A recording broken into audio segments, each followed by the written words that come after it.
BarDBarian Apocalypse, a LitRPG adventure. By Nivilack Werdrite.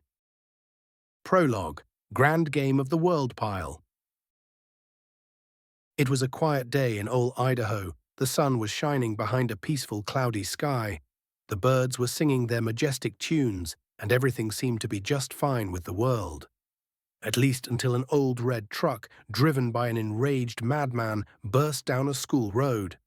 "What are you, crazy?" yelled an old man from inside a vintage Cadillac, but Nathan J. Greaves was already late for work and wasn't having any of it. Saying he was having a bad day was an understatement. He tried to keep a chin up, to keep his dreams alive, but the world keeps spitting at his face and reminding him that he's growing older and hasn't achieved anything. The latest place to remind him of that was a crappy old gas station of all places. "Calm down, the cashier's a brat. They call everyone old. It ain't the end of the world," he told himself. That didn't mean the kid's words didn't sting. "Unk?" Nate spat while rubbing his long ratty black hair with his free hand. He was 2 years away from turning 30, but that didn't make him old. To him, it wasn't long when he formed his band. "And I caused us to split." He snapped out of his thoughts when he felt his truck rock. He felt a chill down his spine and immediately looked into the rearview mirror. He sighed in relief when he noticed it was just a speed bump and the trunk in the back of his car didn't fall over. It had his precious guitar after all, a memory of his days as the lead guitarist to False Witness. With a firm hand gripped around his truck, Mary Ann's wheel, he steered down a road on the right. From here on, he knew the road like the back of his hand. Nate huffed before turning on the radio. "Maybe some nice metal music can calm me down." baby cakes, ooh, ooh, ooh," a feminine man screeched from the radio. "I love my baby cack." Nate immediately twisted the knob and changed the channel. He hated that song with his entire being. It always felt as if it was following him, haunting him at the worst of times. "Oh," a hick-accented voice began, "she took my truck in the trailer park. Ain't wanting to live on this dirt road no mo." Nate's jaw clenched as he adjusted the signal again. "Are you a racist?" A deep, clinical voice asked. "Well, don't be. It isn't nice. When the mothership arrives, our alien masters will view us all equally." The voice then shifted to a new one, belting out the next line quickly. "This message brought to you by the Proper Institute of Safer Societies. We shall all become one under the eyes of our new guardians and caretakers." A deep voice crackled out. "Yeah, doing drugs. Yeah, getting hoes. Yeah, got all the bills. Yeah, He quickly twisted Mary Ann's wheel and the truck skidded across the streets as he made a right turn, gritting his teeth as he fumbled with the radio further. "Learn how to drive, asshole," yelled a man from the other side of the road. "Bite me, dickhead," Nathan yelled back as he turned the radio knob. What greeted him was the screechiest feminine voice he'd ever heard in his life. "Awa-ho-ho, who's ready for a hot girl some This is your host, Sky Eye, and you're on Queen Radio. Aren't you glad to be alive? Time for another hit by the one and only Rhea." "Not this pop bullshit," he growled as he almost ripped the radio's knob off. "Calm down, calm down. Just take some deep breaths." Then it hit him, finally, heavy metal. "We're the warriors of the world." He started singing along. "Many stand against us, but they will never win." And the more he sung, the better his mood became. He kept singing with the radio until he saw his workplace within sight. It was a construction site. He drove to the company's parking area with a relieved smile on his face. "See, you made it on time." "No need to freak out," Nathan kept telling himself as he parked in the site's driveway. He reclined back on his seat and closed his eyes before taking a deep breath. He just got back from the brink and he needed to prepare himself mentally if he had to hear another one of Tom's lame jokes. He thought of all the possible cringe-worthy shit his boss would think of. "Another day, another dollar, champ. It's a nice day for fishing, so let's fish in the job and get some dough, eh?" And Nathan couldn't forget the worst one, back from when he joined the company and Tom tried to get buddy-buddy with him. "You like metal? Awesome. I'm a bit of an old-school metalhead myself. Kiss is the best band ever, aren't they?" He'd rather throw himself off the 15th floor than be forced to sing "I'll See You Tonight" with Tom again. He's pretty sure that George still hasn't deleted the video yet. The gremlin-looking bastard. Look on the bright side. He's nice. Tom's nice. Love Tom when he isn't cracking wise. Thank your lucky stars that you didn't end up with an asshole for a boss and get out of the truck already. We didn't make it here just to be late at the last second. With that, he let out one last exhale before he opened the truck's door. He immediately got out of the vehicle, not forgetting to bring his luxurious meal of a soggy burger with him. He got it with an energy drink and a carton of Unlucky Stripes from the gas station. Nate quickly ate the nasty-ass burger as he locked the truck, double-checking each door to ensure they were all secure. He needed to double-check, otherwise he might find it at the bottom of a ditch again. Fucking teenagers. Hoo boy, he was sounding just like his dad. He quickly checked into the back of the truck and found the trunk was safe. With a smile, he opened it and gave his lucky guitar a loving look. It was a custom-made shred guitar shaped like an axe. He rubbed the metal accents, the fake edge, before finally giving the strings a little pull. Not like there's a sound without an amp.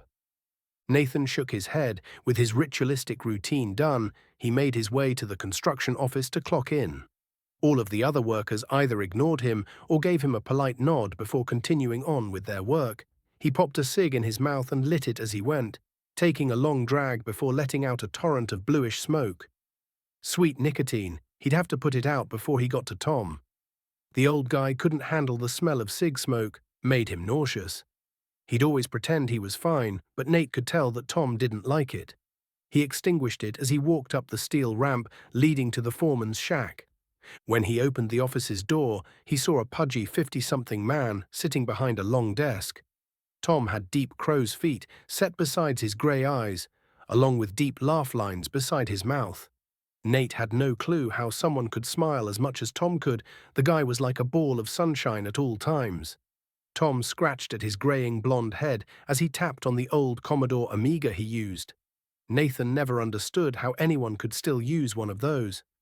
It was a veritable dinosaur compared to what Tom could be using nowadays, but Tom was the boss. If that's what he wanted to use, then no one could stop him. Tom looked up from his desk and greeted him with a smile. "Nate, a few minutes late, aren't we? Working hard or hardly working?" Nate had called it. He let out a sigh. "The clock in here is busted, boss man. It's always a few minutes late." Nate reminded him. "Ah, dang it, I keep forgetting to fix it." "Thanks for reminding me, bud," Tom said with a kind smile. "Sure thing, so can I leave now? Or is something different about the site today?" Nate asked, half turning toward the door. "Knock yourself out. And no, site is same old sport." "Ah, that reminds me. Phone, please. Can't have you getting distracted with your pocketmans or whatever. God, you kids were no different from zombies when that came out." "It isn't called I don't even—" "Whatever." Nate groaned, shaking his head. "Hey, champ, let's chin up. Even I don't allow myself to use my phone during working hours. We're all in this together," Tom said jovially, holding his hand out. Nate just stared, turning back to face Tom with a deep frown. "Don't leave me hanging," he said while wiggling his fingers. "I don't think other foremen give a damn about having phones on site." Nate grumbled, pulling out his phone. "I didn't used to, but slackers are slackers. If everyone has a phone, those bad apples will make the job take forever." Tom sighed, pointing to a bin on top of his desk. "Now let's get that phone in the bin. Let me know if I get any calls." Nate frowned, placing it in the bin. "Oh, I will, and sorry, bud, you know how it is. All it takes is one bad apple to ruin the whole barrel, Nate. Take this advice to heart." "I'm a bad apple," Nate huffed. "I'm still here." Tom just laughed. "No, I know bad apples when I see 'em. If you were a bad apple, then there wasn't a good one in the orchard in the first place. You make a good effort, you aren't lazy. You show up on the dot almost every day. I know things aren't the best for you right now, but just remember, life is full of ups and downs, kid. This job is just a small step for you. You'll fly high eventually. Just don't take it literally and try flying off of the building. I did that once and my dad gave me the spanking of a lifetime." He laughed, shaking his head. Nate smiled back, genuinely this time. "Thanks for the pep talk." "Anytime. I mean it though. Keep your chin up and I promise you things will get better, kid." Tom nodded. Nathan gave him a nod and headed to the punch clock. The thing looked like it belonged in a museum. It likely should have. Most offices went fully digital, so he only expected to see one of these in some old Technicolor cartoon. But nope. Tom refused to allow them in his workplace. He kept complaining how biometric scanners were invasive and there was no telling if they were sending the data off to God knew where. Nathan wasn't enough of a techie to know if Tom was overreacting. He already had a lot on his plate to worry about without thinking the government was spying on him. As he ascended the steps toward the top of the half-built building, however, "Hey, bud," a greasy voice called cheerfully. "How are you doing?" "Fuck off, George," Nate sneered, turning to face the gremlin. George's grin split his rat-like face as he stood next to a stack of sheetrock. He was a short, stocky man with wide hands and long, greasy dark hair pulled back into a knot. Put him in some colorful clothes and give him a hat with jingly bells on top, he'd look like a stereotypical jester. White dust covered his dark shirt and beige work pants, this same powder covering his hands. "Just wanted to say, really like your music." He grinned, looked into False Witness. "Pretty good stuff. Too bad y'all broke up." "George," Nate said flatly, "do not." George put up his hands. "I just wanted to tell you I liked it." "Geez." He shook his head. "But anyway, if you ever reform that band, let me know." Nate stared. "What?" "Look, man," George sighed, "I've researched the music business all week, and I gotta say, y'all needed a proper manager to really bring it all together, you know? I can be that guy. I'm a quick learner. I probably know more than any of the suits in the biz by now, so I can really help you out. Get your band back together, and I'll make y'all famous. I'll just want, say, 80% of the royalties to cover venues and marketing and shit. What do you say?" Nate turned away from George with a scoff, irritation bubbling in his chest. He needed to leave before he said something stupid. Bringing up False Witness like that, was he trying to get under Nate's skin? George tried to get his attention again, but Nate wasn't listening as he marched up the building, until finally the little bastard gave up. 80% to be managed by a moron. What a joke. With all said and done, he made his way to his post on the 15th floor and looked at the town below. Lots of smaller buildings than this one, probably be the tallest one in this town, or would be soon enough. He could appreciate a view like this, seeing cars driving on the streets surrounding the site, the squat buildings on the roads around it, and the tall mountains in the distance, a wide forest stretching out before the snowy peaks. It was miles away, but a quiet day hiking sounded nice. He took a deep breath, setting down his precious bucket before stretching his arms over his head. As Tom would say, another day, another dollar. He grumbled, popping his back. He felt the world shake after the first pop, his vision blurring before he stumbled backward, falling right on his arse. Damn, had he gotten dizzy? It was just a back pop, man. He blinked when he heard a commotion from the floors beneath him. The guys were freaking out about something apparently, based on the shock in their voices. Maybe that had been a real tremor after all. Weird for that to happen in Idaho. But hey, it happened on occasion if there was a big quake in California. As he stood up, grumbling from the pain, he noticed something in the distance. Nate blinked as he stared up at the sky, noticing that it was darkening quickly. It was like God had set a cosmic blanket over the sun. For the early morning light completely vanished, the world covered in darkness, as if it were nighttime. A cold lick of fear ran up his spine as bright streamers of green light tore through the darkness of the sky. "Oh my God," Nate whispered to himself. "Aliens, holy shit." He rubbed his eyes, unable to believe the sight before him. Instead of the mothership, however, emerged a gigantic winged beast. From what Nate could make out from here, it was the size of the building he stood upon, with massive bat-like wings. Each flap sent a torrent of wind that nearly knocked Nate down. He struggled to pull himself together to get the hell out of there, but he couldn't tear his gaze from the monster. More horrible details were revealed once it slammed into the ground. Viridian light shone up from fissures in the soil, underlighting the horrid monstrosity and revealing every repulsive detail. The flesh, by God, Nate nearly puked. The flesh was human-like, with dozens of gigantic screaming faces seemingly stitched into the hide, each one howling a symphony of agony. The skin was worn loose, as if it were merely a coat, or ill-fitted to the creature's cat-like body. 10 long tails flailed behind it like thin whips, smashing trees and buildings both with ease. Crimson hair sat upon a square-shaped head, flowing through the air like worms. A disturbingly human mouth grinned devilishly as it raised its lion-like paws in the air, letting out a roar that burst the air around its head, 8 crimson spider-like eyes rolling around in its skull.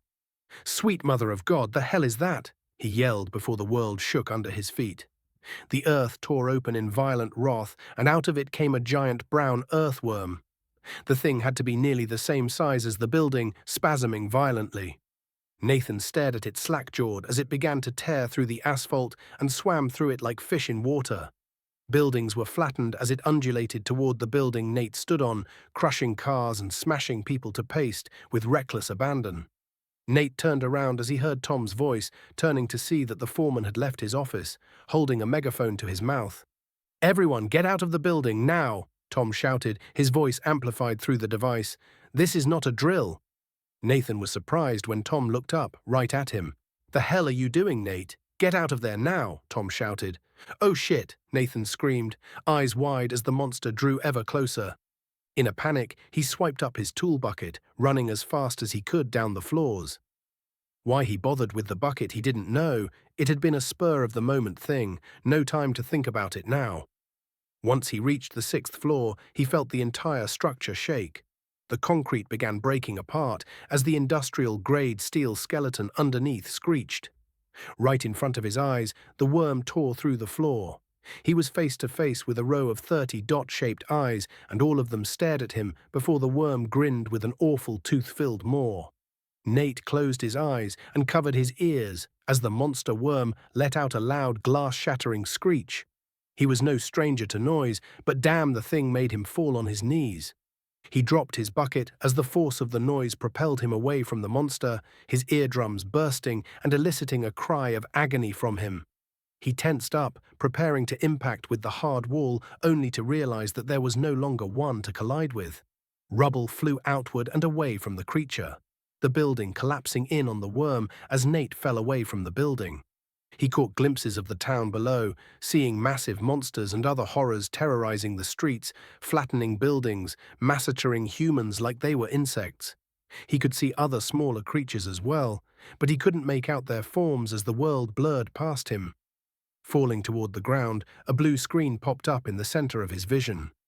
New user registered. Token N#00285401. Welcome to the grand game of the world pile, Nathan. Please choose your class and carve your way through the world. Status: Name: Nathan J. Greaves. Class: Undecided. Level: Not applicable. Titles: Not applicable. Strength: 12. Constitution: 11. Agility: 8. Dexterity: 12. Intelligence: 9. Wisdom: 6. Charisma: 10. Luck: 2. Skills: Guitar play: 7. Bucketmeister: 3. Fisticuffs: 4. Blessings: Not applicable.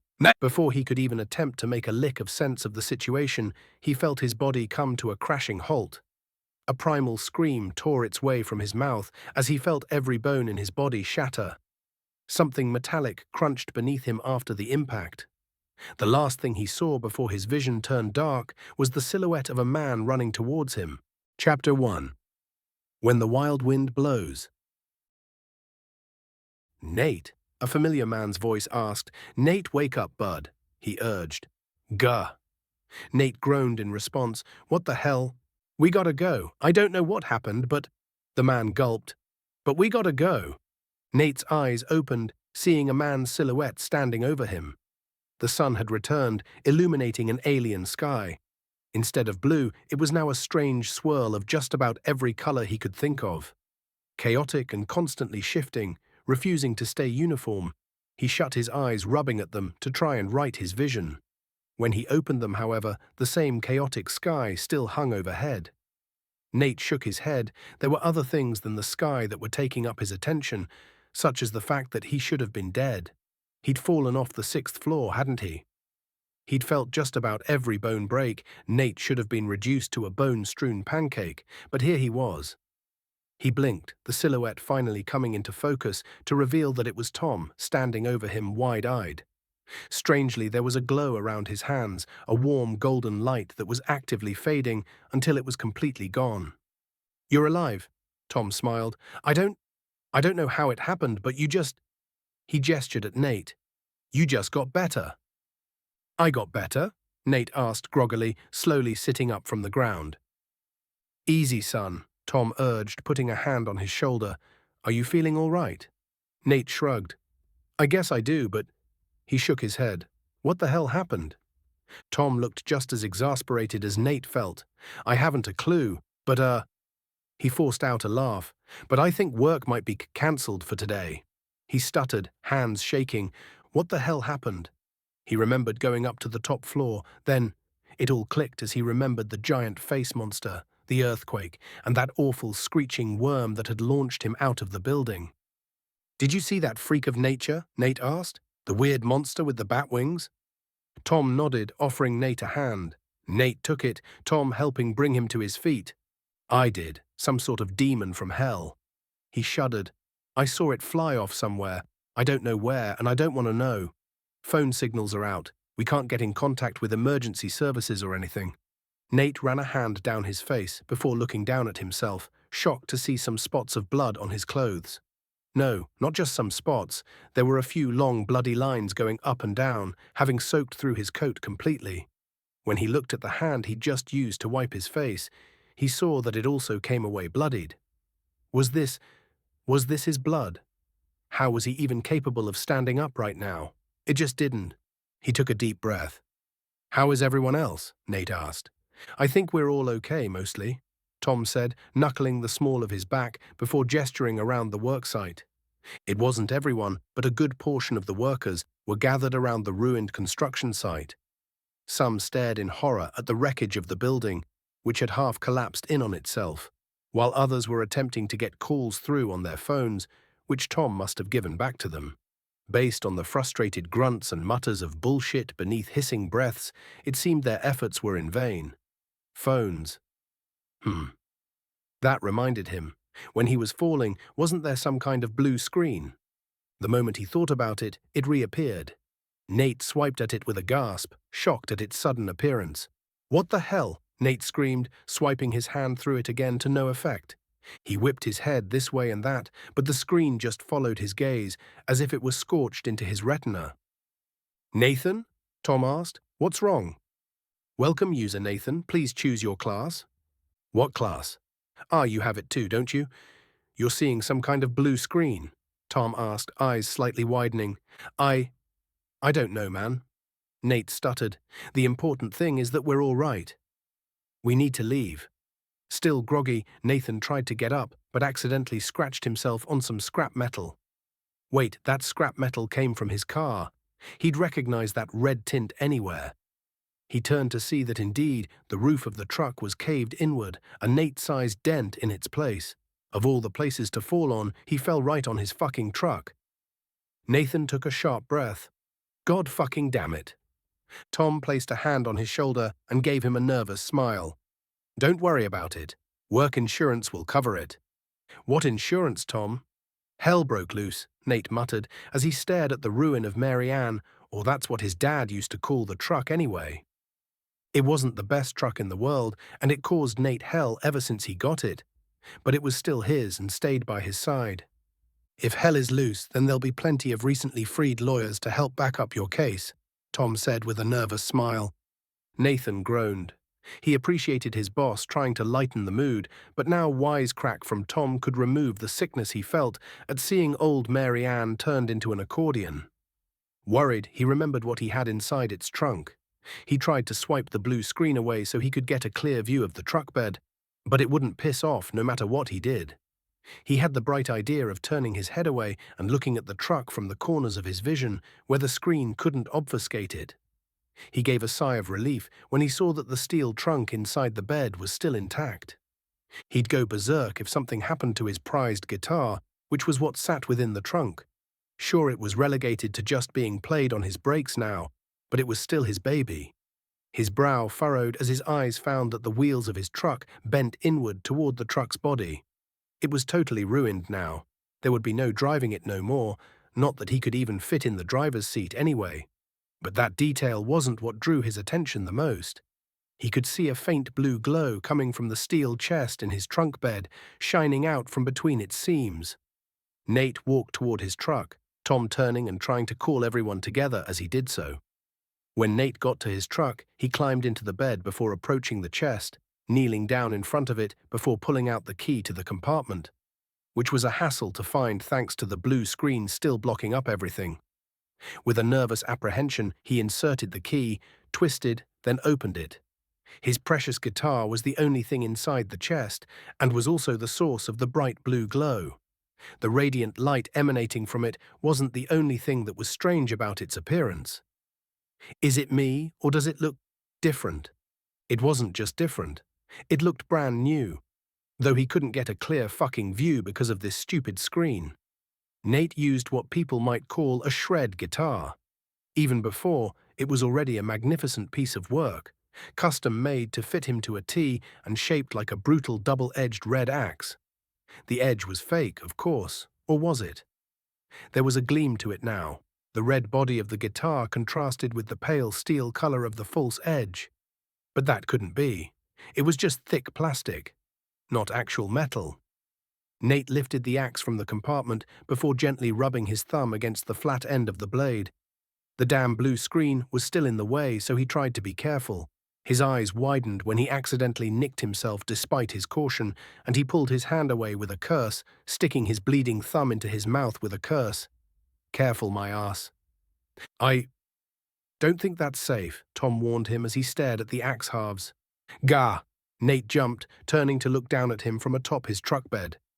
There were a few dozen other workers that had gathered to Tom after he'd tried to bring them all together, but most others were still wandering about the site, looking confused and still trying to reach someone, anyone with their phones. Nate held up his guitar, showing it to Tom. Did someone... Nate hesitated. Did someone make the blade on this real when I wasn't looking? It was a ludicrous thing to ask, but the edge on his guitar axe was real now. It didn't just turn metal by itself. Someone had to have changed it. Tom shook his head. No, I don't think so. Golly me, that's real metal on there then? Tom asked, coming closer to inspect the guitar. Nate had shown Tom his instrument before. The old guy knew that the edge was supposed to be fake. Sure is. I just cut myself on the damn thing. Nate sighed. This couldn't have happened by itself. You cut yourself? Tom asked. Let me see, He gulped. I think I can help. What, you got a band-aid? Sure, hand it over, Nate said, holding out his hand. Tom then raised his hand, palm open over Nate's thumb.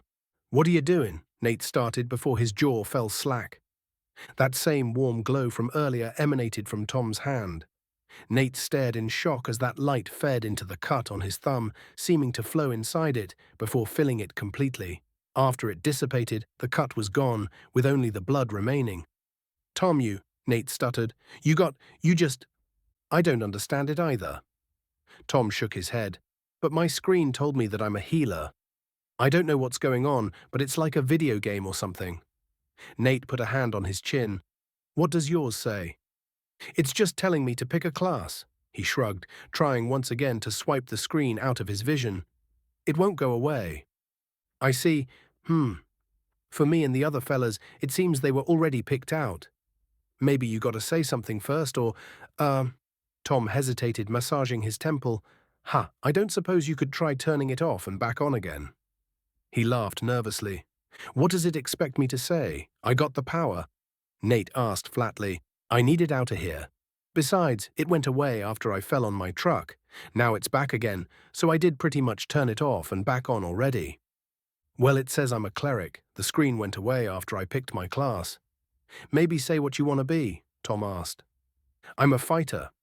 Another co-worker shrugged. I did MMA for a bit, but I'm not sure if that affects it or not. My screen's gone. And I'm a cleric, like I said. Tom repeated, I think Ben's a sorcerer, but I don't know how he picked. I don't think anyone does. Fine. Nate hesitated. Barbarian? The screen remained.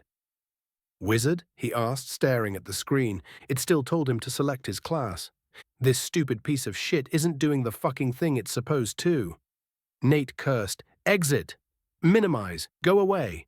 He snarled. Are my eyes just like this now? Dunno, man. I think lifestyle affects it. Ben, a short man with red hair, said, adjusting his dark orange flaming beanie. Maybe you're a bard or something. But the screen is still waiting for me to select. Nate shook his head. Maybe it's bugged or something. Try tapping it, Ben suggested. Nate did, but his hand phased through just like before. Still no dice, man. Nate grumbled, stepping down from the truck with his axe in hand. Maybe it needs time to figure you out, Tom asked. Maybe it doesn't know what to do with you. Before Nate could answer, a scream echoed from across the job site, followed by maddened, snot-filled cackles. Everyone present turned toward the source of the noise, seeing the other workers scrambling back from some strange group of creatures. They emerged from beyond the worksite, pouring through a breach in the wall and descending down the hill in a horde of clubs and teeth. The forms of the attackers were unmistakable. From their small-haunched green bodies to their puss-filled warty noses down to their beady goat-like yellow eyes. They laughed maniacally as they charged at the sight, wielding stones, wooden clubs, and even bones, all while wearing little more than loincloths. Sweet God, are those goblins? Tom yelled, and Nate couldn't help but slowly nod, shocked at what he was seeing through the corner of his eye. That was the only way he could perceive the little freaks clearly, without the screen obfuscating them from view. The workers backed away from the descending horde of goblins with confused curses, raising fists or pulling out long tools from their belts as the little green freaks approached. Nate watched as one of the goblins let out a battle cry, jumping forth with a stone axe in hand. It reared back the axe with a mirthful cackle, intent on striking the nearest man with all its might. Its revelry was cut short when it received a boot to the face. Its nose caved in with a sickening crunch before the goblin went spinning through the air, rolling in the dirt before coming to a stop, the body shaking violently. Out of everyone to try and swing on in that group of workers, why did it make the conscious decision to pick a fight with Dan out of everyone else? He wasn't the type you'd want to fuck around with. The dark tattoos he'd received in prison made that clear, if his permanent scowl didn't. He had rough, scary features like Nate, his bald head dark with tattoos, as were his bare tree-trunk-like arms. Dan slowly approached the goblin and raised his bloodied sledgehammer right above its head. You've picked the wrong crew, green boy. The goblins slowed their charge, suddenly looking doubtful as big, bald Dan rose the hammer's head high in the air. One swing to the head, that was all it took to reduce the goblin's head to a pulp, and seeing how easily Dan took it down, many of the other workers cheered before they too joined the fray. Armed with grit and steel, they charged the now hesitating freaks and started a massacre. Men bashed with steel tools, kicked in goblin heads with sturdy work boots, quickly overpowering the goblin horde with their superior strength.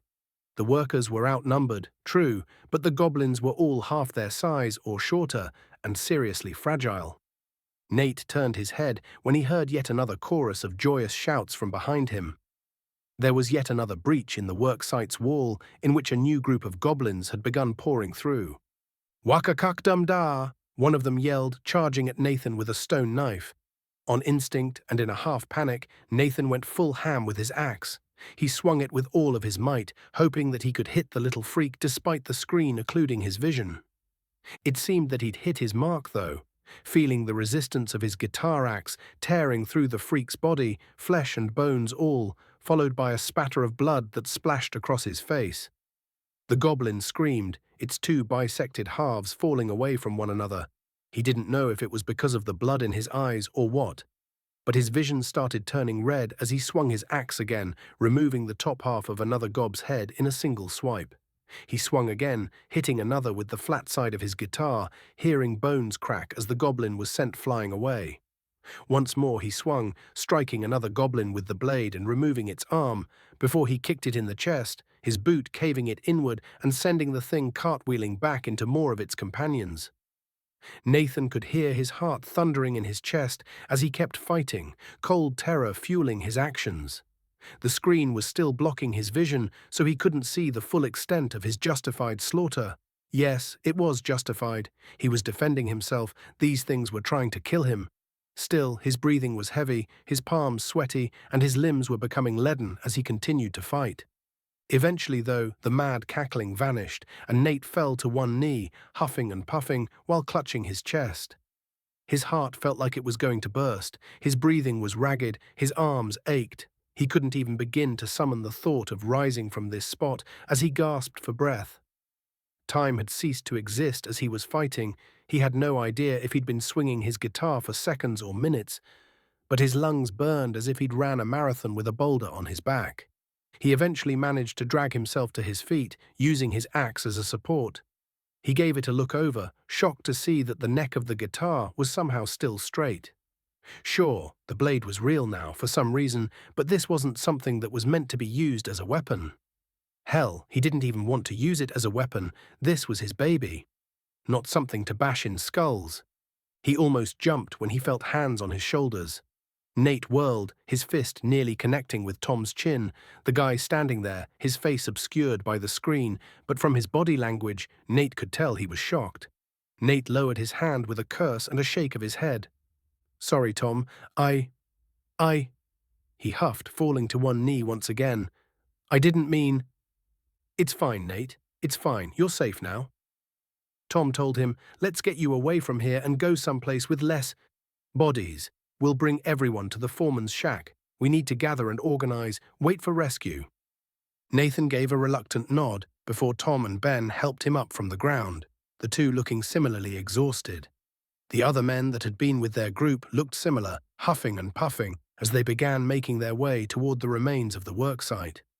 It seemed that no one had died, despite all the goblins that had attacked them, but more than a few of the fellas had been wounded. Nicks here and there, but nothing fatal from the looks of it. It was the goblins that had suffered casualties, dozens of them from the looks of it. Maybe around 50 lay dead around the worksite, meaning the rest had fled once they realized that the construction crew wouldn't be an easy target. "I'll see if I can heal everyone," Tom mentioned as they drew closer to the foreman's shack. "I don't know if there is a limit to this or not, but I gotta see what I can do." He sighed. "This is all so crazy." He shook his head. "You're telling me?" Ben groaned, putting his freckled face in his hands. "This ain't cool, man. It's the end of the world or something. Just look at the sky," he exclaimed, pointing upward. "I know," Tom nodded, "but we can't just assume it's the end of the world, son. If it was, we'd be dead right now, all of us." "I guess so." Ben relented after a moment. "Still, though, none of this is right. I ain't never killed nothing bigger than a fly before today," he said, looking down at the bloodied wrench in his shaking hands. It felt gross. "Let's just focus on the present," Tom said firmly. "I'll try and get everyone together, and then we can figure out what to do next, all right?" Ben and Nate nodded, following Tom as he started shouting for everyone to gather together. Under Tom's leadership, most of the workers helped gather the injured, making their way toward the foreman's shack, while the more able-bodied men kept watch of the site. Who knew when those green fucks will be back? There was a lot of head-scratching and arguing, while everyone waited for Tom and the other healers to be done dealing with the injured, taking them inside Tom's shack for him to work his, literally work his magic. The phones still weren't working, no matter how much time passed or how many times they restarted them. Nathan couldn't even see his phone well, thanks to the blue screen blocking up the center of his vision. He didn't know if he should be afraid, angry, or frustrated about it. No matter what he did, the damn thing just wouldn't go away. He sat down at the bottom of the ramp leading up to Tom's office before sinking his head into his hands, clutching at his hair in frustration. Is it really bugged? Will I be stuck like this forever? No. No. I need to calm down. He grabbed his guitar and took a deep breath. He cleaned it from all of the blood and gore as best as he could considering his state. He couldn't properly see the string, but fuck it. He needed to play a tune to calm down, and he had the perfect song in mind. He grabbed his favorite pick from his jacket's chest pocket and slowly tested his guitar while tuning it. Once he was satisfied with the sound, he closed his eyes and began to play. It was time for some music. Every noise in the area died down, and everyone turned to Nathan as he began strumming The Sound of Silence. Not that he noticed with his eyes being closed. As he played the song, he could feel it. The melody was washing away all of the stress, killing all of the madness and the despair the longer he played. More than ever, he could feel some positive vibes bursting with every vibration of his guitar's strings. The moment felt magical, and the song more than ever felt alive. Once he was done, he took another deep breath as he opened his eyes, showing a satisfied smile. His expression slowly turned to that of confusion when he looked at his fellow co-workers. They were staring at him in awe, and their expressions felt softer than before. Nathan wasn't a stranger to the views, but he found it unnerving how even Dan had a gentle smile on his face. The man never smiles. He realized something even more shocking. He could see them now. That wretched screen was finally gone. Just as he was about to celebrate, Tom popped out of the shack. "What was that?" he asked, swerving his head left and right until his eyes landed on Nathan. Nathan raised his eyebrows. "What? Did I do something wrong?" No, it's just that. Didn't you feel it? That magical energy." "Magical," Nathan whispered. There was always something magical about music, but considering recent events, he was sure that wasn't what Tom meant. "Nate, maybe you've finally got your class." "Try checking your status," the older man advised him. "Stat what?" Nate asked, furrowing his brow. "You can bring the screen back by saying status." Tom explained, "Found out by accident, but thank God I did. I asked someone here what their status was, and it just pulled up the screen for me. Showed me that I was a cleric and everything, amongst other things."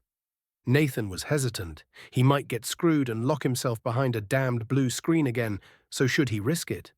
Well, considering the hellscape around him, he needed to do it to know the extent of his abilities. Status would apparently tell him everything he needed to know. "Status," he muttered under his breath, and just as Tom told him, a list full of data appeared before his eyes with the addition of a new message. "Congratulations on picking a class." He immediately dismissed it, and this time both his status screen and the message were gone. His shoulders sagged in relief. He wasn't going to be blinded again. "So, what is it?" Tom asked him. "Ah, right. Status," he thought. Status, name, Nathan J. Greaves. Class, Barbarian/Bard. Level, 2, 1+1. Titles, not applicable. Strength, 16, 12+4. Constitution, 14, 11+3. Agility, 9, 8+1. Dexterity, 15, 12+3. Intelligence, 9. Wisdom, 10, 6+4. Charisma, 13, 10+3. Luck, 3. Skills, guitar play, 7. Bucketmeister, 3. Fisticuffs, 4. Axe, 2. Mace, 2. Abilities, soothing songs, 1. Aggravating tunes, 1. Rage, 1. Blessings, not applicable. After giving it a thorough read, he only had one question on his mind. The hell is a barbarian/bard? Chapter 2. Land of Confusion. Nate hesitantly tried shoving away the screen this time, and to his relief, it complied and disappeared. He was glad that the screen was finally out of his field of view. It had been like having an Activate Lusedow's watermark in the center of his vision. Still, what the hell did any of those numbers mean? He didn't really play video games or anything like that, but he at least knew a few things about them. He'd had nerd friends talk about stats in video games and tabletop stuff, but that stuff should have been fictional or digital. Yet here, in real life, he was able to pull up screens and see his stats and his class and whatnot. It shouldn't have been possible, yet here it was, right in front of his face. Of course, his luck was the weakest stat. He didn't need a screen to tell him that. He was more so confused about the skills, like what the hell was a Bucketmeister, and why was it at level 3? Guitar play at level 7 made sense, considering he had been the lead guitarist of False Witness. He'd been in quite a few brawls in his life, which could explain why Fisticuffs was at 4. If this weird game system was basing itself on his life, though, then why was Rage only level 1? Nate was self-admittedly one of the biggest hotheads in the known universe. So what were the rules it was going by? He shook his head. He still wasn't totally convinced that this was all really happening. Numbers and skills, levels and screens. Was this really just life now? A video game? But life isn't some stupid game, is it? He let out a sigh, shaking his head as he sat at the bottom of the foreman shack's ramp, a scowl on his face and his guitar in his lap.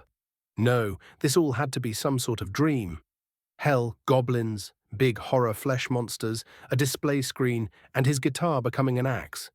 That was something so stupid, so mind-numbingly baffling, that it could have only happened in a dream. Yet no matter how much time passed, no matter how many times he pinched himself, he just would not wake up. He could hear car alarms and gunshots in the distance, almost too far away to hear, so maybe the cops were out trying to get things in order, or people were defending themselves. Either way, this was certainly all real. Nathan soon lost himself in his thoughts, and right as he was bordering on having an existential crisis, a loud commotion broke him out of his stupor. Nate turned his head toward the source of the noise, seeing that Tom had opened the door, and he walked out with all of the injured co-workers, or they used to be injured. Any scratches, cuts, and bruises they had from the fight were gone, with the only evidence of them bashing goblin skulls being the splotches of blood on their shirts. They were as good as new. All except for Tom. Nathan had never seen him so worn out before. With pale skin and severely baggy eyes, he almost looked as bad as Nate himself. He hobbled out of his office, leaning on the railings as he addressed the gathering crowd. "All right, everyone," he huffed. "We've all had a terrible day and we need to make a plan." "Wait, where is everyone?"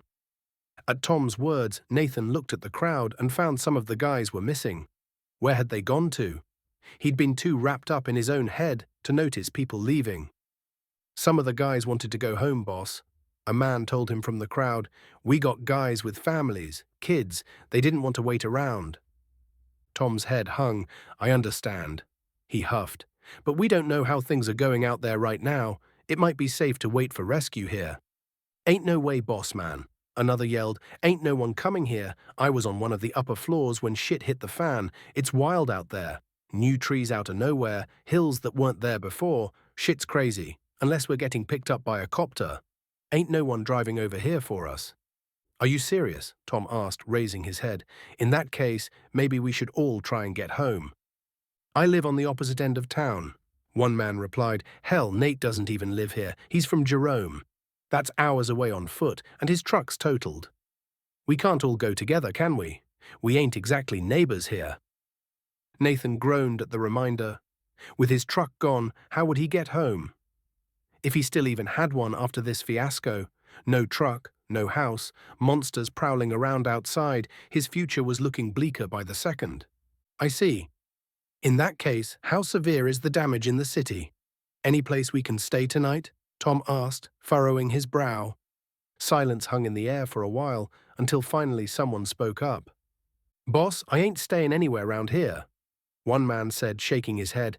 "I got kids too, I'm out," he said, waving his goodbyes before turning away. "Good luck, fellas." "Wait, we need to stick together. Those goblins are still out there, and God knows what else," Tom urged, the man halting in place, half turning back to the group. "I know what you mean, Tom. I really do. But I don't care. My kids come first, and I ain't waiting around to find out what happened to 'em," he replied. "I'm willing to listen, but we gotta go fast." "Then how about we go in groups then?" Dan suggested, hammer in hand. "I ain't staying the night anywhere around here either. We gotta go see what happened out there and find some proper shelter." Nathan could see that Tom was conflicted with the suggestion. It didn't take a genius to know that some of the guys wouldn't take no for an answer, especially when their families were potentially on the line. "All right," Tom conceded with a sigh, "but first let's do a roll call and see who's going with who lives nearby, and what you're armed with. Considering the severity of the situation, I'll allow you to take and use company property in the name of self-defense. Who knows what we might find out there." Nathan knew that nobody in their right mind would give away their tools in this situation, but he can see why Tom did it. There needs to be some sort of authority. People from all walks of life worked here, and few had any qualms of showing their disagreements with their fists. Placating everyone and getting on their good side would help him convince them to avoid doing something stupid down the line. With Tom and everyone's help, the process didn't take long, and those who wanted to leave went outside of the site's walls, hoping to find their families, traveling in groups of 3 or 4. Those who had nothing waiting at home, much like Nate, stuck with Tom. Okay, now that everything's clear, let's round up some people to check our surroundings. We need to find a place to stay until we can get rescued also, somewhere that hopefully has food and running water. Most of us remaining here aren't exactly locals, and while I grew up here, I spent the latter half of my life out of town until recently. So any volunteers? The construction workers began murmuring to themselves until eventually someone raised his hand. What about Ratface? Did he answer the roll call? Tom tilted his head in confusion, likely not knowing who the guy meant. Nathan, on the other hand, knew exactly who he was talking about. He looked around and indeed couldn't find any sign of George. Ratface was missing. Did the goblins get him? Nate asked aloud, and most of the workers responded with a shrug. Who gives a rat's shit about George? Another worker sneered, spitting in the dirt. The punk ran off when his little green relatives came to say hi. He continued in a near growl, his knuckles turning white with how hard he gripped his hammer. Hey, you're right. He does look like a goblin. Fuck him, I ain't looking for him. Another spat. Nathan couldn't exactly blame them. George made himself a lot of enemies on the site, and he was sure that not even a nice guy like Tom was ready to stick his neck out for such a piece of work. Jokes aside, we do need someone to guide us round town, Nathan told the rest, rising from the ground before slinging the guitar over his shoulder. There was another brief silence as the remaining men, 12 in all, considered their options. As they were lost in their thoughts, Dan stepped toward the ramp. He held a sledgehammer across his shoulder as he walked to the ramp. I'm in. There's a school nearby, and that's likely our best bet. I don't know if what they feed the kids can be considered food, but we'd at least have a roof above our heads and a fence. If it's in one piece anyway.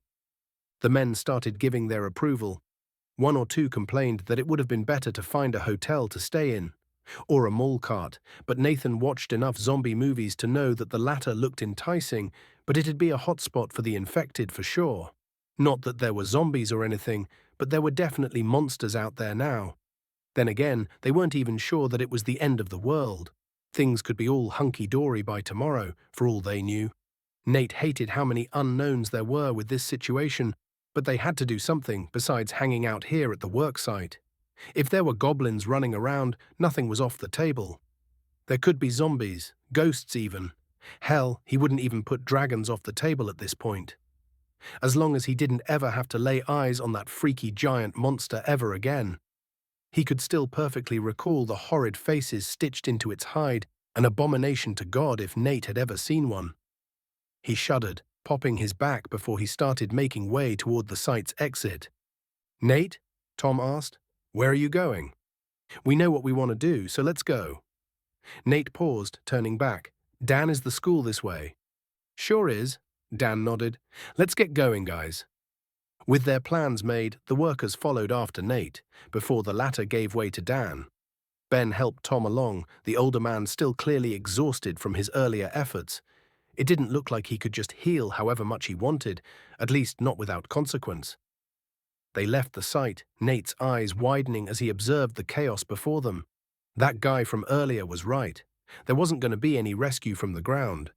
Despite the sky being a morass of chaotic, shifting colors, the sun absent, it was still somehow bright as day, allowing them all to see the horrid devastation that had been brought upon the town. Entire buildings were toppled, crushing many of the cars with debris, and wide, deep fissures split the roads in twain if they weren't blocked off by fallen buildings. There were paths that could be walked by foot. These weren't complete blockages, but no land vehicle would be passing anywhere here. Nathan thought it might be possible to go to the school using a car, but no way in hell would that happen with the current state of the roads. Hell, some portions of the streets were folded up like an accordion. Walking was the way to go. As they walked, Nathan noticed that Tom was holding something in his arms. Why did you bring that thing with you? Nathan asked as he stared at the old keyboard in the man's arms. Wait, he remembered that Tom told him that the computer and the keyboard were one and the same. Wouldn't hauling that Amiga or whatever be heavy? Well, Tom hesitated, it just feels right to do. It's important to me, and not just that, but... Well, you might think I'm crazy, but the darn thing was glowing, and I just felt like I had to take it with us, he said, holding the computer closer to himself. Nathan didn't know how to respond. He looked back at his guitar, and if Tom's computer was anything like it, It might come in handy in one way or another. After all, his guitar had been glowing the same way, and now it was a battle axe. If this blue light made things more useful somehow, then what was it that Tom's computer could do? It didn't have blades now, nor a gun barrel or anything like that.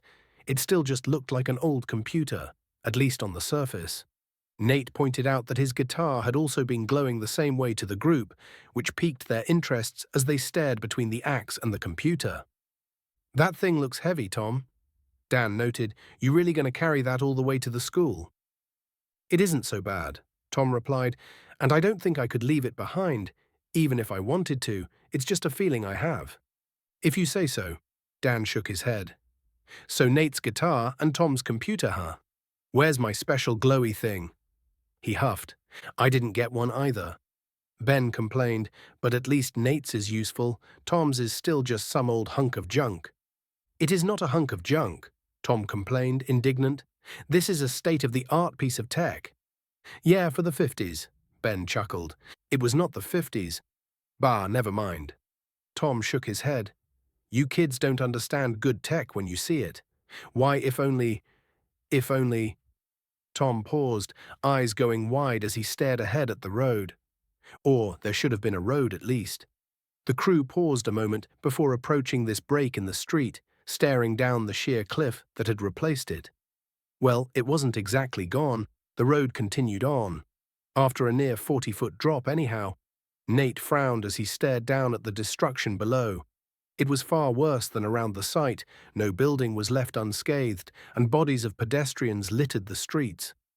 Some of them had been crushed in their cars by fallen buildings, others beneath the rubble directly. And to his shock, some lay in fresh puddles of blood, stab wounds in their backs, legs, or even their necks.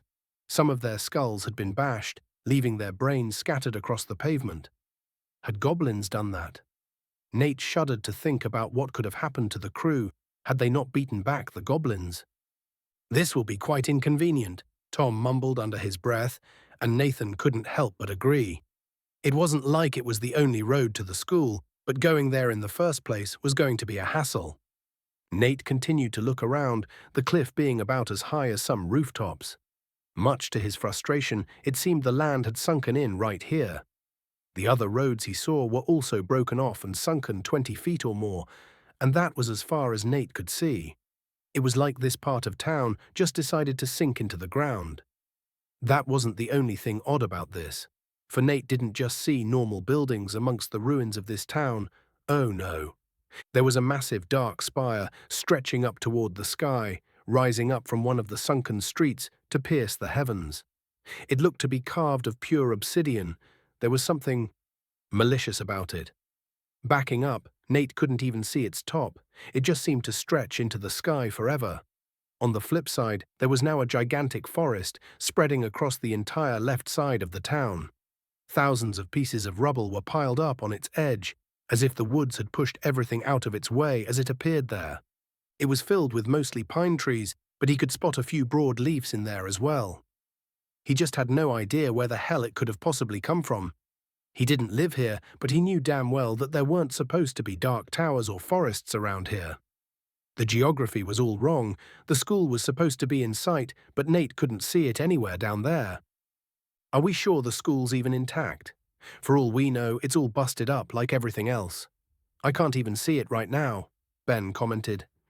"There's got to be somewhere else we can go. When the government takes action, they'll likely scour public institutes first. A school is one of the first places survivors will gather in, and it should have food stocked up." Tom told them, "It's our best bet for waiting this out." "Seeing what we're seeing?" Ben asked, gesturing to the chaos below. "I think it'll take them a long while before they take any action. I suggest we go someplace safer to crash for the night and have a meal. Someplace that doesn't need hiking gear," Ben suggested. "What? You want a bed and breakfast? How can you even feel hungry after all this shit?" Dan asked in wonder as he stared at the unconcerned Ben. The guy simply shrugged. "Guess I'm made of tougher stuff. Used to watch a whole lot of live leaks as a kid." "What are live leaks?" Tom asked, squinting his eyes at Ben.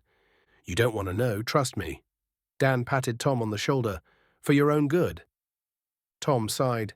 "Fine then, I suppose it doesn't really matter." Now then, the school is a dud.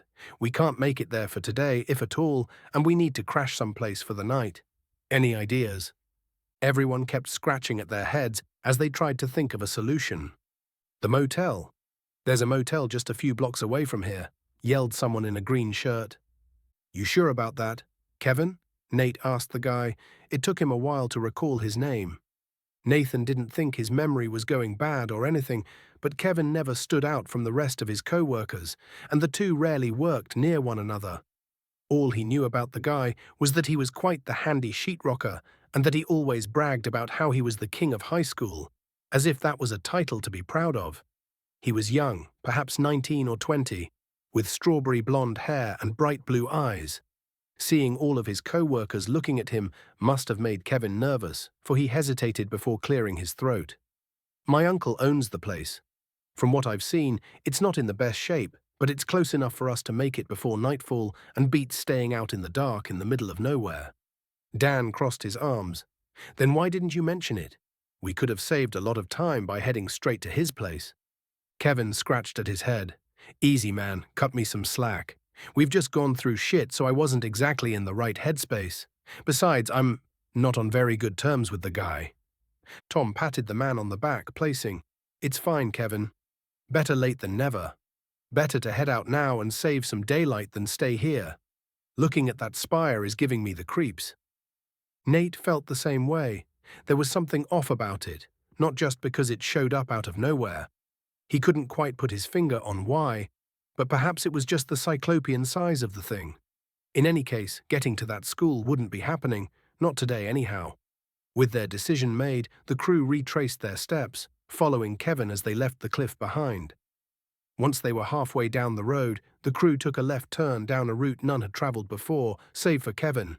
They kept walking and walking, passing through the eerily quiet streets, their eyes peeled. They passed by more bodies, either smashed by debris or mutilated by goblins. Or something else, it was hard to say. Some corpses didn't have any skin on them, while others had been burnt to nothing but a darkened skeleton. The travel took a long while, the tension building as the light bleeding down from the clouds grew dimmer. Eventually, members of the crew started sharing their worries, their eyes snapping at every shadow, every noise as they huddled closer together, tools at the ready. Just when tensions were nearing their peak, they finally saw it in the distance. It was a shabby, almost wretched place. Not that much different from a decaying orange block, but its neon sign was a welcoming beacon of sanctuary, despite its crude text. Moe's Hotel. Only $44.99 for a fun night so unrefined, you'll no longer be resigned. It read, What in the name of God did I just read? Tom asked, his face reddening as he took an involuntary step away from the peeling motel. When he eyed Kevin, the man nervously tugged at his green shirt. I think I forgot to mention what kind of motel it is, right? Sorry, boss man. Tom just stood there confused. His head kept turning between the motel and the dark sky, as if he was contemplating his options. Well, it's in one piece. One, soggy, crusted piece anyway, Tom said with a resigned sigh, turning to everyone before saying, Let's get inside, fellas. We've got a long day ahead of us. Without saying anything, Nathan and Dan were the first to approach the motel's door. If there was something bad inside, it only made sense to send the biggest guys in first. They did the most fighting during the goblin attack, and second to Tom, they needed the most rest. So he supposed that it could also simply be because he and Dan wanted to pass out first. Nate's heavy eyelids could have been the true things leading him to this door, if that was the case. Nathan gripped the motel door's handle and tried pulling it out, but to no avail. He felt like a dumbass when he noticed a big fat push sign plastered on the cheap off-white plastic door. With an embarrassed groan, he pushed it inwards, the scent of cigarette-infused wood and vomit hitting his nose and causing him to wince. He cursed as the first thing he saw was a bloodied desk with a dead man on the floor. Sitting on his body were a bunch of wobbling goblins, the largest of which was downing an entire handle of a glass black label Tony Stalker. It lazily turned its attention to the door, and its eyes widened in apparent horror when it saw Nate barreling towards it with his axe raised to strike. With a furious roar, Nathan brought the axe down, splitting the goblin's head in half, blood and brains flooding out of the exposed skull as both sides of the creature's head fell away from one another. "Fucking goblins!" Nate shouted. "Get 'em!" With his scream, the little snots rose, scrambling away in an attempt to flee. Nathan could hear enraged yelps coming from upstairs, but he didn't care. No matter how many goblins there were, they were going to die. Chapter 3: Mouth for War. Rage. Nate snarled as he pulled his weapon free from the twitching corpse, eyes fixing on the nearest freak. He charged axe in hand and eyes wide as he bore down on the next goblin, readying his axe to swing. He brought it forward, the blade cutting into the gob's temple before separating the top half of its skull from the rest of its body. Blood arced across the other goblins present, spattering blood in a line across them and the lobby. The bottle it held dropped out of its hands, spilling across the stained floorboards and mixing with the blood pooled around the dead man. The top half of the goblin's skull splattered down beside the fallen bottle, its yellow goat eyes still wide with terror. The bloodbath was likely a sobering experience to the rest of the goblins. Perhaps having realized the gravity of their situation, they quickly started barking at one another in a guttural tongue, forming two separate groups. One lone gob went straight out of the room and into another chamber chittering something in its rough language. If Nate could hazard a guess, then he was sure that Gob would be telling the others what was going on. While this happened, the remaining goblins tried to jump at Nathan, clearly hoping to overpower him with their numbers. With one quick horizontal swipe, Nathan sent both arms of a goblin flying, the limbs spinning wildly through the air after Nate hacked through them at the elbows. As it looked at the bleeding stumps of its arms, letting out a horrendous scream that caused Nate to wince. Nathan shut it up with a boot to the face, forcing it to swallow its own teeth and sending it cartwheeling backwards before it crashed into a wall. It did not rise after that. Another goblin let out a battle cry as it lunged towards Nathan. He turned his head to see another one flying at him. In its hand was a small, rusty metal pipe covered in a series of dents. It had a gnarly grin on its face as it flew toward him, clearly intending to bash Nate in the back of the head. He countered with a vicious elbow to the nose, Nate's lips pulled back in a snarl. Its nostrils became fountains of blood as the nose was smashed nearly flat against its skull. It fell to the floor with a cry of anguish at Nate's feet, and he quickly stomped on the gob's throat, feeling the neck crunch through his boot. Just then, another goblin jumped on his back, the sudden weight knocking him off balance. Nate cursed as he shifted his weight, barely managing to stay on his feet as the gob held onto his hair with a clawed hand, bracing its feet against his back. It cackled madly as it repeatedly stabbed him in the back, a glint of steel revealing that it was a kitchen knife. Warmth began seeping down his back with every stab the gob made, its cackles intensifying with each strike. Nate screamed in pain, reaching back to try and grab the damn creature. But much to his despair and annoyance, it managed to stay just out of his reach. This had to be the only time in his life where he regretted being buff. He couldn't get this damn green monkey off his back. Nate's vision blurred as he lost more blood, growing dizzy as his legs began to wobble beneath him. The goblin then reared back the knife, aiming it straight at the back of Nate's neck with a sick grin. Before that final blow could come, however, Dan came to the rescue. "Fuck off," Dan screamed, as he hurled his sledgehammer right at its skull. It couldn't even let a single yelp before its head practically exploded like a watermelon, gushing blood, grey goop, and chunks of its brain all around the room. The remaining goblins screamed in a panic when the rest of the crew barged into the motel, their cackles dying in their throats. "What took you so fucking long?" Nathan growled, falling to his knees with a huff, leaning against his axe. "Fuckers tried to ambush us outside. Can you get up?" Dan asked him as he gave Nate his hand. With a groan, Nathan stood with Dan's help. Before he knew it, Tom was there beside him, the old man's face a rictus of worry. "Hold still," Tom told him as he began typing on his keyboard dino computer thing. Nathan's expression switched from annoyance to confusion, then surprise as a warm yellow light shone around him. It was a streamer of light swirling around Nate in a descending circle. The last time Tom healed him hadn't been nearly this effective. He could feel the stabs in his back knitting together. He could even feel other aches unrelated to this battle begin to ease. such as the knot that had been in his back since he'd woken up. Once the light dissipated, Nate was shocked to see that he was not only fully recovered, he felt great. Well, he still felt exhausted, the need to sleep was still there, but other than that, he couldn't imagine feeling better than he did right that second. "How did you do that?" Nathan asked him as he poked at where his wounds should have been. Tom slapped his hand away. "Don't touch them. Just because they're healed doesn't mean you won't be sore once the adrenaline wears off." Tom scolded. "Ow!" Nate complained, nursing the back of his hand. "I still don't know how you did that." Tom smirked, patting his computer. "It's all thanks to this magnificent piece of technology," Tom told him as he gently tapped on his Amiga. He turned to Ben, a smug grin on his face. "Not so bad for a hunk of junk, is it?" Ben then lifted his hand, a ball of bright red energy forming in his palm, roughly the same size as a man's fist. The ball of energy then shot forth toward a goblin that had tried to skitter up the stairs, the blast colliding with its skull and reducing it to mush, the headless corpse falling twitching to the steps and sliding back down on its own blood. "Bullseye," Ben said with a grin. As Tom had tended to Nathan's injuries, most of his co-workers had gone on to clear the other rooms, leaving him, Tom, and a clearly distraught Kevin. His hands were shaking as he blankly stared at the corpse on the ground. What the hell?" He heard Kevin shout, "Who the hell is that?" He questioned, No, hey," he yelled, dropping beside the dead man. "Mo, it's me, Kev. You're gonna be all right," he said, shaking the body by the shoulders. Mo's corpse did not respond. Kevin turned to Tom, tears beginning to bud in his eyes. "Tom, heal him. He's not doing good." Tom stared for a moment, before nodding. Let's see what we can do," he said, typing on his keyboard.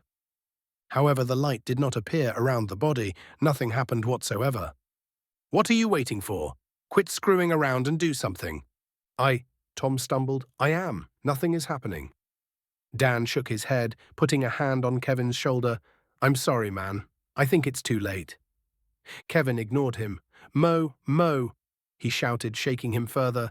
"Get up, fate-ass. It's Kevin." "Kev, quit that, man," Dan urged, but Kevin didn't seem to hear him. Nate stared on, unsure on what to do, as he watched his co-worker begin weeping over the corpse of his uncle. "I'm sorry, man. I'm sorry for ratting you out to my mom for buying me that Prussian standard. I was in big trouble was all, just a kid. You don't got to ignore me right now, all right? I'm sorry." "Kevin," Tom said gently, "that's enough." "Tom, just fucking heal him already," Kevin screamed, turning toward Tom, tears running down his face. "I've been trying this whole time, Kevin." Tom winced, leaning down beside the corpse before pressing his fingers against its neck. The room became silent for a moment before Tom retracted his hand, closing his eyes before shaking his head gently. "He has no pulse. He's gone." Tom said, "I'm sorry." Kevin knelt beside his uncle and cried on the floor. No one talked. They just stood there as Kevin let it all out, constantly apologizing to Mo for everything bad he'd ever done to him. Nate felt sick, just standing here, but he wasn't equipped for dealing with this. All he could do was stare, shocked as Kevin grieved the death of his uncle. The gravity of their situation nearly made Nate's knees buckle. This whole town wasn't safe anywhere. It was a war zone. There could be goblins anywhere around here, and they were out for human blood. If rescue was going to come, Nate could only hope that they would do so soon. Dan and Ben moved throughout the motel, working with the other men clearing it of goblins, leaving only Nate and Tom staying by Kevin's side. He couldn't just leave Tom and Kev here on their own. Tom was too old to fight, and Kevin was distraught. If the goblins found a way back in here, they'd be practically defenseless. It was only when the other crew members returned that Nate allowed his shoulders to slacken. Kevin had stopped crying minutes ago, but still refused to look up from the body, his head hanging low. Nate could hear thunder outside, and peeking outside the door, he could see rain beginning to fall. A bit more time passed, the rain intensifying to a full-blown storm, wind ripping at the door violently. Still, he could hardly bring himself to move, even though the logical thing would be to close the door. He just couldn't move his feet. Thankfully, the others didn't seem to have this same problem. Ben whistled as he looked through the window. "It's raining cats and dogs out there," Ben said, breaking the silence as he shut the door. Dan then rounded the desk, grabbing a beer from the fridge behind it before handing it to Kevin. "I don't think making him drink is the best option," Tom reprimanded the tattooed man. "You got it wrong. It's for after the burial," Dan told him, "not for drinking." Ben turned away from the window and gawked at Dan in pure astonishment. "You want to bury him in this weather? You got a problem with that. It's the proper thing to do. Besides, you're going to help me. There's a whole lot of bodies up there, and I'd rather not have them stink up the place, or worse, rise from the dead. This isn't a zombie movie." Ben narrowed his eyes. "I'm not taking my chances," Dan replied firmly. "We can't bury 'em all in one night." Ben pointed out, a grimace on his face. "I ain't digging 6-foot holes in the rain." "I never said 6 foot," Dan huffed. "Shallow graves." "Look, man, I'll help dig a grave for Mo here, for Kev's sake," Ben began. "But I'm not staying out there all night, okay? Just one grave for me. We can worry about the other ones tomorrow." "How about we burn the rest?" one of the guys asked in the back of the room. "I ain't got a problem with that," Dan shrugged. "But we can't light 'em up tonight. It's too rainy." "Are we really talking about this?" Tom asked, shaking his head. This shouldn't be happening." He sighed, burying his face in his hands. "By God, what is going on?" Ben shrugged. "I don't think anyone has a clue, Tom. For all I know, God could be mad at us, or it's the work of aliens. Heck, maybe the crazies are right, and we're in a simulation and it's gone haywire." Dan rolled his eyes. "Next thing you'll say is that the Earth is flat." "But it is flat," another one of the guys complained. "Think about it, man. You can't see the curve in the horizon." "Holy shit, shut up, you moron," Ben countered with a sneer. "You really think now is the time for that?" Dan groaned as he rubbed his temples. "For fuck's sake, let's just go bury the man before this conversation gets even dumber. While Ben and I dig the grave, you lot stuff the bodies in the basement for now." "Do motels even have basements?" Nathan asked. "This one does. It's converted into a laundromat." One of the guys spoke up. I've used this motel before," he finished, averting his eyes. "So we're just throwing dead bodies in the basement? That's sick." Tom huffed, shaking his head. "We don't have a choice. Just let me take care of this while you and Nate keep watch over Kevin," Dan told him, running a hand over his bald, tattooed head. I'm fine. I'll help with burying Mo. He's my uncle, so it's the right thing to do." Kevin spoke, voice hoarse as he stood from the ground. "You sure you're up for it? There's no shame in just chilling out." Dan told him, "You're grieving, man." "I need to do this, please," Kevin whimpered. After a brief moment of silence, Dan let out a deep sigh. "Fine." Nate watched as they helped move Mo's corpse outside and into the rainy night. Now that Kevin was out and Mo's body was gone, he felt like he could finally move. He'd been almost as still as a statue watching all this take place. And as much as Nate hated to admit this to himself, he was glad that it was finally over. Nathan was jolted from his thoughts when Tom patted him on the back. "Go take a break, Nate. You've taken quite the beating from those demented freaks." He sighed, looking over the corpses. Gruesome, but it had to be done. "Tom, you think the world—" Nate hesitated. "What if the whole world is like this, not just here?" Tom hesitated. "Then I hope to God that it isn't, and that we'll be out of here by tomorrow. I don't want to worry. The Bible teaches to not worry. But son, something about this isn't right." "You're telling me?" Nate frowned. "Anything in your book talk about goblins?" Tom shook his head. "I don't believe so. But on that subject, if we're encountering goblins, then what else could be out there?" Nate's frown deepened. "The hell do you mean you think there's other freaks out there?" Tom nodded. "Magic computers, giant monsters, goblins. At this point, I won't put anything off the table," he said, setting his Amiga down on the counter. "Who knows, maybe tomorrow we'll run into elves. Maybe a dragon or two." He laughed, though there was no mirth in his tone. "This is all too crazy to be real. I'm hoping that when I sleep tonight, if I can sleep tonight, that I'll wake up at home. Hell, I would be happy if I woke up at my desk. Nothing would please me more than to just get back to work and forget all this nonsense." "I hope you're wrong about there being dragons," Nate said sincerely. "I don't think that's something we can handle without some firepower." Nate paused. "Speaking of which, we should probably check out the bodies and some of the homes around here tomorrow." "Why would you want to do that?" Tom asked, a look of disgust on his face. Tom, it's Idaho, Nate said with emphasis. Right, he replied, raising a finger in the air. We've got some of the loosest gun laws in the nation. Good thinking, Nathan. Nate had his own gun at home. He'd just walked right into a store, bought it on that day, and left with it that same day. No background checks, no waiting for permits. It was just his immediately. He wished that he'd brought it with him to work today, but he hadn't seen any reason to. Nate could keep the gun in his truck at all times if he wanted. So long as he kept it in plain view, it was legal, and it was like that for every other Idahoan. Open carry was completely legal. Nate squinted. Maybe there needed to be a permit for automatic weapons, but otherwise you were in the clear to carry whatever you wanted. Ironically, one still needed a permit to conceal carry, but having your guns out in the open was totally fine, provided you weren't a felon, of course. Gun stores too, if those ain't ruined or looted already. Nate told him, let's just keep our eyes peeled for them tomorrow. I don't have the stomach for looting corpses. Tom shook his head. I'll have to leave that to you boys. Is that all right? It's no problem, Tom. Nate nodded. I don't want to do it either, but we got to keep ourselves safe from them little green freaks. They're weak, but you saw how that one fucked up my back. I would have died right there if it wasn't for you and Dan. He nodded. Thanks for that, by the way. Tom nodded. Don't mention it. You would have done the same for me. He smiled.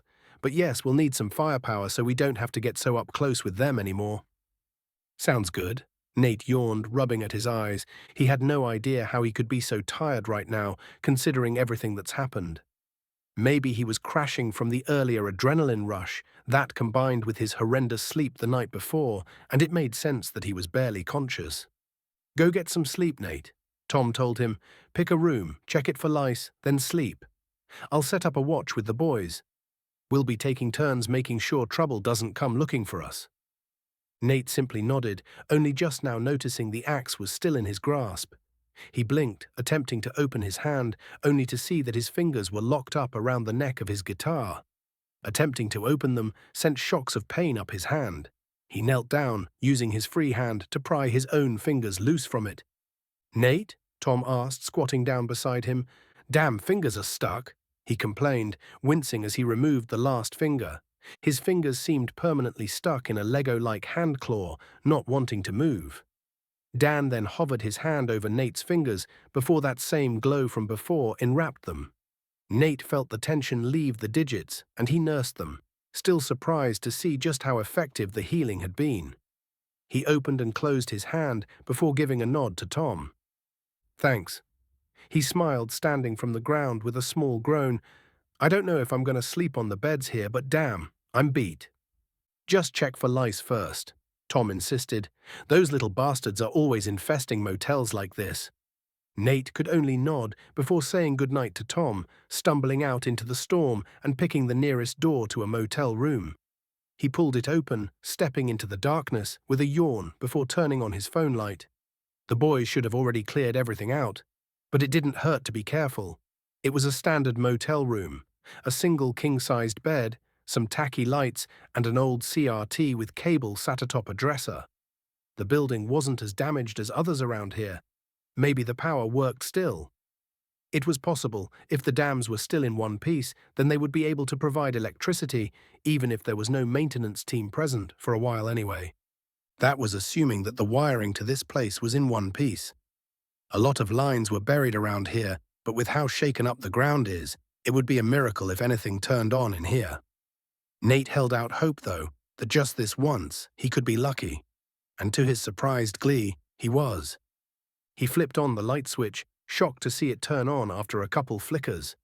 The room was now bathed in a grimy yellow light, showing off the stained mattress and the crumbly floor. Nate wouldn't have slept in this place for free before. Bird, Blair. These were desperate times, and with monsters prowling the streets, this was better than sleeping outside. Not the bed, though, no way. There was a leather couch along the wall beside it, which, while smelling of spilled beer and cigarettes, didn't have mysterious yellow stains on it like the mattress did. Nate searched around the room for the TV remote and found it in the dresser, along with a nasty surprise. He reared back in disgust as a small roach flew out of the drawer. Just as it was about to fly into his face, he smacked it down with the bass of his guitar. It twitched on the ground before he crushed it with his boot. Fucking bugs.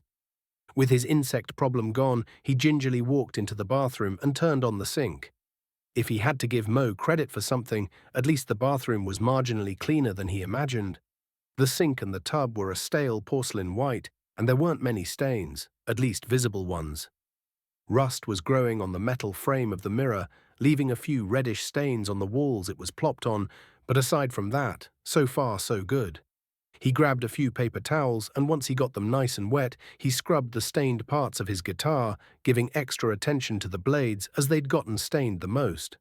Before, he would have winced on getting the wooden frame wet, but he doubted there'd be any issues considering it was now magical and strong enough to decapitate goblin heads. The neck was still somehow perfectly straight, despite all the punishment it had gone through today. It didn't make any sense. As he was wiping his oldest companion squeaky clean, he noticed that the sink started shaking right before the water stopped. Expecting the worst, Nathan backed away and raised his guitar high, ready to swing at whatever abomination that might come crawling out of the faucet. Once the shaking stopped, the water shot out like a flood from a broken dam. And to Nate's surprise, there was steam. The water was hot. He had a giddy grin on his face and felt like a child in a candy store, but just as fast, that smile died down. He contemplated if he should take a bath. Even if he cleaned his body, what was the point if he was going to wear the same dirty shirt and pants? It's not like he had any spares lying around, and he wasn't going to rob the dead of their dignity. Not that he'd want to wear dead people clothes in the first place. That was when he heard a knock on the door. With his guitar axe in hand, he slowly approached it, peering through the peephole to find one of the other construction workers holding a giant garbage bag over his shoulder. To Nate's horror, he was wearing nothing but a pair of skin-tight wolf-print underwear, which showed the whole package. He immediately looked away with a sneer before the man's visible bulge was deeply burned into his retinas. "Ah, my eyes! The hell, dude! What's with the sausage fest?" Nathan screamed as he rubbed his poor peepers. He might need to wash them with bleach after this. "Tom's idea. We're going to use the laundromat before we throw in the bodies," the man yelled from behind the door.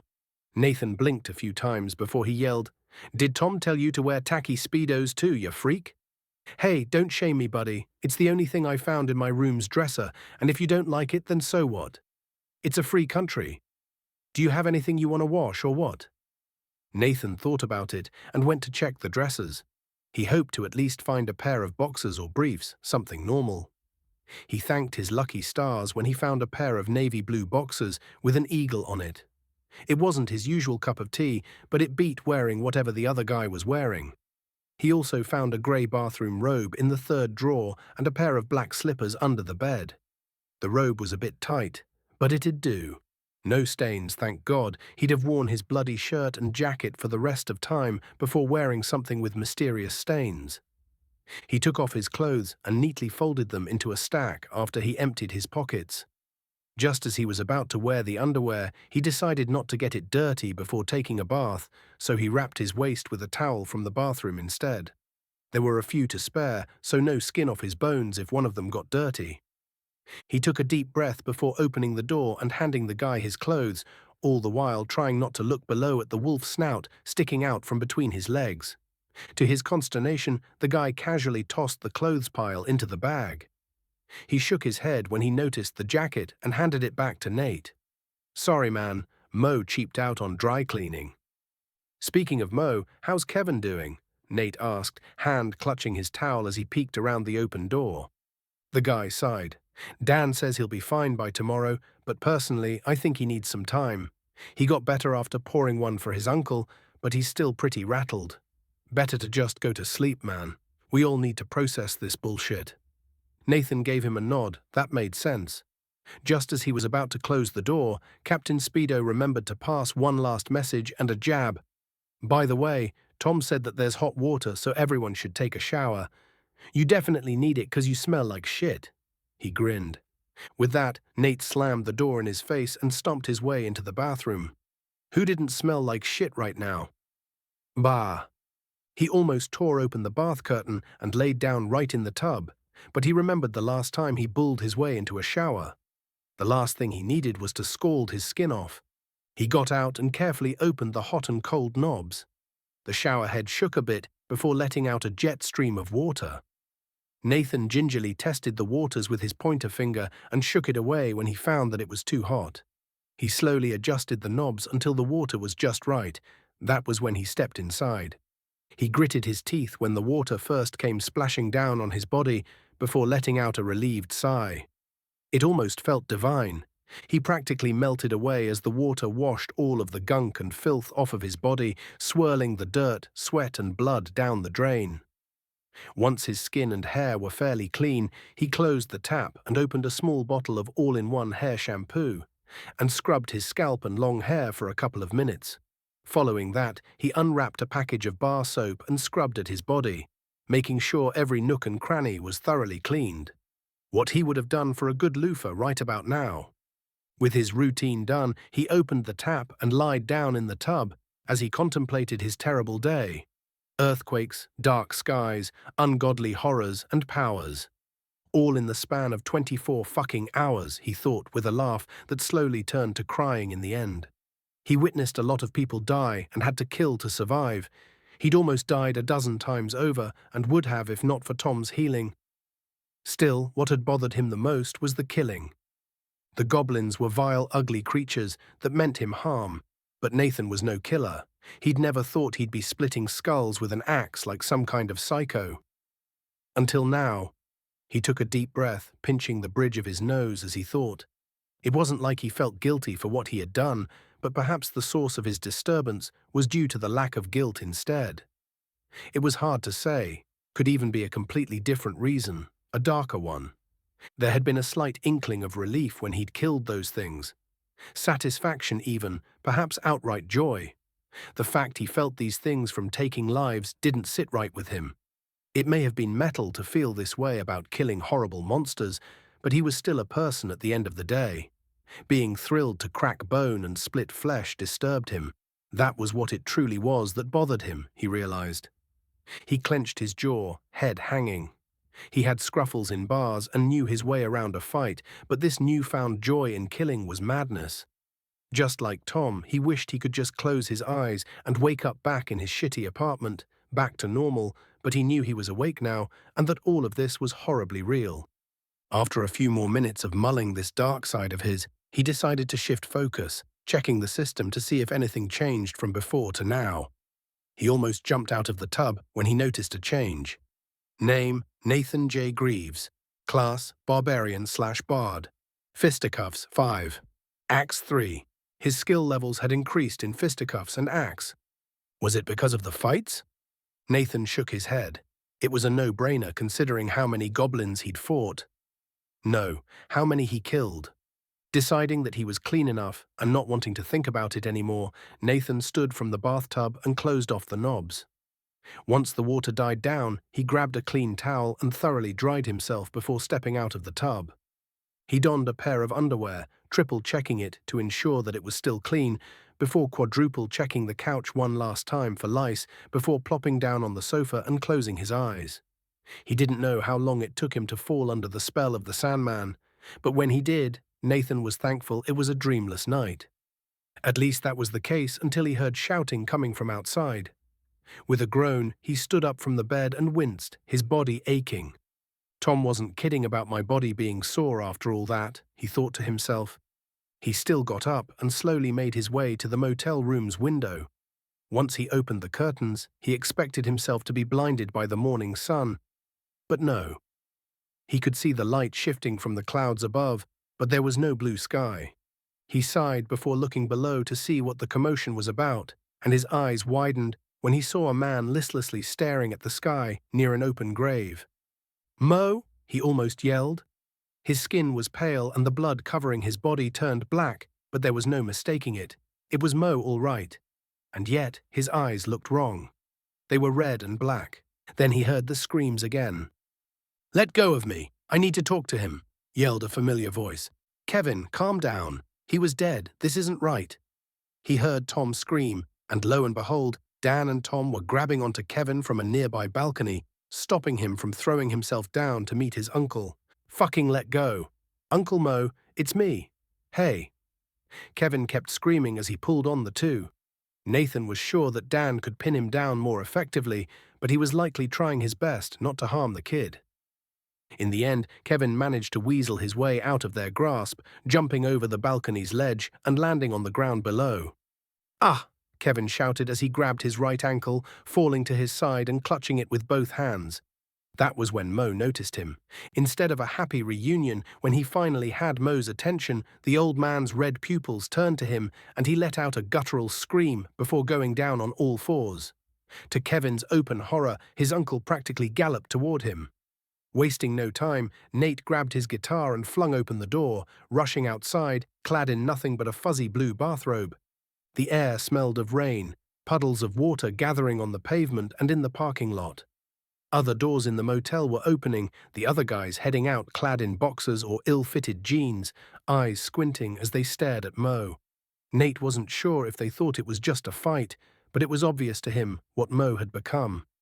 Nate rushed over, already rearing back his axe for a swing, watching in horror as Mo began pinning Kevin to the ground with a blood-filled snarl, his graying skin bulging with purplish veins. Kevin was pushed Mo's head away with a startled cry, the old man trying to chomp on his nephew's neck with gnashing yellow teeth. Before Nate could reach them, he saw a ball of glowing red energy fly out from the other side of the motel, pulverizing the zombified Mo's skull as soon as it made contact. Bone shards and brain matter flew across the parking lot, the energy ball fizzing out as it passed over its gore-strewn path. When Nathan checked to see who did it, he found Ben, his hand held palm outward toward Mo's body. Ben's hand clenched before his wide, terrified eyes found Nathan's. Ben's mouth worked, but he couldn't produce words, clearly shocked at what he'd just done. Nate looked back toward Kevin and the corpse of Mo, grimacing at what he saw.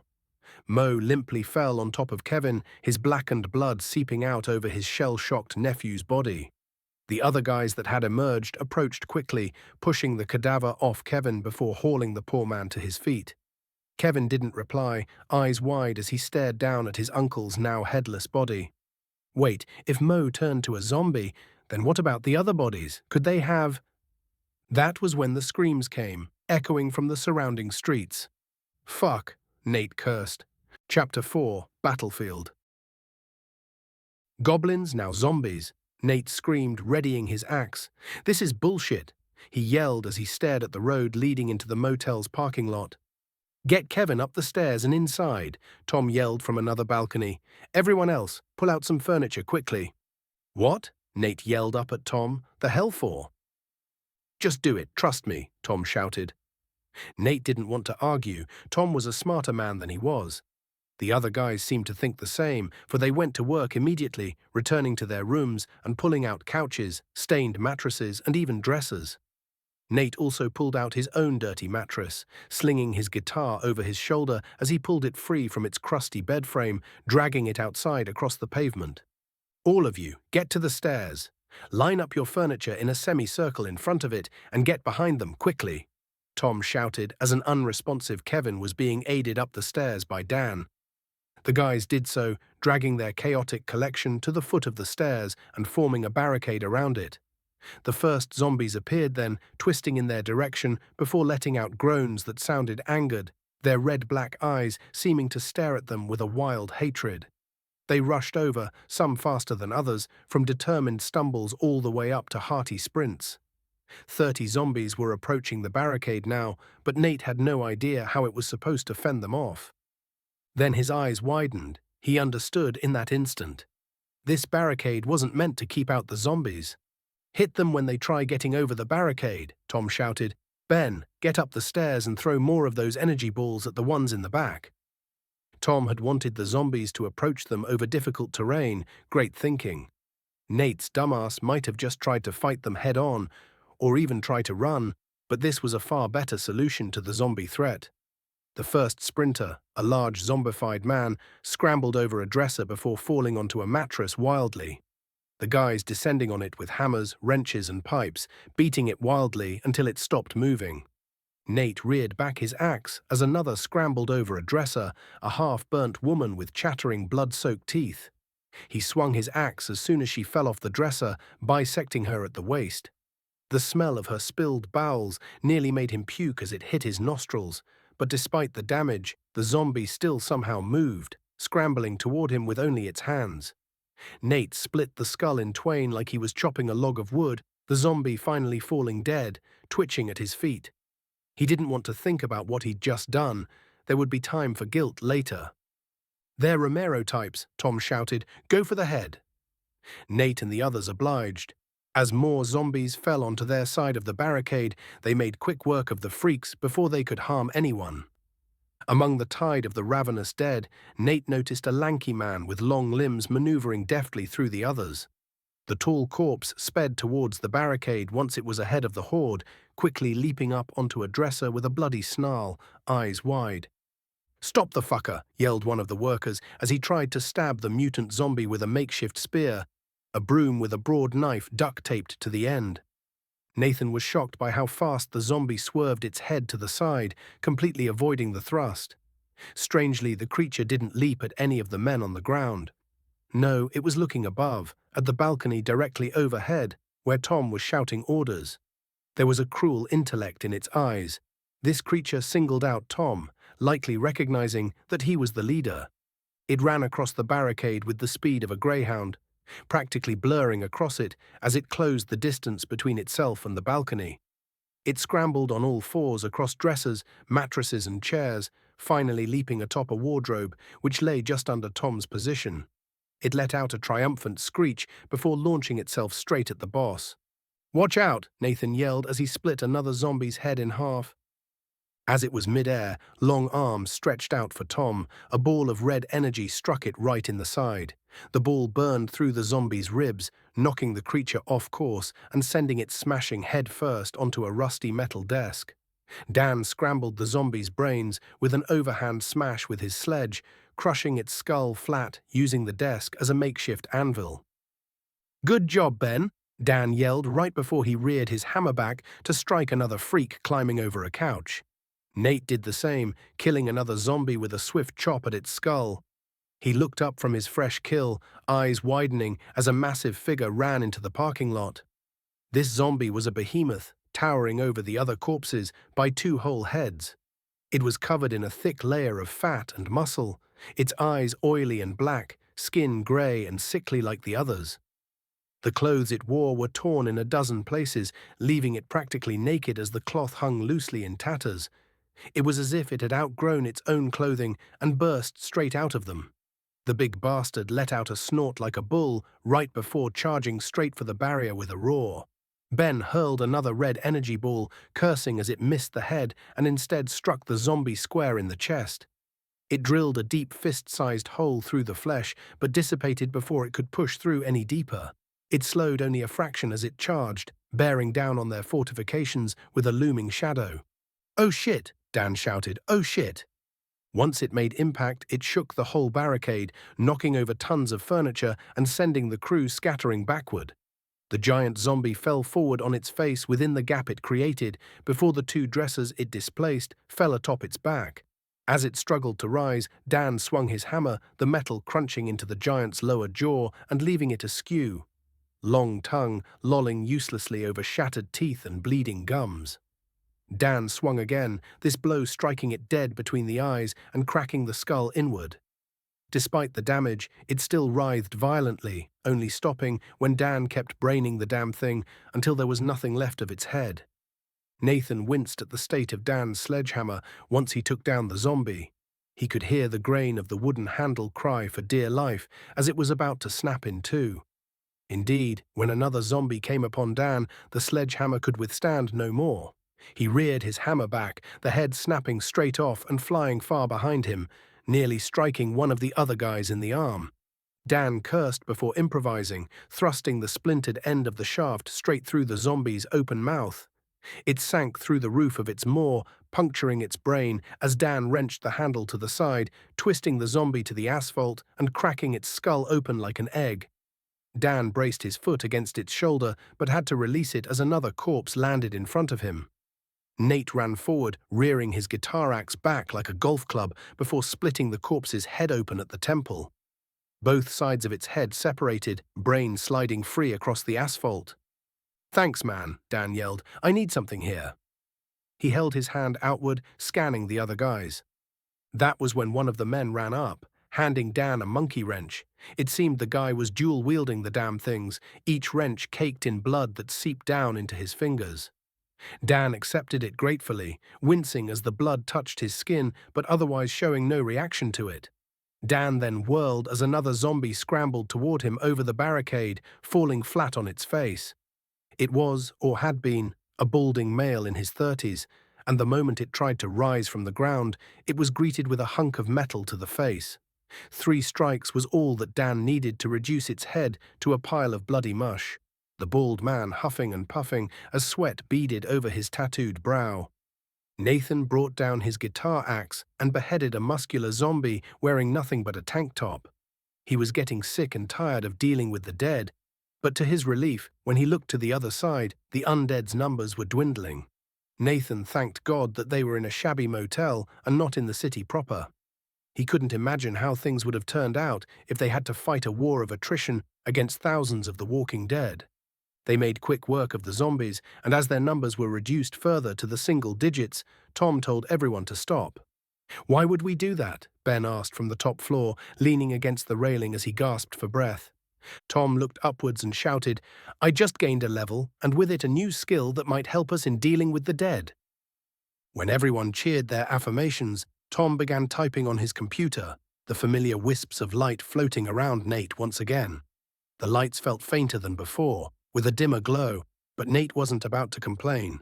The soreness he experienced earlier in the morning melted away, his shoulders less tense, wrists less locked, and knees less stiff. "Thanks, man, but I'm all right." Nate called up to him. "You said you had a way to deal with the zombies." "What do you mean, Nate?" "He's healing me," a confused Dan responded. That was when Nate noticed that he wasn't the only one who had the wisps. The others were healing too, letting out sighs of relief as they rolled their necks or popped their backs. It was then that he heard pained groans coming from the other side of the barrier. "Oh God, that smells awful," yelled one of the guys as he covered his nose. Out of curiosity, Nathan sniffed the air and wrinkled his nose when he smelled the scent of burnt, rotting bacon. He turned to the zombies and was surprised to find them no longer trying to move over the barricades. Instead, they had seemingly all fallen on the ground and were writhing in apparent agony, gnashing teeth and clutching their skulls as they shook violently. "How are you doing this?" Nate asked, looking back up to the balcony. "Well, in games, healing magic tends to harm the undead." Tom chuckled nervously. "I didn't know if it would actually work." Dan shrugged. "This isn't a game, dude." Tom kept typing on his keyboard as he talked, shaking his head. "Not for us, but it is a game for something out there. At least I think so. We have systems, classes, and levels, not to mention magic for crying out loud." Once he pressed one final key, the light wisps vanished, and he heard one of the zombies scream. Instead of the earlier smoke, deep blue flames engulfed its body, the thing's writhing ceasing as the flame consumed it. It didn't take long for the flames to fade away, leaving behind a pile of ash. With swift key strokes, Tom did the same with the others until there were no zombies remaining, sweat beading at his brow as he stared down at the corpses. This magic stuff had to be physically exhausting somehow, Nate realized. Ben was huffing and puffing, and all he'd done was throw balls of energy. He hadn't been swinging or dodging at all.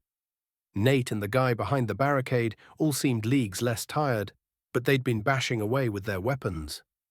That went for Tom as well. The healing magic seemed to take a toll on him in some way. Nate found himself hoping the old guy wouldn't push himself too hard. Tom sat down on the ground, his chest was heaving, his face as red as a tomato. Despite this exhaustion, there was a relieved smile on his face as he wiped the sweat off of his forehead. "There we go." The men erupted in cheers. Nate moved as far as he could from the blood and gunk left over from their kills before sitting down on the ground with a sigh. A dozen of the other guys did the same, letting out sighs of relief. "This isn't the time to relax.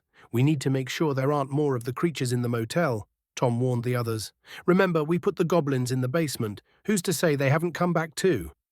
One of the guys raised their hand. It was the same man in the wolf print. "I Kinda forgot we placed them there and went to check if the laundry's done. They stink, but they're dead, all right. Tom gave him a nod and looked towards Ben before asking, Ben, can you please climb to the roof and check if there are more zombies in the parking lot? Why me? I can't feel my legs. Just do it already, you baby, Dan argued. You're the one that's always talking about that parkour crap. Nah, look at me. I'm Dan the big shot, and I'll make poor Ben do all the work. Ben complained, pitching his voice higher before he grumbled, no rest for the wicked. He then let out a sign before stomping his way up the stairs.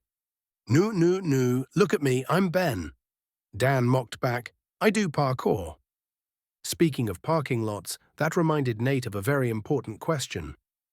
Why were they outside in the first place? Nate asked. I know some of them came from the streets, but there weren't that many bodies laying around out on the streets when we got here. Did you drag them out to the road? Dan frowned as he glared at Nate. Would you have preferred they were inside? He asked as Tom descended the stairs. Nathan raised his hands in surrender. Fuck no, man. I was just curious is all. Dan gave a deep frown, raising his finger to point at Nate. Oh boy, Nate knew that look. Dan was about to go off on him. Well, Nate wasn't going to put up with that shit.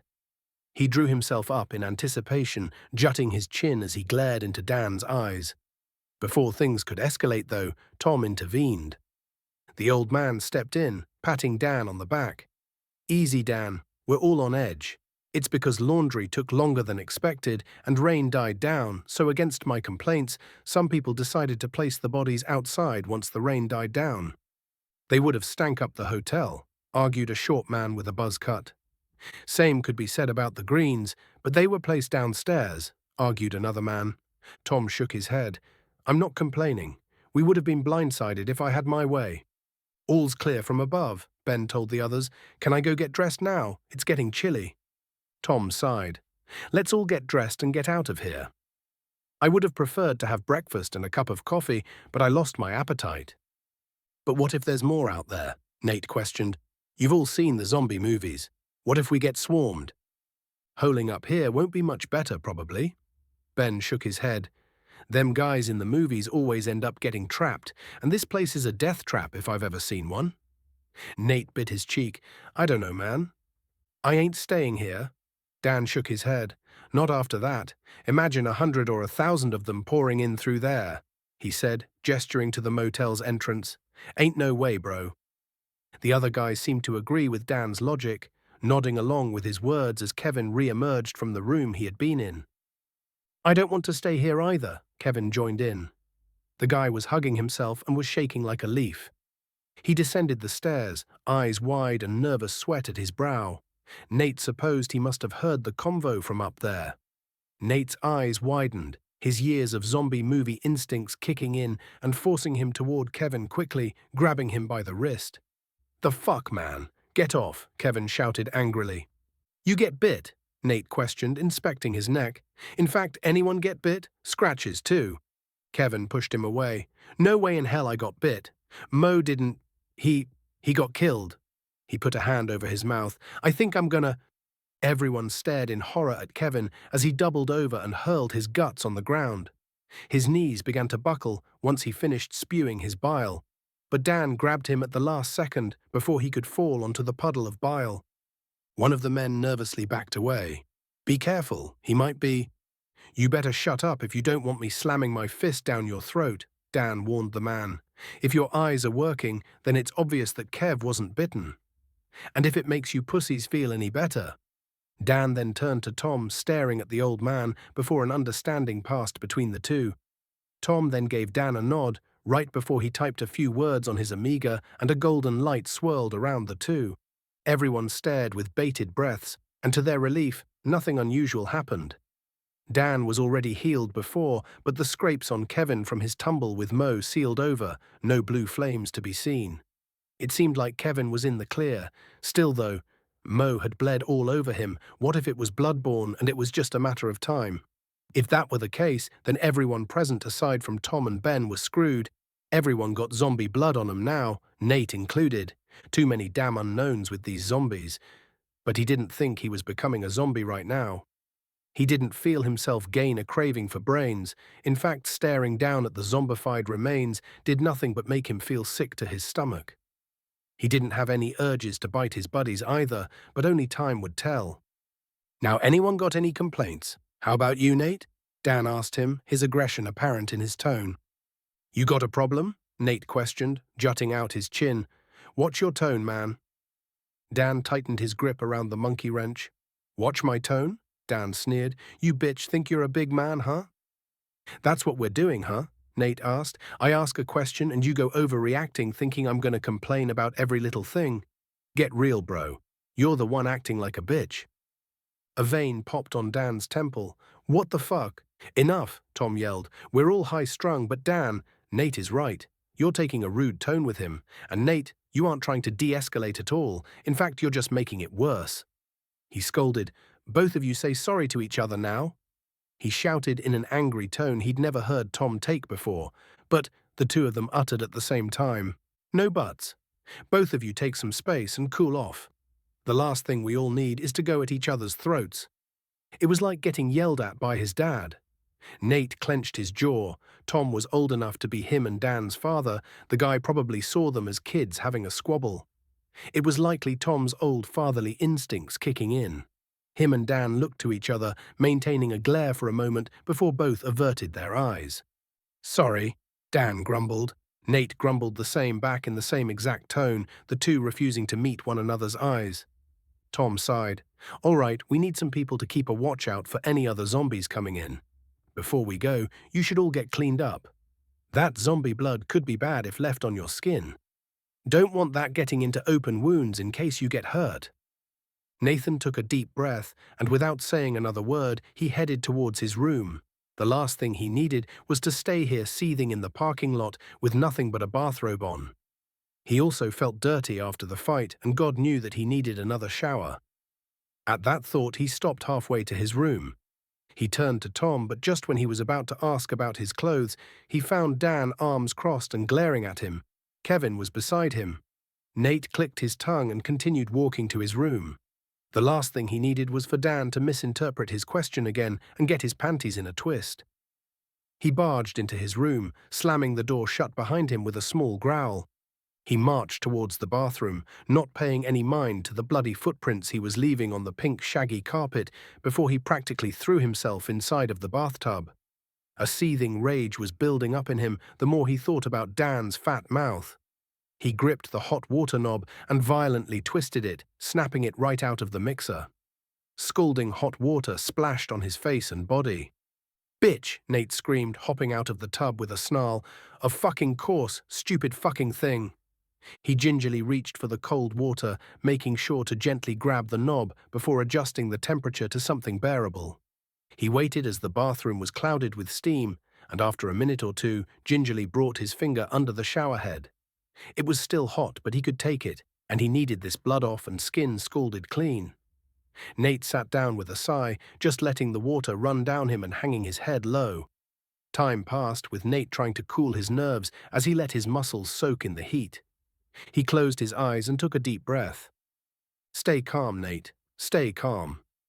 It was a stressful situation, and Dan, that finger-pointing tough guy acting asshole, just wanted to help the kid. "He's a bastard, but he's good. You're good. It'll be all right." Nate then let out another sigh before a smile formed on his face, eyes opening only to see that the water was beginning to pool around him. He blinked, looking over to the drain to see a clump of nasty grey hair floating up from it. It brushed his leg lightly, and that was when he felt something inside him snap. "Are you fucking shitting me? God fucking damn it!" Rage. With a roar, he jumped out of the tub, almost tripping on the bathtub's curtain. Out of spite, he ripped it off of its hinges and threw it into the tub. Nate then reared back his foot and kicked the tub, shocking himself when he saw the porcelain completely shatter beneath the blow. Still enraged, however, he couldn't bring himself to pause his rampage. He needed this. He grabbed the shower by the faucet, and the metal screeched as he tore the mixer from the wall. A torrent of water flooded the bathroom, leaking off of the walls and the broken tub. But he didn't give a shit as the tiles popped out with it. He then slammed it into the toilet, shattering that as well, and sending more water spurting out wildly. His attention then turned to the mirror, his skin hot with rage to the point where he wasn't sure if all the steam surrounding him was from the water or from himself. He stared at his blurry reflection in the foggy mirror, eyes glowing red like some savage beast. He grabbed the broken toilet and hauled it straight out of the ground, snapping the bolts holding it down, along with the cork sealing it. With a whirl, he threw it right into the mirror, shattering it into 1,000 pieces. His nostrils flared like he was a wild bull, lips pulled back in a wolf-like snarl. "Nate?" He heard Ben call from the other room. "You good, man?" "Shut the fuck up," Nate screamed back. "I'm fucking fine." "The fuck is going on? Is there a zombie in her? Holy shit." "Why is the water coming out from under the door?" the man yelled. "I'm pissed off over here," Nate screamed. "Leave me the fuck alone." "Okay, you got this, man." "Ben, come on," Nate shouted, feeling the veins on his neck protruding. Okay, Ben's voice called back. "Geez." Nate bit his lip to keep it from quivering, not because he was on the border of tears, but because he needed to bite something. Blood flowed down his cheeks, dripping down onto the tiles and mixing with the water. He heard someone turn on the TV, and white noise came out. "No dice, huh? Look, relax. I have a couple of songs on my phone. I kinda listen to all kinds of songs, but I know you like metal. Maybe this one will cheer you up.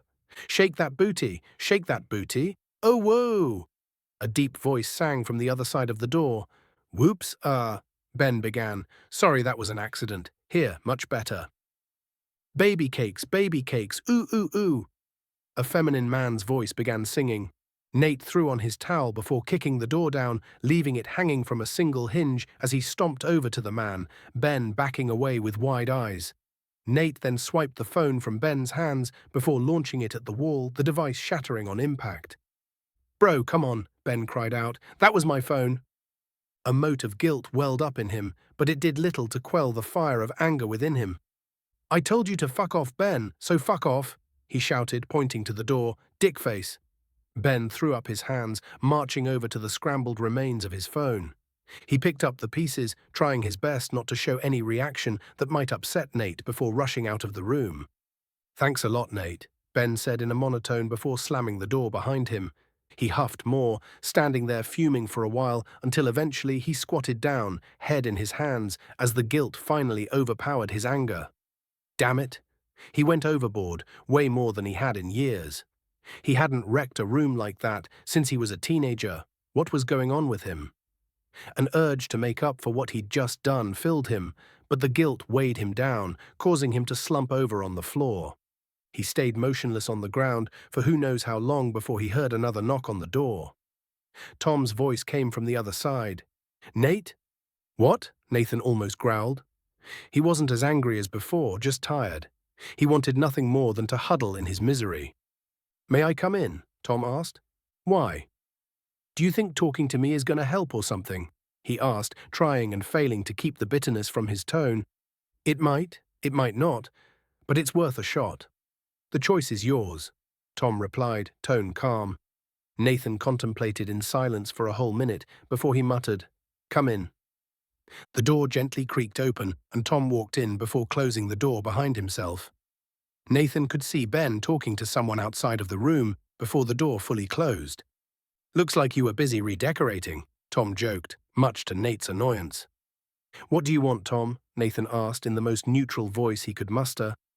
"I'm just checking on you. Things have been quite," he hesitated, "hectic today." Nathan flipped his hands into the air. "Well, that's the understatement of the century. We just had to play Evil Dead with our lives, and that's what you— No, never mind." Nathan groaned as he rubbed at his temples. "Sorry, Tom, it's just been too stressful. It was already stressful before this apocalyptic shit happened, and now we're stuck here literally fighting for our lives. Worst of all, it never ends." Tom listened silently as Nathan continued, "And it will never end.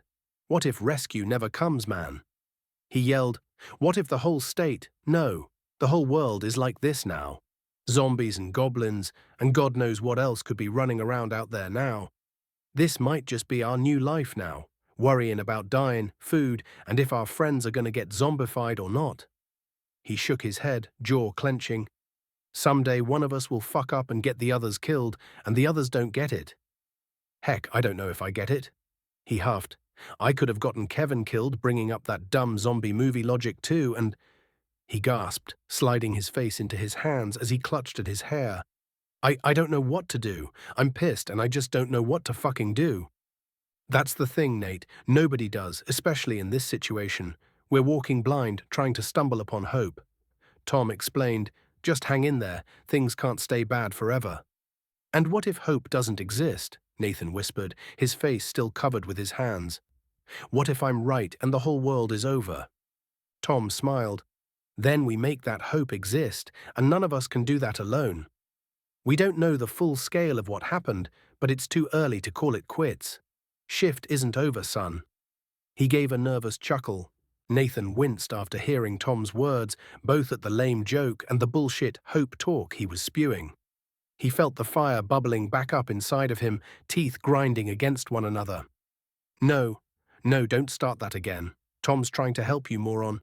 He struggled to calm himself, trying his best to crush the fire of his rage down into embers. Tom didn't deserve it, but Nate found himself unable to control his fat mouth. Don't wrap me in this united we are strong kumbaya Bologna, man. Numbnuts and I were just about to beat the shit out of each other over something stupid. What happens next time when you're not around to cool things down? Nate asked. Me and Dan aren't good at restraint, man. You would have been able to handle it, and before you shut me down, hear me out. Tom told him firmly, locking eyes with Nate. Seeing Nathan's silence as a sign of approval, Tom continued, Your fire is strong, kid, and I know it's hard to control, but no matter the amount of crap you face, you never unleash it on someone who doesn't deserve it. Objects? God save them from your wrath, but never people. I'm sure Ben would beg to differ. Nate grumbled, a mote of guilt building in his gut, remembering what he'd done to the man's phone. Well, he is miffed about the phone, but trust me when I say he didn't take it to heart. He'll take it out of your pocket, though, Tom said with a chuckle. Fair enough, I guess. Nate grumbled with a smile, standing from the ground. I gotta go tell him I'm sorry. Tom smiled. There you go. He nodded. Now next time you get angry, just count to 10. Nate shook his head. That never worked for me. He shrugged. I'll figure out something different someday. All right then. Well, let's get this resolved. Then we need to get ready to head out. Tom smiled. Nate nodded, approaching the door. He needed to learn to control his anger. He was acting like a child. Like his mom would always say, it was disgraceful. Too bad Nate was dumb as rocks and didn't know the first thing about how to be graceful. Ah well, he'd figure it out. Chapter 5. 5 Minutes Alone. A zombie writhed and squirmed on the ground as it dug its nails to the ground, snapping and biting at the air as it tried its best to get up from underneath Nate's boot. Its chances at freedom, however, were less than zero. Nathan swung his axe guitar down on its neck, sending a fountain of black flying from its decapitated corpse. He backed as far as he could, not wanting to stain his newly washed clothes. Nate gave the corpse one last kick. It hadn't even been 3 hours since they left the hotel, and this was the 10th zombie he had to deal with. He was getting sick of having to deal with them. You get what you deserve, you dumbass. You volunteered to guard the front, he thought to himself as he eyed the others. It was well, he didn't want to say sunny day, as none of them had seen the sun since this all began. The morass of colourful clouds seemed to be allowing the sunshine to pass through, though, so on the bloody rubble-strewn streets it appeared sunny. His jacket was wrapped around his waist now. The sun's warmth and the constant moving and fighting made it far too warm to keep it on. The guys were in a formation that almost resembled a shieldless phalanx, arranged in a tight circle with Tom in the center. Nate was toward the front, Ben just behind him as they moved forward. Nathan clenched his teeth when he caught sight of Dan guarding the back, the prick shooting him a sharp glare before turning his attention back to the streets behind them. Nate would try and play nice since he was also an asshole yesterday, but no way in hell he'd apologize to Dan. Best to keep himself from thinking about that stupid bald head of his. You sure there's a store this way, Clyde? He asked one of the guys. At first glance, the nervous-looking rotund man didn't look like he belonged on a construction site, but Nate knew how heavy Clyde could lift. They both went to the same gym, and the man was a beast of a powerlifter. It was funny when he found out that Clyde was a cleric like Tom, but the class fit his shy and reserved personality to a T. Yeah, brother. It ain't no dollar kernel, but it's still a nifty place and is stocked with pretty much anything you can imagine. It sure beats buying stuff from the gas station. Clyde answered nervously, his thick forearms clutching his pipe tightly. He was a cleric, but Nate knew just how much damage Clyde could dole out with that damn thing. There was a reason he wasn't in the center with Tom. I don't think money's worth anything anymore, man.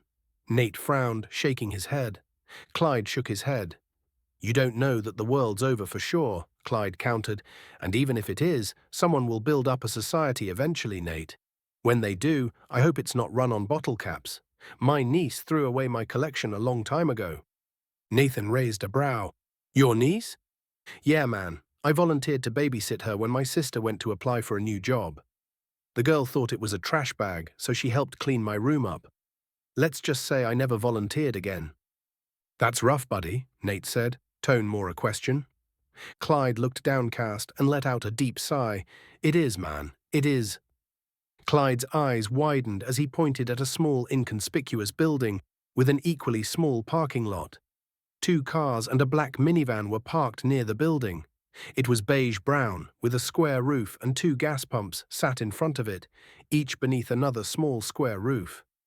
This gas station, much like the motel, was in surprisingly good condition. Hell, those vans didn't look so bad either.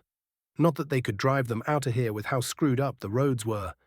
They hadn't been traversing over clean, even surfaces. The roads had several fissures and bumps in them that made it uneven and difficult to navigate, and that was without the mountains of rubble they needed to climb over. Those tires wouldn't last a minute across this shit. He huffed. At least he could charge his phone a bit, maybe. Nate squinted as he read the sign above the gas station's entrance. Doug and Harriet's? What kind of name is that? He asked, perplexed. He'd never seen a gas station having a mom-and-pop store kind of name like that.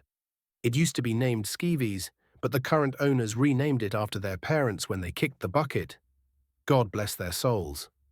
Are you sure it's as good as you say? Ben asked. Doesn't look that special to me. Beats the gas station you go to, Clyde joked around. Come on, man, we just need to grab non-perishables, some extra tools, and mosey on out of here. Bonus point, unlike the big places, we likely won't find much zombies inside. You don't know that big guy, Nate told him. There could be 1 or 2 in there.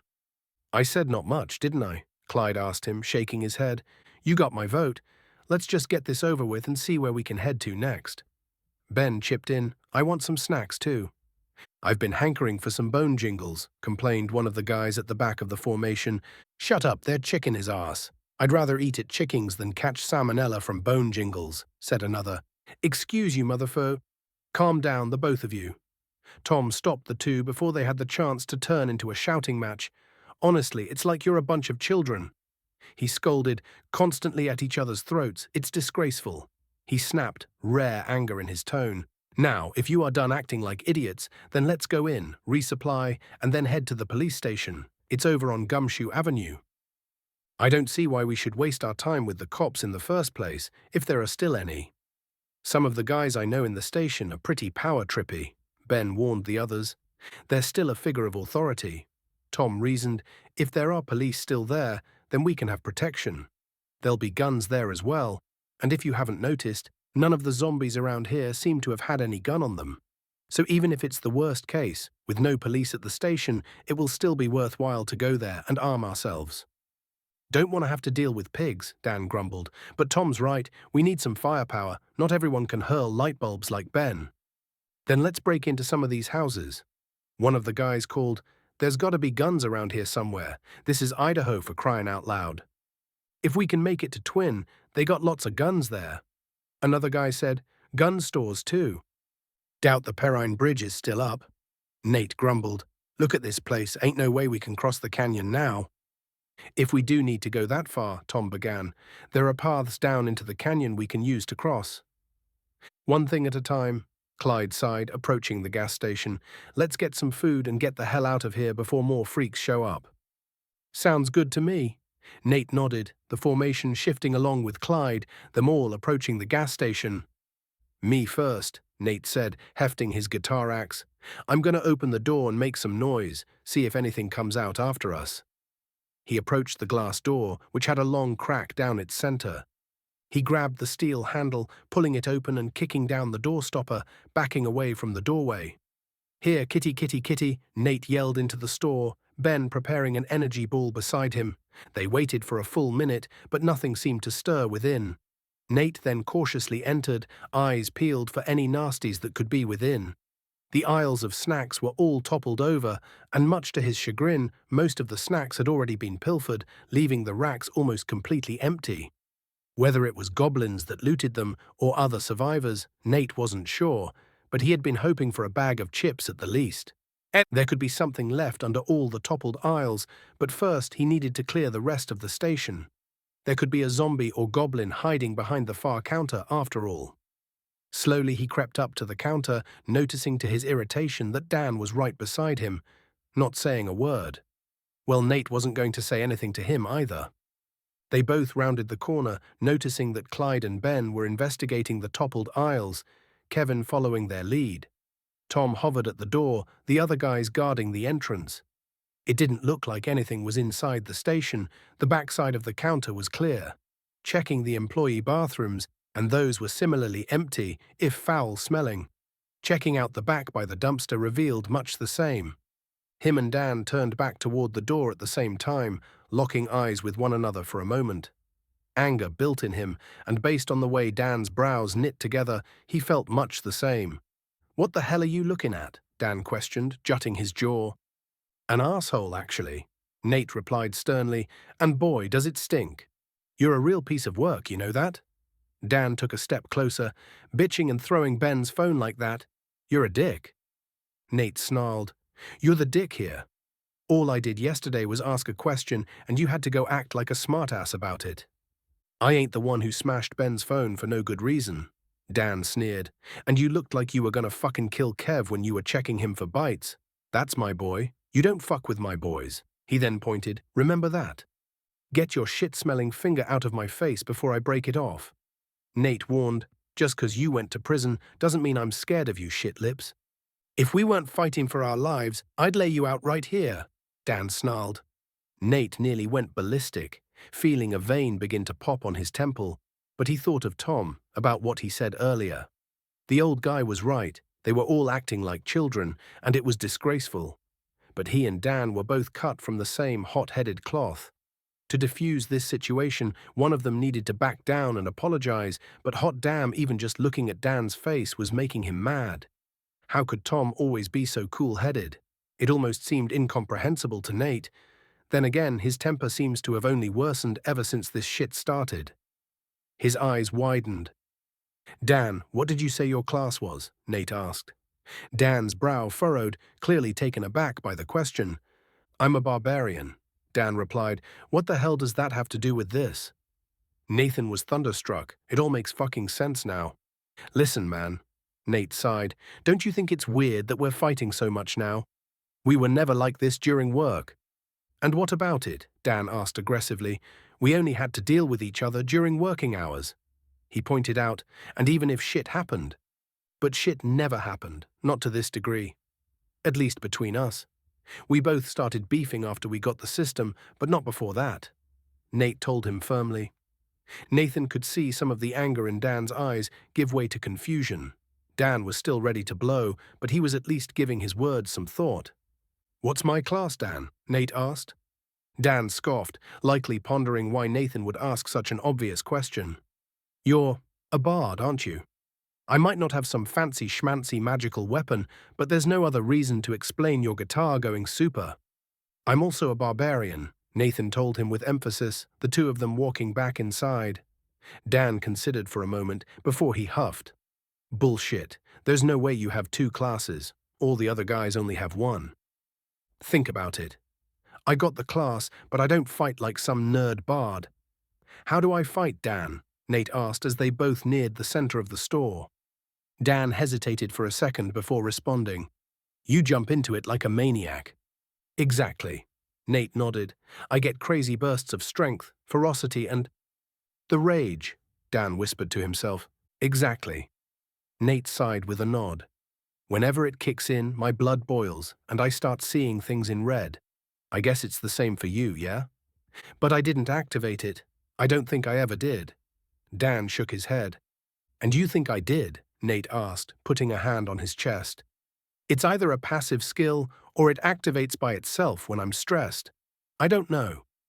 Dan scratched the back of his neck. His brows furrowed as he contemplated everything. So you weren't just being an angry asshole for the sake of it. You were going through bouts of rage. Dan mumbled to himself. Yeah, man. Think about it. We ain't never been at each other's throats like this till we got our classes. I think they're affecting us somehow, messing with our heads. Hell, I haven't chimped out like how I did earlier since I was a teenager. I know shit's stressful right now, but I don't know, man. Nate bit his cheek, his anger beginning to dim. What if the system's messing with our hormones, trying to make us act a certain way?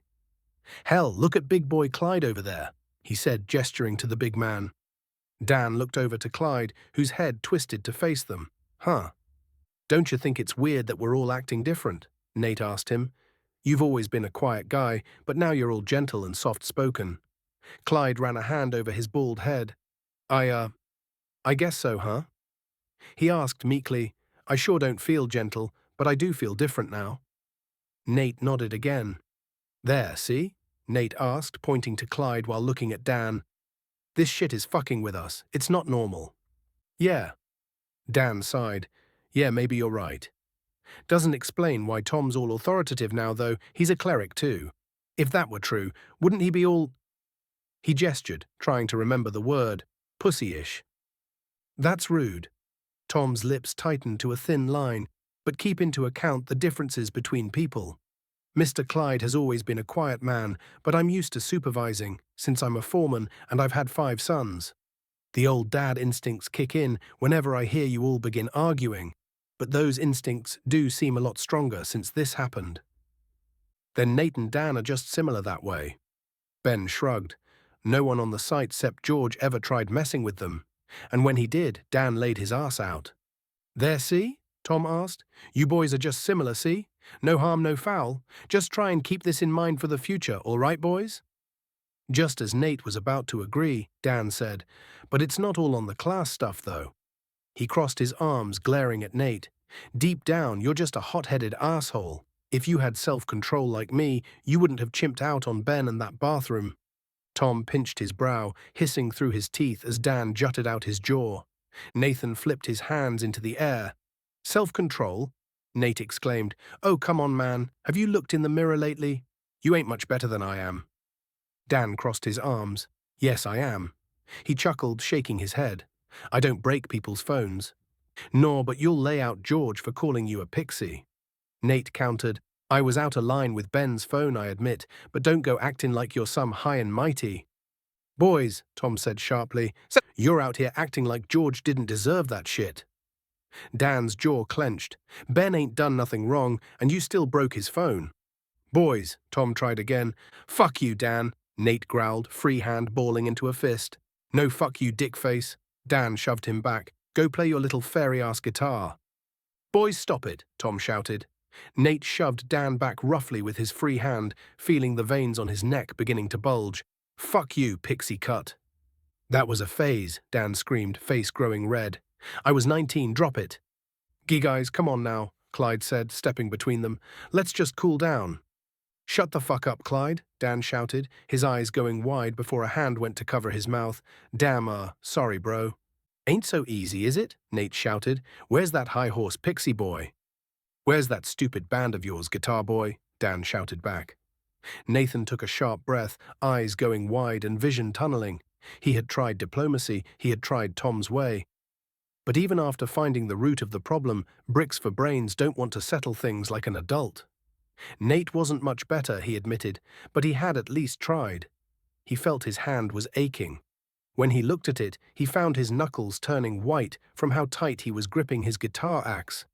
Dan's own hand was knuckle white on the handle of his monkey wrench, and for some reason, despite the anger he felt, something also felt correct about this as well. Nathan began to chuckle. Sorry, Tom, but we're fucking barbarians, aren't we? If Dan needs his ass kicked, then so be it.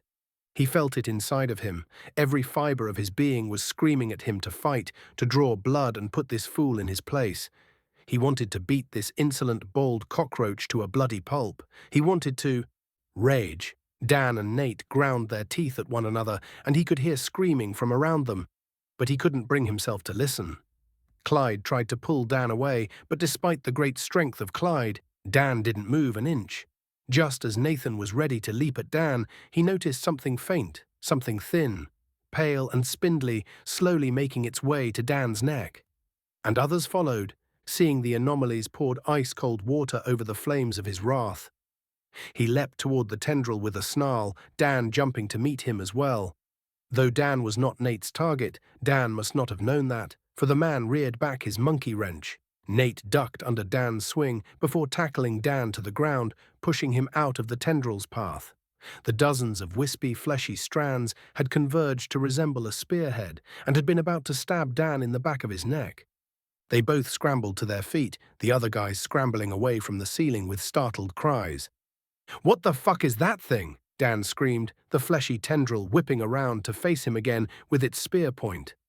Nate didn't answer, swinging his axe right as the fleshy tendril sped toward him. Metal blade met fleshy spear, the axe prevailing as its edge split the creature down the center with a spray of blood.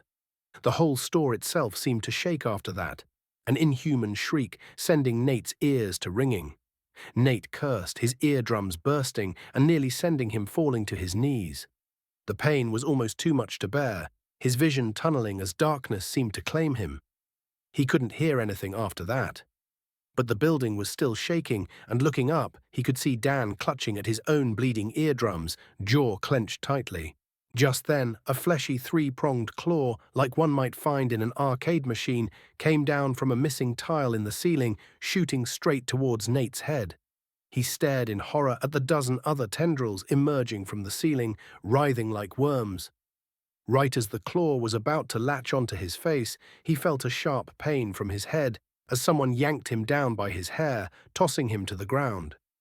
He let out a pained grunt as he hit the floor, twisting back up to see who had done it, only to see Dan grabbing the tendril of the claw with one hand as it bit down on the other hard, grinding the bones of his hands together painfully. He screamed something to Ben as he kept hold of the creature, and 2 crimson energy balls flew to the ceiling, forcing the claw to go limp once something came crashing down. Nathan got up and stared in disgusted horror at the fleshy mass before him. Its tubular body swayed on the ground as it warily stared at them with its 6 disproportionate eyes, some as large as his head, while others were as small as a penny.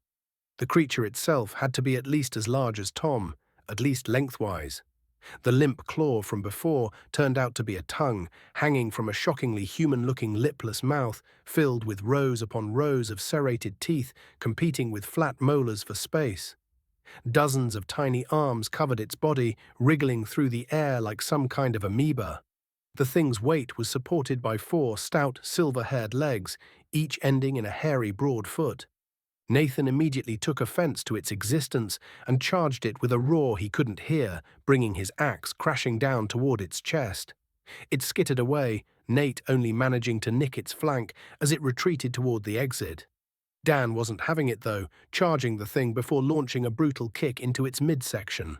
The thing undulated as it went flying across the store, an energy ball blowing another of its legs clean off as it landed. Nate and Dan jumped the thing, bashing it with wrench and axe, stomping it with booted feet, both with faces red and neck veins bulging. Neither of them stopped until it was a piece of twitching, pale meat. Its eyes popped, arms shattered and seeping blood from each orifice. Nate gave its head a final chop before him, and Dan fell back on their rears, huffing and puffing as they stared at the freak of nature. He felt his hearing return, those same familiar wisps of light enwrapping him. Feeling his pain ease, he turned to Tom, who was wielding his Amiga, staring down at the thing. An abomination against God. Tom shuddered. "We have to ensure that we check the ceilings too, I suppose." "Gah," Dan replied, wiping the blood from his ears. "Nate," he gasped. Nate grimaced before turning his head to Dan. "What?" he asked. Dan better not still be trying to start shit. "Sorry about what I said." Here and at the motel especially, I was out of line. Dan huffed, extending his fist toward Nate. Nate blinked in surprise, his earlier frustrations with the man seeming to melt away as he met Dan's fist with his own. "We're all good, bro.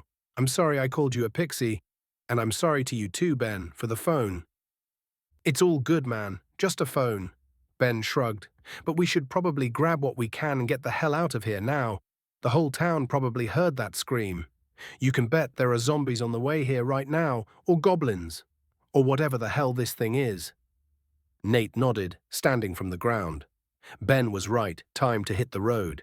He offered his hand to Dan, and the man took it, Nate heaving him to his feet. "Hurry up, boys," a voice called from the entrance. "I hear moaning coming this way." With that, they began tearing the gas station apart, looking for whatever it was they could scrounge. Despite the urgency, Nate was surprisingly relieved now that he and Dan had settled their issues. Now they just had to survive the rest of today. Chapter 6, Sons of Plunder. There hadn't been much left in there but some energy drinks, granola bars, and the cash register, which was emptied. It seemed that it had been completely cleaned out by looters. There had to be other people around here scrounging the ruins, but where were they? Could they have all died already? Were Nate and the others the only ones still left alive around here? Nah. He thought they would have run into the other guys that had left the site by now, but he hadn't seen them anywhere. They had waited a long time at the work site after all this went down, but that couldn't mean everyone was already dead and gone, right? He shook his head. There could be people at the police station, or maybe they were gathering somewhere else, but there wasn't any way that they were the only living people in town.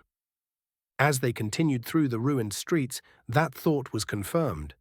They heard gunshots in the distance, along with screams, some human, others not. The moans of the dead also carried through the streets, their crew doing their best to avoid the sources of the noise whenever possible. Circumstances seemed to force them all into conflict eventually, though. The zombies were everywhere, emerging from under cars and rubble, some horrifically strong, while others were possessed of terrifying speed. The guys were taking nicks and wounds here and there, but thanks to Tom and to a lesser extent, Clyde, they were kept in tip-top shape. They scrounged through some of the more intact buildings as they went, more cautiously than they did with the gas station. They managed to find a few backpacks, along with some canned food and water bottles, along with a first aid kit. Though in truth, Nate didn't see a reason to have one, what with Tom and Clyde. Then again, there might come a day where they couldn't rely on Tom and Clyde's healing, or God forbid one of them could get knocked out and unable to heal anyone. Never mind, first aid kit was a great idea. The best find was when Dan found a shotgun under a bed, accompanied with a box of shells beside it. Tom had insisted that Dan not be the one carrying it, as he was a felon. It made sense. If there were cops at the precinct, Nate doubted they'd be keen on seeing Dan with a gun, what with his record and all them prison tats. He'd been a bit disappointed, but ultimately they decided on giving Kevin the shotgun. His class was Ranger, so Tom figured that must mean he could aim real good. Nate had no clue. Along the way, they found a half-crushed police vehicle, the officer within having been zombified. Tom incinerated it with his magic blue flame before they opened the door to scavenge for what lay within, getting a pistol with an extra mag, which was given to Tom. The guys had to insist, since he had no real weapon with which to defend himself. There was also a taser as well, given to Clyde, along with a black can of pepper spray. They went on like that all day, fighting zombies and scavenging the ruins for anything useful, some of the guys changing out their tools for baseball bats or shovels, anything with a longer reach than what they had before. It was around when they were coming upon Gumshoe Avenue that Tom suddenly stopped. Nate turned to him. "What's wrong?" "I just had an idea," he said. "We can pull up the screen by saying or thinking status, but is that the only screen we have? There could be others." "What, like a quest log?" Ben asked. "Makes sense to me." Tom nodded. "Quest log," he said, pursing his lips. "Anything?" Dan asked. "It doesn't look like it." "Here, let's try journal," Tom said, but he shook his head. "Status," Nate said, seeing his own screen pop up. "Status, name, Nathan J. Greaves. Class, BarDBarian/Bard. Level 2, 1+1. Strength, 16. Constitution, 14. Agility, 9. Dexterity, 15. Intelligence, 9. Wisdom, 10. Charisma, 13. Luck, 3. Skills, guitar play, 7. Bucketmeister, 3. Fisticuffs, 5. Axe, 3. Mace, 2. Abilities: Soothing songs, 1. Aggravating tunes, 1. Rage, 1. Nate drew his lips to a line. He couldn't find any sort of window or tabs where it could be. He tried to swipe the status screen like a phone, but that didn't work either. Maybe he needed to control it with his eyes. He stared at the screen hard, willing it to change, eyes going wide as he glared holes through it. That didn't seem to work either, though. Instead, it just made him look like a psychopath, he was sure. Saying status opened up the screen for status, but it didn't change once they said other things. Wait a second. Could it be? What if they were trying to access the other screens all wrong? Status, Nate said, closing the screen before saying, quests? Much to his shock, a thin bar appeared at the top of his vision. The line simply said quests and nothing else, but Nate was willing to bet that there was a way to extend it. This is so stupid. Let's just stop wasting our time and head to the pigsty, Dan complained, taking a step toward Gumshoe Avenue. Suck on it. Quests is the word, Nate told him with a childish grin. Bullshit. There's no way it's something as simple as quests, huh? Dan stumbled, eyes going wide as, from Nate's perspective, he stared ahead at nothing. Nate was willing to bet that the quest bar had appeared right in front of his face. You gotta keep the status screen closed first. You can't open it from there, Nate said smugly, a smirk on his face. Dan rolled his eyes. We've got a system expert over here. I still did it first, so I guess I am the expert here, dumbass, Nate chuckled. This is great news, Tom declared excitedly. Let's see, quests. Ah, there it is.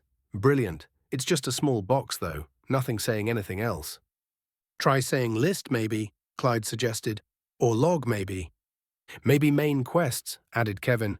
Excellent suggestions. Ahem, Tom said, clearing his throat. List? Log? He asked, pursing his lips. Not those ones, apparently. Main quests? Bah! Tom yelled, surprised. What did you see? Nate asked. The list got bigger, Tom said, placing a hand to his chest. Let's just read. What? Tom's eyes widened. No, he said, putting a hand over his mouth. My God. Seeing Tom's reaction and not wanting to wait for an answer, Nate yelled, Main quest. Survive the end of your world, day 2. What the hell? Nate asked, a chill running down his spine. No way. Nate's eyes then shifted to the other boxes beneath the survive quest, seeing what appeared to be a play button overlaid on a black box. Just looking at it seemed to play the video. At first, there was just blackness, until a deep, menacing voice snickered. It didn't seem to actually be a video, rather it was just an audio recording. That snicker sent the hairs on the back of his neck standing on end, though, and it sounded like it was from right next to his ear. Welcome to the world pile, it said, voice gravelly, ancient and dripping with malice. Enjoy my chaos and let the strong prosper. I have saved your world from monotony, from weakness. Give praise to my world pilers, for you are reborn thanks to their efforts. On the black screen, a giant finger appeared. Now, I'm sure you're asking yourself, oh great one, why have you blessed our lives so? The reason is simple. I heard your wishes and saw your dreams. Many of you wanted change, to break the cycle that binds you, and now you have it. Adventure will be a part of your daily life now. A return to monotony is impossible. You are very welcome for allowing you to join my realm. What the hell? Nate asked, the finger drawing closer to the screen as if it were pointing directly at Nathan. I accept gifts, prayers, and idols in my honor. It doesn't matter what you shape them into, I will know they're for me if you say that they are for Nu. I would show you my whole true visage. But trust me when I say this, you cannot handle my being, at least not until you're more evolved. So go have fun. Have a blast and tear the ruins of your old world asunder. Wipe away the monotony of the old world and build a new interesting one in my name, my little murder gremlins. Goodbye. Nathan froze as the finger was gone and the screen returned to a still black. Just when he regained control and was about to close it, another part appeared. Oh, almost forgot. If you want to survive the longest, keep your friends close and your enemies closer. It began to chuckle. Or forget about it, the lines will blur over time. Knock yourselves out and enjoy this beautiful new world. The video cut out then, a red text appearing on the black screen that simply said, "You're welcome." Nate nearly fell to his knees. Did he just hear confirmation that the world as they knew it was over? Definitively. "What the absolute fuck?" Dan said from beside him. When Nate turned towards him, he found him balling his fists and about to punch something in the air. Tom ran a hand down his face, sweating profusely, face growing pale. He gulped. "I can't." He doubled over then, puking on the asphalt. Nate rushed over to him, closing his quest screen with a word to get it out of his field of view. "Tom," he said urgently, "are you all right?" Tom shook his head, unable to answer, face still drained of blood. Clyde was as pale as a corpse, nervously crossing his heart before giving a silent prayer, clasping his hands together before dropping to his knees. "What did you guys see?" Kevin asked the others. "Why don't you check it for yourself?" grumbled one of the other workers. He lay on the ground, rocking back and forth as he ground his teeth, eyes wide. Kevin winced on seeing the man in this state, but Nate couldn't blame him. "I think I'm good." "No," Dan said firmly, "you gotta know, man. Just do it." Dan insisted, before looking to the sky. He looked terrified, as if something were going to descend on them at any moment. To Nate's surprise, Ben took out a pack of smokes before he nervously put a cig in his mouth, lighting it up with shaking fingers. Didn't he quit? He hadn't had smokes on him in a long time, but Nate supposed that Ben could have scrounged those up from anywhere, the motel, the bodies along the way. Maybe he'd even brought them to work after a relapse. Nate shook his head. Ben's smoking habit wasn't important right now. The world had been ended by that thing, and it had thought it was doing them a favor. Nate didn't feel grateful in the least, gritting his teeth as he stared up at the swirling, chaotic sky. Waiting for rescue wasn't an option anymore, especially if what that thing had claimed was true. He needed to get back to Jerome, then try to cross into Twin Falls. Not to look for family, Nate's family was on the other side of the country, over in Virginia, but in Twin Falls lived the drummer for False Witness, Jake. He loved that guy like a brother. Even if they'd fallen out of communications, he needed to make sure he was okay. First, though, he needed to make sure that Tom stayed safe. The old guy had saved his life a dozen times over. He wasn't leaving this town till he knew Tom would be all right. If he could convince everyone to come to Twin with him, then maybe he could kill two birds with one stone. Still, it seemed too early to solidify any plans, not with the bombshell that had just been dropped on their heads.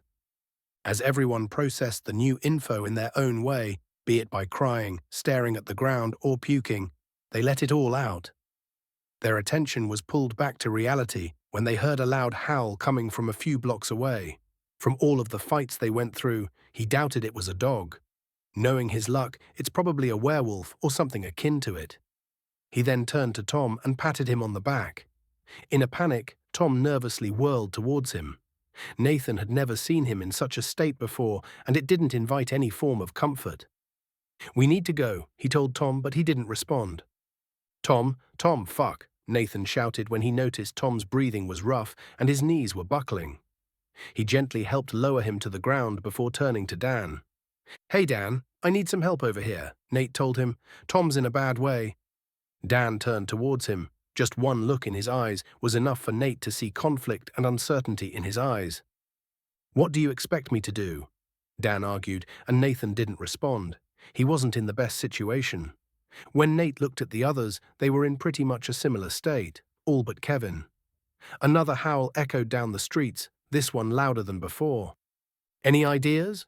he asked the kid who kept nervously staring between Dan and Tom. Nathan took a deep breath. He already made some bad blood between him and the kid, so the last thing he needed was to spook him. "Look, Kevin, we have to do something. There are no bad ideas." Kevin stumbled on his words. "Please, man," Nathan pleaded softly, which helped calm Kevin down. Kevin scratched his chin before saying, "Can't you do something with your guitar?" Nathan's face scrunched up at the suggestion, but he bit down his words. "That's it? What do you expect me to do? Sing them a lullaby?" Nathan was about to blow a casket until he realized that Kevin was right. "Kevin, you're a genius," he told the confused kid. He did have something in his arsenal after all. He summoned his status screen and there it was. Skills: guitar play 7, Bucketmeister 3, fisticuffs 5, axe 3, mace 2. Abilities: soothing songs 1, aggravating tunes 1. Soothing songs might help everyone recover from their collective mental breakdown. He closed his eyes and recalled the songs that helped him in his darkest hours, songs that broke the cancerous grip of silence and let his heart guide his strings.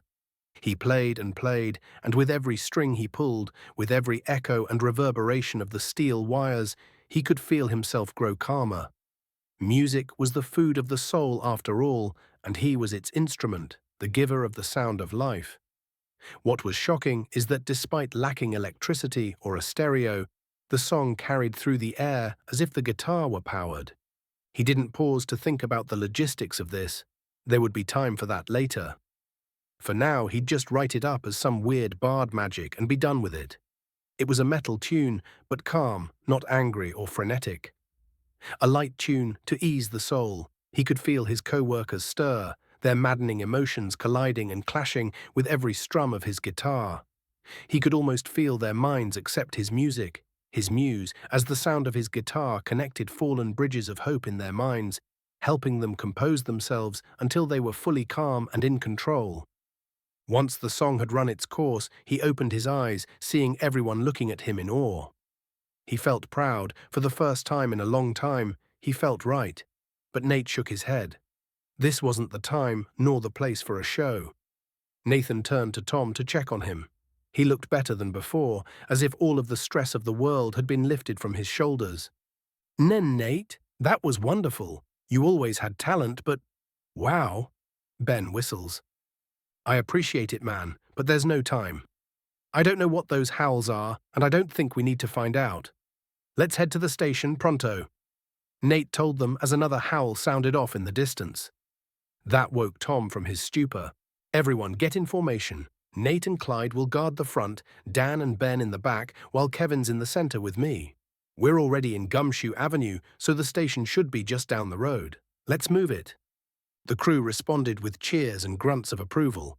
Once their formation was proper, they headed out towards the station as fast as they could. Nobody wanted to know how close they were to the howls, or worse, if the effects of Nate's songs had a time limit.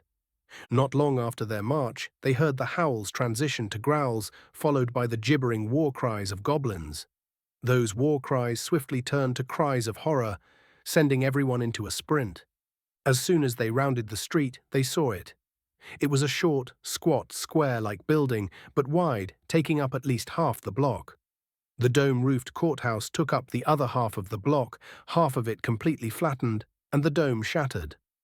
The police station must have been another one of the lucky few buildings to survive intact, but that could be due to the fact that it was stoutly built. It was a Spartan building, with no pomp nor decoration, save for the stone slab out front that read PD. The first half of the slab had been destroyed by something, but not fallen rubble. There were claw marks digging through the concrete, slashing all the way up to the shattered glass doors. Zombie and goblin corpses surrounded the building, along with a few dog-sized rats even, but no one was guarding the doors. He felt hopeful, though, for he saw that the lights on the upper floor were on, and that a steel cage had been drawn behind the shattered glass. Even if his hopes turned out wrong, his guts were telling him that he'd rather take his chances with a zombie horde or mutants over fighting whatever beasts that were following them. As expected, though, they found that the cage was locked tightly. Dan and Nate both looked to one another, understanding passing between the two men.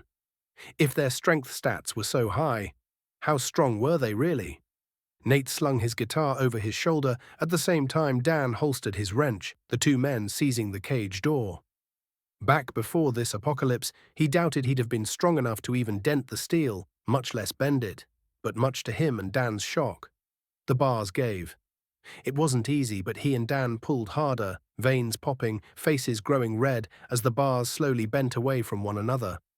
"Damn, man," Ben whistled. "Roids are crazy." "I'm all natural, baby," Dan huffed as he and Nate bent the bars the rest of the way. "Let's just get in," Nate huffed as he finished his own bar. There was barely enough space to squeeze through for everyone except Ben and Kevin, the two smaller men able to fit through fairly easily. For Nate, Clyde, and Dan, however, it was a much more cramped affair. They eventually managed, though, slipping through the bars until everyone was finally inside the police station. Once everyone was inside, Dan and Nate rebent the bars back into place. They were crooked now, but still able to keep out most everything, hopefully. He and Dan weren't satisfied with just that, though, both working together to push the heavy oak reception desk to cover the gap, while the others threw on top of it whatever furniture they could find. With their makeshift barricade done, they all warily stood in front of the blocked doors in case whatever it was that approached could somehow bust through steel bars and push through the barricade. Nate scanned the interior of the police station as they waited, along with the ceiling in case another of those freaky little screecher mutants was above. There were two sets of stairs set into the walls besides where the reception desk had been. The symbol of the police department etched into the wall between them, depicting a shield. Two long hallways stretched out past them, lined with reinforced glass windows that were still intact. Deeply gravelly snarls and barks could be heard from the other side and the barricade, drawing Nate's attention back to the main doors. He gripped the neck of his guitar tightly as he stared nervously at it. Nate and Dan both drew closer to the doors, instinctively keeping the others behind them. The barricade shook a bit as the snarls intensified, but thankfully it refused to move. The snarling continued, but no more attempts were made to barge into the building. With the door seeming secure, Nate turned to the exterior windows, which were thankfully intact, made of the same reinforced glass as the interior. Still, these creatures, whatever they may be, could try and break through them at any moment. He gripped his guitar axe tightly as he waited for whatever was hunting them to appear on the other side of those windows, but to his surprise, they didn't attempt to breach the windows. In fact, he heard the snarling begin backing away, growing more inaudible as they put more distance between themselves and the doors. Eventually, only pure silence could be heard outside the doors. Well, aside from the occasional distant gunshot, of course, nobody let their guard down, even though the snarls had disappeared. Tom even ordered some of the men to guard the other entrances as well, just in case. Eyes were on the halls and windows, but still nothing attempted to breach the police station. 5 minutes passed, followed by 10, and once it hit the 20-minute mark, everyone began to ease up, though only a little. Tom called for everyone. "It's still too early, guys. With the wolf things gone, we need someone to check the upper floor and make sure that it's secure. We've all seen that the lights were on, so maybe we can find survivors." "If there were any police around, they'd have likely noticed the commotion," Ben pointed out. "Wouldn't they have come down here by now?"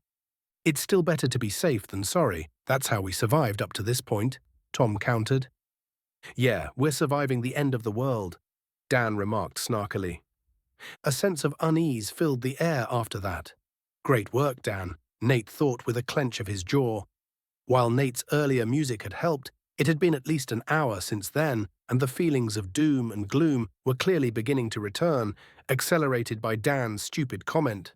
Nate thought of playing another song here and now, but decided against it. Music was already powerful before, but the changes that thing, new, had made to the world had seemingly made it supernatural. Well, at least his music was anyway. It wasn't lost on him how much a person could abuse such an ability, and he really didn't want to be that kind of person. Then again, he would be doing it for good reason, wouldn't he? Calming everyone down wasn't something truly bad, but it was a form of emotional manipulation, quite literally, in fact. If everyone needed a pick-me-up, though, then he should do it. Shouldn't he? A small fear played at the back of his mind as he considered the possibilities of using soothing tunes again so soon. Could he do it all he wanted with no side effects? Or would there be consequences to using that ability too much? What if it hurt himself, or them in a sort of magical overdose? If it could calm people down, then it had to be messing with the chemicals in their brains, right? Hell, if that were what was happening, then what if they all get addicted to his tunes, unable to function properly without it? Best to hold off until they needed it, or at least until he understood his new powers more. "So," Tom began, "who is all going upstairs?" The rest of us will ensure that this bottom floor is cleared out." With a deep sigh, Nate raised his hand. "I'll do it, but I need someone with me. Any volunteers?" With no surprise, Dan raised his hand. What was shocking was Kevin pitching in, raising his own hand, the other letting the shotgun hang slack. "Are you sure, man? You've been through hell," Nate asked him. Kevin shook his head. "Look, I'm still upset about what happened, and but I need to do my part. I can't drag my feet and have y'all picking up my slack." Seeing the resolute look in Kevin's eyes, Nate and Dan had no choice but to relent. With no further volunteers, the three of them went upstairs. They agreed to rush back downstairs if anything dangerous was up here, so the other guys could rally together. Nate took care of the front, keeping his axe ready to swing Dan in the back, and Kevin holding the shotgun right beside Nate, keeping it leveled and at the ready. Nate warily checked his surroundings. There was a bloodstain here and there across the tiled halls, but despite that, there were no signs of bodies. He knew from what happened at the gas station that the lack of corpses didn't mean safety, so he looked at the ceiling. Fool me once, shame on you. Fool me twice, shame on me. To his relief, he saw no skittering mutants readying to sink their tendrils into them, though he would not drop his guard again. He prepared for an attack to come from any direction, Dan and Kevin keeping their eyes peeled as well as they moved through the dark hallway. Glass windows set into the walls revealed offices, with tables overturned, files strewn across the blue carpet, and computer screens cracked against fallen filing cabinets. They finally turned a corner of the hall, seeing a bright light illuminating a room at the far end of it. That had to be the chamber they'd all seen from the streets. Was someone in there? They approached it warily, only to see that it was a small room full of nothing but cabinets and lockers. Nate pulled it open, letting Kevin lead the way with his shotgun, but nothing jumped out at him. "Guess no one's home." Nate let out a sigh. "Where are all the cops?" "You kidding?" Dan asked, shaking his head as he entered the room with them. "Pigs are probably all dead. You saw what it was like out there. You think they'd just hole up in here during a disaster? They all went out there and probably got killed. Doesn't explain why the light's on up here while the other ones are off." Nate rubbed his chin. Something doesn't feel right. "Well, best get to looting," Kevin told them, gesturing to the long chamber. "Rest of the floor looks clear from what I saw. Might as well see if there's anything useful." "True that," Nate told him, approaching a cabinet before pulling it open, only to find nothing but files and papers. "What did you expect in a cabinet room? The keys to the city?" Dan asked him with a chuckle. "Pigs don't got that. Go raid the mayor's office instead." "Well, everyone wants to rule the world," Nate replied with a grin. "Jokes aside, I'm hoping to find some keys or something." "I'm pretty sure, apocalypse or not, they won't leave their armory unlocked," Nate told him as he turned back to the door. "I don't think we'll get keys in here." Dan huffed as he followed. "Good point. Let's check the chief's office after this. Occam's razor and all." "Occam's, huh?" Nate asked, raising a brow. "Never mind." Dan said, "Let's just get this shit done and start looting. Gotta find some keys eventually." "Wait for me," Kevin said, following after them. "Hey, keep an eye behind us," Nate began. The rest of his sentence was cut off when they all heard the sound of something bursting out of one of the short lockers. They turned to face the threat, but it was too late. It was a short, blonde woman in a dark blue officer's uniform, her hair tied in a thick knot. She held them all at gunpoint, a pistol aimed right at them. She seemed nervous, her uniform caked in dried blood that wasn't her own, hair disheveled and heavy bags beneath her eyes.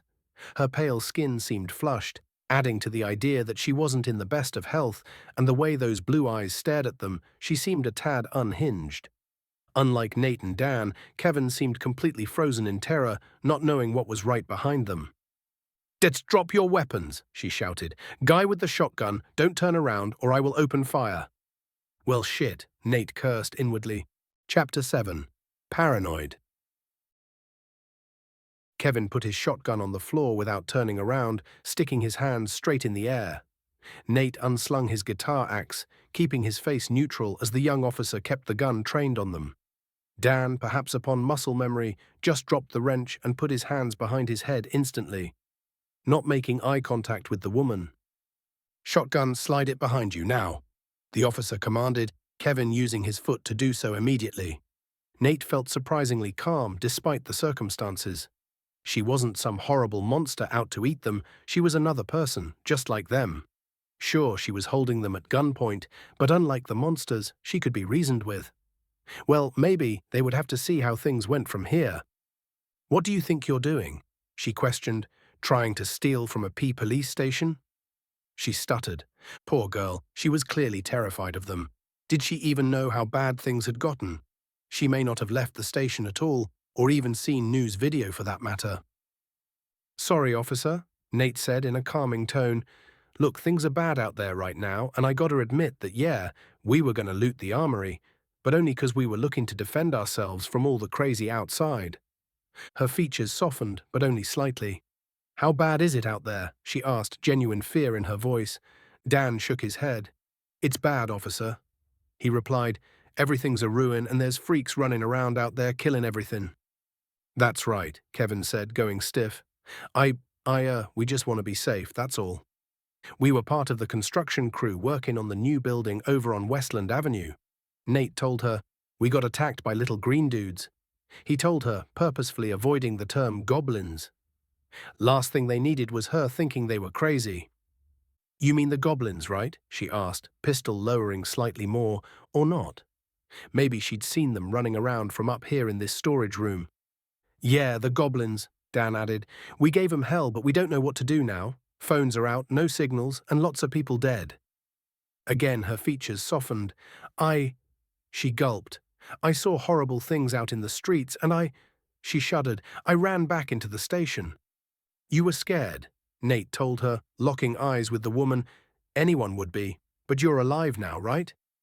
Nate asked. "The rest of our crew is downstairs. We're just trying to stay alive.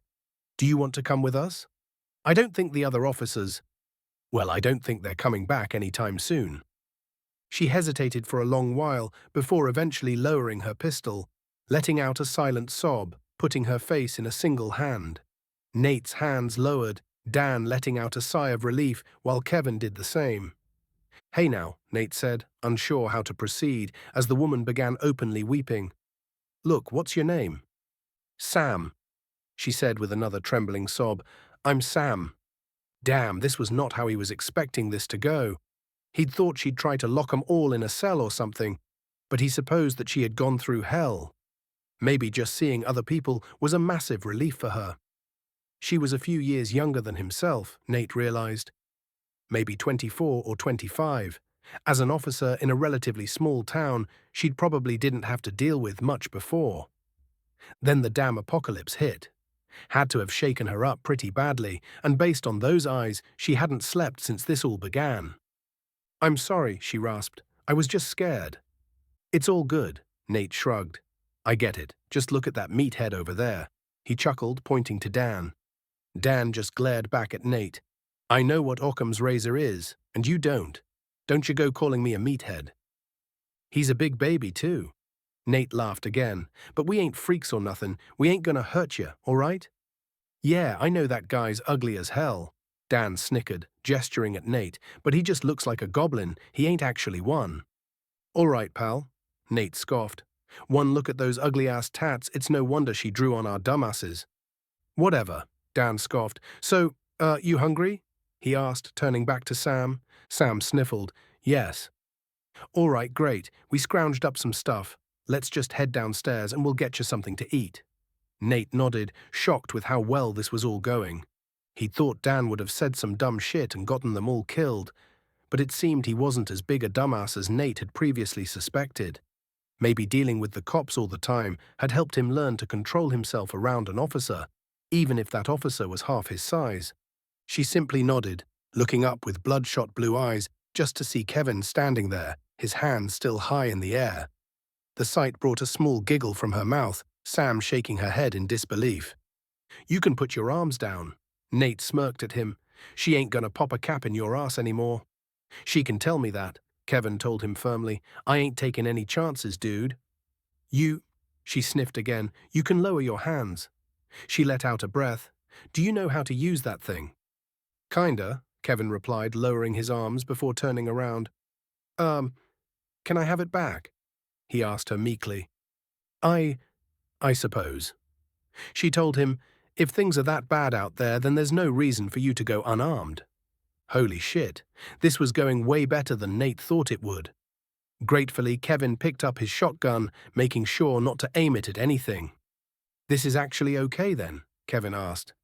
Surprisingly, Sam rolled her eyes. "I just said it was fine." "Cool, so I'm guessing we can get out stuff off the floor, yeah?" Nate asked, pointing to his guitar. "Does that guitar have a blade?" Sam asked, staring at it with wide eyes. Yeah," Nate nodded. "It was fake before, but something made it real." "Oh, so do you know about the status screen yet?" Sam nodded. "I don't know why it's there, but yeah. It keeps telling me that I'm a ranger and puts up a bunch of numbers I don't understand." Dan swiped up his monkey wrench with a grimace. "There's another screen too, but the status screen's gotta be closed too. Say quests, then main quest, and there will be a video to watch. It'll explain kinda what happened, but it ain't good." "Hold off on watching it till we get you something to eat," Nate insisted. "You might not want to after that." Sam shook her head. "No, I have to know. Quests," she said before finishing with main quests. Her eyes widened as she watched something they couldn't see, a hand going to cover her mouth. What?" she gasped. "But it can't—" Much to their collective shock, Sam fainted, falling toward the ground. Nate darted forward quickly, sliding forward and catching her gun before it could hit the ground. Sam fell on top of his back, but he barely noticed her weight on him.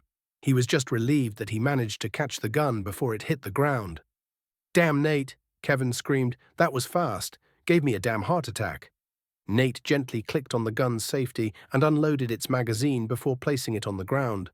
Once he was sure that there was no chance of them getting accidentally shot in the knee, or any place worse, he slowly shifted his weight and got up, grabbing Sam in his hands before she could slide off his back and hit the floor.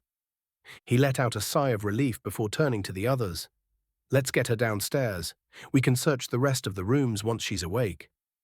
He expected a complaint out of Dan, but to his surprise, the man only stared at the girl with pity in his eyes before letting out a sigh. "Let's go. The coast's clear anyways, so better report it to Tom. Kevin, can you grab the gun?" Kevin gave a silent nod, so Nate slid Sam over his shoulders like a sack of potatoes before the three men headed downstairs. Once they descended down the stairs, they were greeted by a gathering crowd who had their eyes locked on the trio and, more importantly, on the unconscious girl. They began muttering to themselves. "What the?" Clyde asked. "Is she okay?" Tom added, approaching to inspect her. "So there was a cop left in the station?" another asked. "I don't know, man. She looks kinda young. Could be a cadet," another answered, "or whatever they're called." Tom disbanded the crowd gathering around Nate before guiding them to the reception chair, urging Nate to put Sam in the chair. Tom then pressed 2 fingers to her neck. "She's alive, man," Nate told Tom, "just stressed." "Sorry, it's hard to tell, what with how pale she is." "Poor girl had it rough, didn't she?" Tom asked, his lips curved downward in a frown. "Seems like it," Dan answered. "Seems like all the piggies left the runt in the sty." "Knock it off, man. It ain't the time," Nathan commented.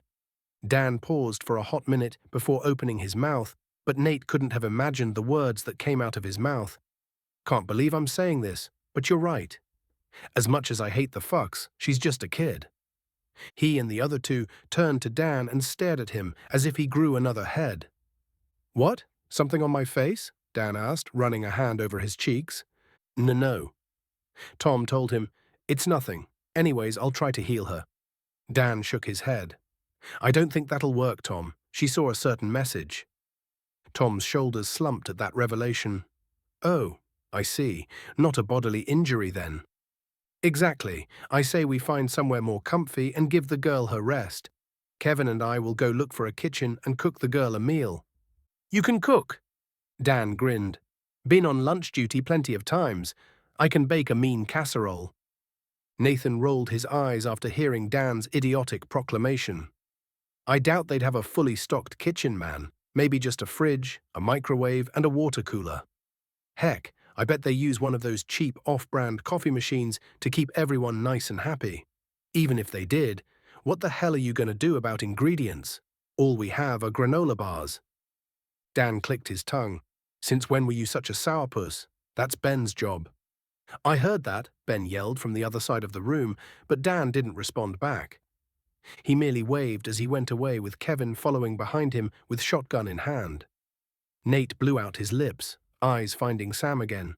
She'd been through too much, likely not sleeping since the apocalypse, and in constant fear that her death could happen at any second. Watching news video must have pushed her right over the edge. Tom typed on his computer and a dazzling golden light surrounded her.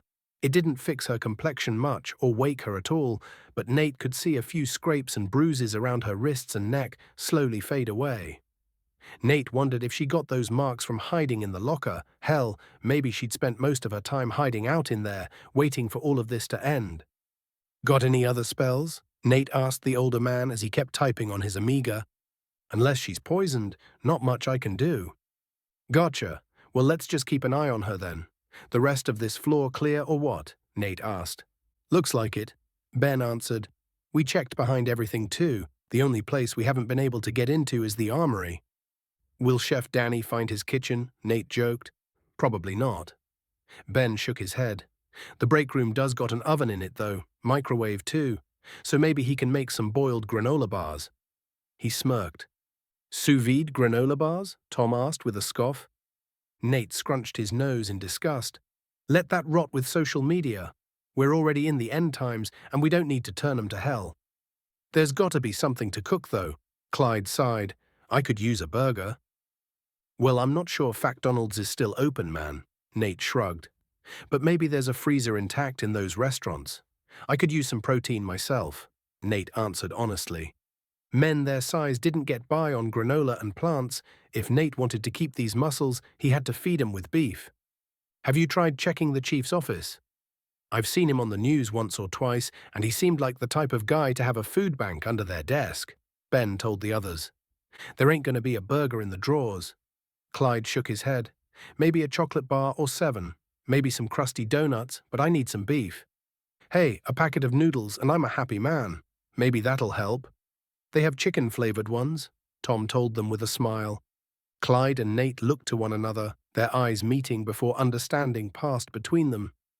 Tom didn't understand. The guy was a happy couch potato, but to have a lot of meat on your frame, you had to eat a lot of meat to keep it. "I say we chop Clyde and put him in the oven. That'd feed all of us," Ben said with a smirk on his face. "Go ahead and put him in there then, big guy." Nate snickered, gesturing to Clyde, who squared off. "Never had a Ben burger before," Clyde said with a sharp glare before licking his lips. "Hey," Ben started, raising his hands. Clyde then burst out laughing, and Nate couldn't help but join in. "Calm down," Nate shook his head. "We ain't at that stage of the apocalypse yet. Once we do get there, though." Nate stared at Ben. "A Ben burger wouldn't be off the table, literally and figuratively." "Ha ha," Ben crossed his arms. "Fuck you both," Ben grumbled. Nate smiled. For a brief moment there, it almost felt like they were back on the worksite. If they could last long enough, there was a chance that things would calm down out there a tad. Once that happened, maybe it could be safe enough for them all to walk the streets without getting eaten alive. Only time would tell, but Nate had a feeling that his luck was finally looking up. Chapter 8. Message in Blood. Nate let out a huff as he neared the door of the police chief. It was a thick brown wooden door with a gold-colored metal plate set beside it that read Chief Green. He tried to open it, scowling as he found that it was locked. Damn it all, he'd been hoping it'd just be open. This door was made of solid oak from the feel of it. Busting it down would be a pain in the ass, though not impossible, what with his increased strength. "Think Sam will be mad if I bust down the door?" Nate asked Dan beside him. He shook his head. "Does it matter?" "Guess not. I don't think she'd care, but who knows?" Nate asked, rearing his foot back along with Dan. "1," Nate started. "2, 3. He shouted, the two working in tandem to kick the door in. Much to their shock, the heavy oak door snapped straight off its hinges, sending it flying into the chief's office.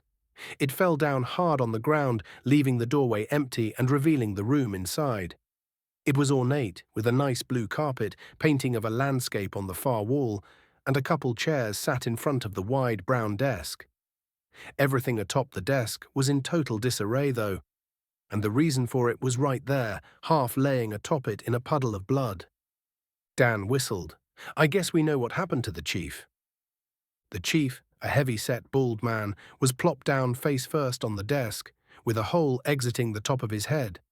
In one hand, he held a six-shooter revolver, the gun beaten up and weathered-looking, definitely not something used for active service.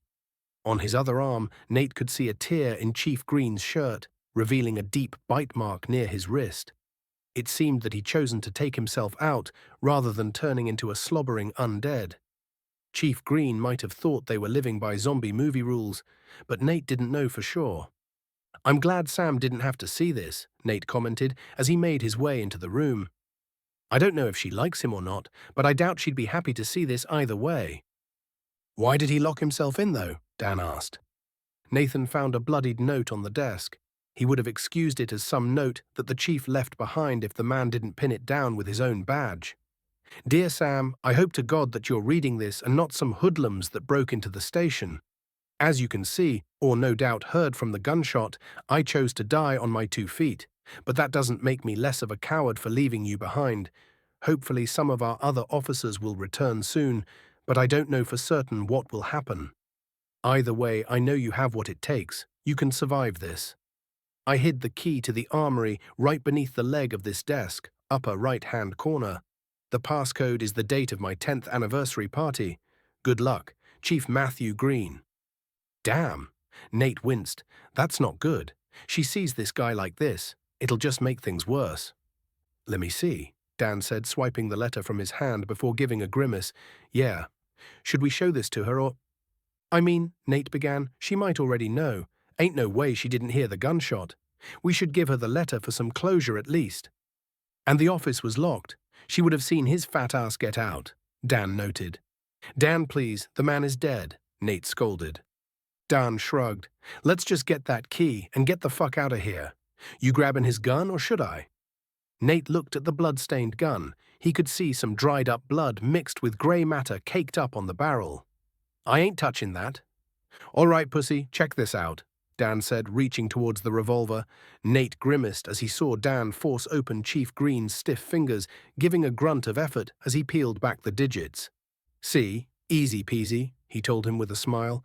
That's fucked up, man. You don't get a prison sentence if you ain't a little fucked in the head.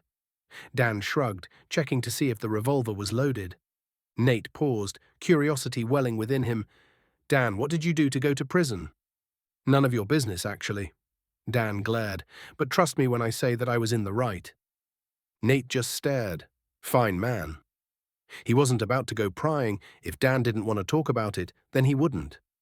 Satisfied, Dan rounded the desk before sliding the revolver into his pocket. Dan, that's not safe, Nate pointed out. Dan, that's not safe. Dan mocked, pitching his voice higher. Eat shit, Dan, Nate grumbled, lifting the corner of the desk to see the key just beneath the table leg, exactly where the letter said it would be. He swiped it out from beneath it before putting it in his pocket, right before going to check the bookcase. What are you doing? Dan asked him as Nate kept checking book for book. You think some secret chamber will open up for you? No, you dumbass. You think this is Scooby-Doo? I'm checking if there's anything we could use. Maybe he hid a key somewhere in the pages, or hell, maybe there's a survival book somewhere in here. Dan chuckled as he pointed at Chief Green's corpse. Chubby over here with a survival book?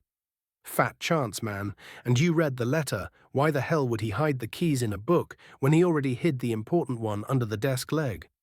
I'm pretty sure they'd give him a manual in case of disaster relief or something. Nate grumbled. Dumbass. Dan shook his head with a laugh. That was when a book was thrown into his face. You motherfucker, Dan said, massaging his nose. Eat a dick, Dan. Nate growled back, holding in his hand a black booklet with the words, Crisis Management for Dummies, written on the cover. Strangely, ever since their spat at the gas station, they had argued, sure, but things hadn't intensified to the point of nearly coming to blows since then. Aside from the book that was. But Dan had deserved that for being a dick. Were they gaining more control over their rage? Seeing Dan's red face, he doubted it. Nate himself only felt mildly irritated at Dan's jabs, and up until now that seemed to have gone both ways, till Nate literally threw the book at him. Maybe he had gone a bit too far with that one. Come on, it was a joke, I found the book. Nate told him, "Sorry, did you get a paper cut?" "Your face is a paper cut." Dan snorted like a bull. He shot Nate a small glare before his eyes found the title of the booklet, and he smirked. "For dummies, huh? Well, you are a dumbass, so it suits you. Now that you have your stupid book, let's leave."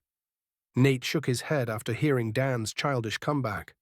"So it's like that," Nate said snidely, he and Dan leaving the office. Dan huffed again. "Yeah, it's like that." And there they were, back to just a strange passive aggressiveness with no real beef being built up. It was strange, but it was a hell of a lot better than they were before. They descended the stairs back towards reception, finding Tom hanging out by Sam. They'd decided to rest her on the carpeted floor instead, where the large desk had been before. She still seemed completely out of it, Tom staring down while biting a knuckle. "We got a key," Nate said, holding it up. "We can get into the armory now. Chief Green is dead, by the way." Tom looked saddened to hear that. "Really?" Yeah." Dan said, "Did you know him?" "I did, actually," Tom sighed. "We weren't exactly close, but we did go to school together. Hearing that he's just dead upstairs isn't exactly pleasant to hear." "Sorry," Dan asked. "But hey, we can get armed up now at least." "That's true, but I doubt we'll find much." Tom told them. If the police responded to everything happening in town, then they absolutely would have taken most of the equipment in the armory with them. Dan shrugged. They couldn't have taken everything, right? "Probably not." Tom said, "but don't expect a full stock in there."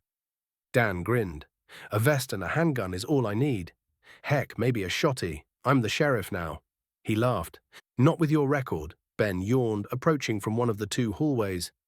"The guys are using what they can to block off the windows. Around the station, we don't want anything, knowing that we're here." "Makes sense," Tom said. "Good thinking now. There should be a room with a big radio in it somewhere, I think. Maybe I can use it to try and get in contact with someone. I've messed with ham radios before.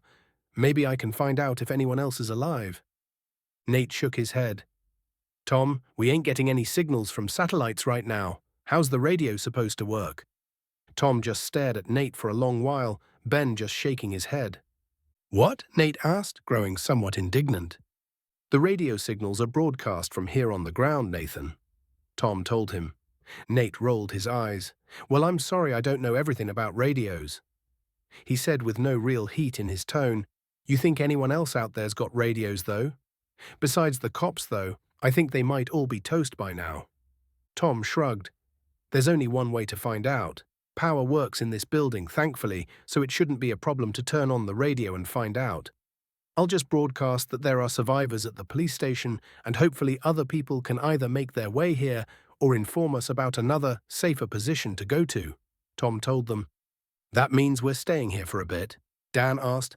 "I ain't been in a pigsty this long since before I went to prison." "It's a good spot to hide out. There's power, water, and it's as secure as you can get without raiding a military base," Ben told him. "The fucking waterworks?" Nate asked excitedly. "The showers too?" "Yeah, you take a left-down turn, then go down the hall." Ben told him. "There's a gym attached to it too, but I don't think we'll be using that too much. If we're going to be stuck here for a while, then might as well." Dan shrugged his wide shoulders. "I don't feel right if I ain't got bars in my hands for too long." "Exactly," Nate said with a grin. After all of the bullshit they faced, he needed to do something normal to de-stress. The gym had been the one place he could fully let out his anger, each pump of the dumbbells, each deadlift, every squat. He could siphon off all that anger and get stronger in the process. It would be nice to see how much he could bench now. With his strength stats so high, maybe he could finally beat Clyde's record of 600 pounds. Nate's always been about 100 pounds behind Clyde in every lift. The guy was an animal, but with his class, maybe he outstripped Clyde. There was only one real way to find out, though. He could feel his excitement building up at the thought of grabbing those bars already. Ben scoffed as he rolled his eyes.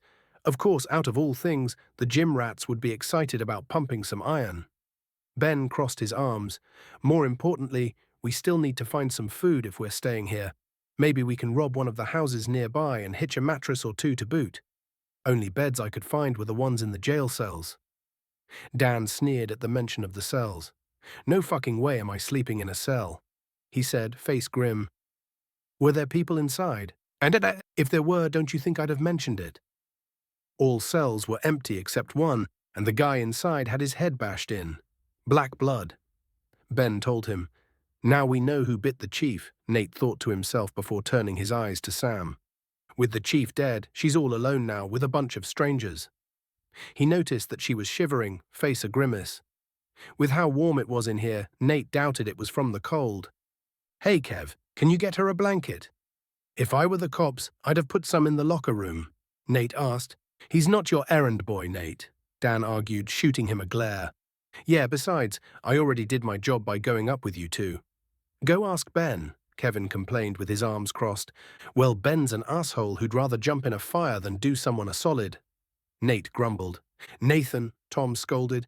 I asked him to pick up some cigarettes the other day, Nate began, nicest way possible, and he just sneered at me like I asked him to climb Mount Everest. And he was already going to the station. I was even going to give him the cash he'd need. Ben crossed his arms. It's a matter of principle. A man who can't handle things on his own is no man at all. The guy who doesn't lift is saying what makes a man or not, Nate asked, quirking a brow at Ben. Dan let out a chuckle. He's got a point, bro. Hate to say it. Ben scoffed. Sweat all you want, prick. I have better things to do. Oh, I will. Nate scowled. I could probably bench 10 of you. And I can set your ass on fire. Or wait, I got a new trick to show you actually. Check this shit out. Everyone except Tom backed away when a ball of swirling colors compressed in Ben's hands. When he crushed it in his hand, Nate was blinded by a flash of white light. Fuck, my eyes, Nate snarled, trying to blink the giant white spot out of the center of his vision. Cool, right? Ben exclaimed excitedly. I wanted to see what happened if I compressed it. Makes a cool-ass light. Tom rubbed at his eyes. You just hit us with a flashbang. No more of that indoors, he scolded. Before Ben could reply, he quickly jumped back, avoiding a half-blinded Dan. Dan missed him by a whisker before he ended up tripping on a chair leg, falling flat on his face. Ben let out an audible gulp as he backed away. Ben, you just fucking ruined my eyes, Dan growled, his face fuming red with veins bulging on his forehead. Fuck, he screamed, a hand over his eyes as he scrambled to his feet. If you made me blind with that dumb shit. Chill, dude, it was just a joke, Ben nervously mumbled. You hear that? I think Clyde's calling for me, he then told the others before sprinting down the hall. Dan snarled before rising to his feet, stumbling after Ben. You're getting the worst wet willy of your life for that shit. Kevin then let out a sigh. I think I'll look for blankets after all, Kevin said while rubbing his eyes. He clearly didn't want to see what Dan was going to do to Ben, and thankfully the lockers were the other way. Nate had other plans. He would be joining Dan in taking petty revenge on Ben, but before he could do so, Tom stopped him, placing a hand on his shoulder. Let them sort it out, Tom sighed, also rubbing at his eyes. I'm sure Ben will be fine. Yeah, Nate said, not clarifying that he had fully intended on helping Dan give Ben that wet willy. So what do you want to do then? Tom crossed his arms. We need to get to the radio room. Not sure if that's what it's called. Maybe dispatch room. I don't know. Nate shrugged. If you want to get the radio working, then why do you want me along? In case something tries to get me, Tom admitted. What if another one of those freaks drops down from the ceiling? I don't want to be alone if that happens, he said, beginning to walk down one of the hallways. Nate followed after him. I got your back, he assured him. Tom led him straight down to the end of the hall, entering a long room. The walls were covered in dozens of black screens. Turning on the light, and they could see a few overturned chairs at the desks beneath the screens. The people in here must have been in a hurry to leave, and considering everything, that was likely the case. Papers were scattered across the floor along with them. A couple dispatch boxes sat atop the desks. Tom went over to the nearest one, looking it over for a moment before clicking it on, hearing a gentle hum of static emerge from it. It works, Tom yelled, excited. Nathan approached the radio with wonder in his eyes. This could open a door of opportunities. Maybe it'd help them find survivors or even let rescue teams know they were alive. If there were any chance of rescue still, that was. He keenly watched Tom fiddling with the knob, gingerly changing the channels, hoping to find one, just one, still active.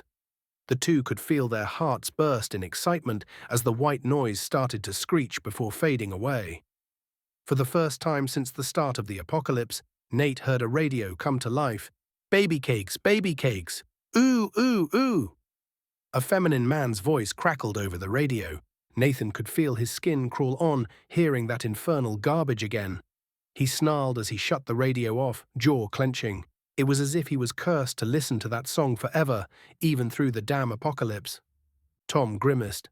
"It's just a damn song, son," he said, staring at Nate with a mixture of concern and disappointment. Nate grumbled, Yeah. He huffed in annoyance. "It's just I hear that damn song every day against my will. At least it feels like it. I can't believe that station is still playing. Who the hell's keeping it running?" Tom shrugged, turning it back on before adjusting the knobs, until finally the white noise receded again. The noise they heard was choppy and wasn't as clear as the music channel, but it was coherent. The two of them could hear some kind of banging noise and the gibbering war cries of what sounded like goblins in the background. More apparent was the sound of a girl sobbing. "Please somebody answer. Anybody?" A voice whimpered from the radio. Nate and Tom turned to each other before Tom pressed a big red button and spoke into the microphone. "We're hearing you loud and clear. Who are you and what's happening on your end?" The sobs stopped for a second, and they could hear the girl let out a sigh of relief. "Oh God, thank you. I thought we were alone." "You're not. Please tell me what's happening," Tom asked. We need help. My name's Kaylee, and after the earthquake, my boyfriend James and I tried getting out of the house once we thought the coast was clear. We were attacked by little green men, and those things chased us all the way to the attic. Please, James got stabbed and our phones aren't working. Those monsters have been trying to open the attic door since morning. Where are you? Help will be on its... Nate grabbed Tom's hand and pulled it off the button. Hello? Tom, what are you doing? It sucks to say this, but we're in no position to help anyone. We just got safe, man. Those things are still out there. Nate reasoned, remembering the snarls of the unseen wolf creatures. A look of disappointment filled Tom's eyes, a look that filled Nate with a deep sense of shame. I didn't think you would be so cold, Nathan. These people need our help, and we have the means to do so. Nate clenched his jaw. Tom was right. It wasn't right to just leave people out there to die. What the hell was he thinking? A sickness filled his guts then. Had he really been about to let these people get killed? He took a deep breath. No one would be dying today. He hefted his axe over his shoulder. Just tell me where to go. Tom gave him a smile and pressed the button again. Please tell us where to go as precisely as you can. We're on Gumshoe Avenue but aren't locals. We're on Myers Street, Elderberry Lane. We're just a few streets over from you. Take a left at the corner of Gumshoe and Myers, then you'll see Elderberry. Our place is the green one. Please hurry. Chapter 9. Welcome to Dying. See anything strange, Kev? Any overgrown mutts or gobs? Nope. Why did you have to drag me into this, Nate? Kevin grumbled as he peeked at the green house using his newly acquired binoculars. You're the only ranger we have, man. We need your eyes, Nate answered matter-of-factly. Kev had initially insisted on trying a sniper rifle they found at the back of the armory, but he was dismayed by Dan and Nate. Gunfire out here could draw attention they didn't want. True, but it just wouldn't be effective in Kevin's inexperienced hands. Not as much as the shotgun would be anyhow. Kevin had it slung over his shoulder now, loaded and ready to use in case something too big to swing an axe at reared its ugly head. After receiving the distress call, Tom had assigned Clyde and Kevin to help. Ben volunteered immediately once he heard the news, but Nate knew it was to escape Dan's wrath. Ben certainly wasn't a callous monster by any means, but he wasn't the type to stick his neck out for little gain. Dan had wanted to go as well, but with Nate already leaving, they all decided it was best for Dan to stay put and help defend the station if need be. Thanks to Kaylee's instructions, it didn't take the four of them long to arrive at Elderberry Lane. The four of them were hidden behind a white picket fence just 200 yards away. Nate expected to find more trouble at every corner, but every zombie, goblin, and mutant they found was already torn to shreds before contact, rended by claws and with large chunks of flesh missing from the carcasses. No doubt the work of the unseen wolf things. I'm starting to regret joining you guys, Ben mumbled as he stared at a nearby hole torn through the fence. To be more precise, he stared at what Nate could assume was a soccer mom before she got chewed to bits anyway. The skin on its arms had the same sheen he'd seen from other zombies, but her head was ripped off of her torso and there were bite marks on her legs. She'd been mauled so severely that the corpse looked nigh unrecognizable as human. "We'll be fine. Maybe they're friendly to normal people." Clyde tried to reassure him, but instead made everyone turn towards him with a raised brow. "Yeah, and I'm the King of England," Ben said with a smirk. "Dumbest thing you've ever said, Clyde." Kevin frowned. Having been the butt of Ben's jokes for years made him develop a distaste for his sense of comedy, even when it was directed at others. "Well, excuse us, Your Majesty, but the coast is clear. Let's move before shit hits the fan." "Keep your eyes peeled for those wolf freaks," Nate said. "There's goblins for sure, but who knows where the hell those other things went." Ben scoffed, but the rest gave their approval. They formed a four-man formation with Nate at the front and Clyde guarding the rear and ran straight towards the house. Like described, it was green, and thank God that it was the only green house on the street, at least from what they could see. If it was empty, they'd need to continue down the road, but Nate had a feeling that this was the right place. They approached the house and ducked near its chest-height wooden fence. It was half destroyed, leaving half the yard open. With Nate's signal, they slowly crawled towards the windows and had a quick look inside. "Yep, goblins are here," Ben commented on seeing the mess. Furniture was thrown all over and broken glasses littered the floor. On the toppled couch sat a goblin messing with a chicken bone. "Should we jump 'em?" Nate asked, knuckles white on his guitar. "There's probably more on the upper floor. Any ideas?" "I got my shotty," Kevin began. "No," Ben told him firmly, "if you go firing that off, you'll let the whole neighborhood know there's food in the house. Them wolf freaks could be anywhere, remember? Not to mention the fucking zombies, or other friggin' gobs for that matter." "Then what do you suggest, Magic Man?" "Do you use your spells and burn the house down?" Kevin grumbled. "Not unless we want to kill the people in the attic." Ben glared. Kevin blinked a bit upon hearing Ben's response. "I was being sarcastic." "So then, let's just jump them," Nate said, sneaking towards the door. "Wait," Ben said in a sharp whisper. "I got an idea. We will jump 'em, but not from the same door. Nate, break in from this door. We'll sneak around back and get 'em in a pincer. It'll freak 'em out and make it easier to gang up on 'em." Nate scratched his chin as he thought about it. The pros outweighed the cons, but if the goblins figured it out, they could always get counter-ambushed instead. They could be looking out the upper floor's windows right now for all they knew. What if they'd seen them approach? He heard a crash coming from inside. Another goblin came inside, pointing at the bone with a snarl. The other goblin snarled back, clutching the bone to its chest protectively. Nate watched, as the other then launched toward it with an angered shout, the two now tumbling over one another, fighting over the bone. Yeah, these idiots would never figure it out. If they had any brains, they would have tried to get to the attic from the roof. With his worries gone, they put their plan into motion. Nate stayed by the door, Ben saying that the signal would be a flash of light that Nate could see from the window attached to the living room. Must have meant that Ben wanted to go in first and flashbang them SWAT style. Made sense to him. He gripped his guitar axe tightly as he waited for the signal. Who knew what manner of horrors they'd find inside? As soon as he saw light flash from the window, he charged inside, twisting the doorknob and barging in with a snarl. The two goblins that had been fighting were already clutching their eyes, letting out a cry of agony, unable to see anything. Nate bore down on them with the axe, bringing it down upon the first gob and cleaving its head diagonally before kicking it off the axe. Clyde rushed in behind Ben, bringing his pipe crashing down on the other gob's side. Clyde may not have been a barbarian, but he was still a massive man, and the goblin's ribs shattered beneath the blow.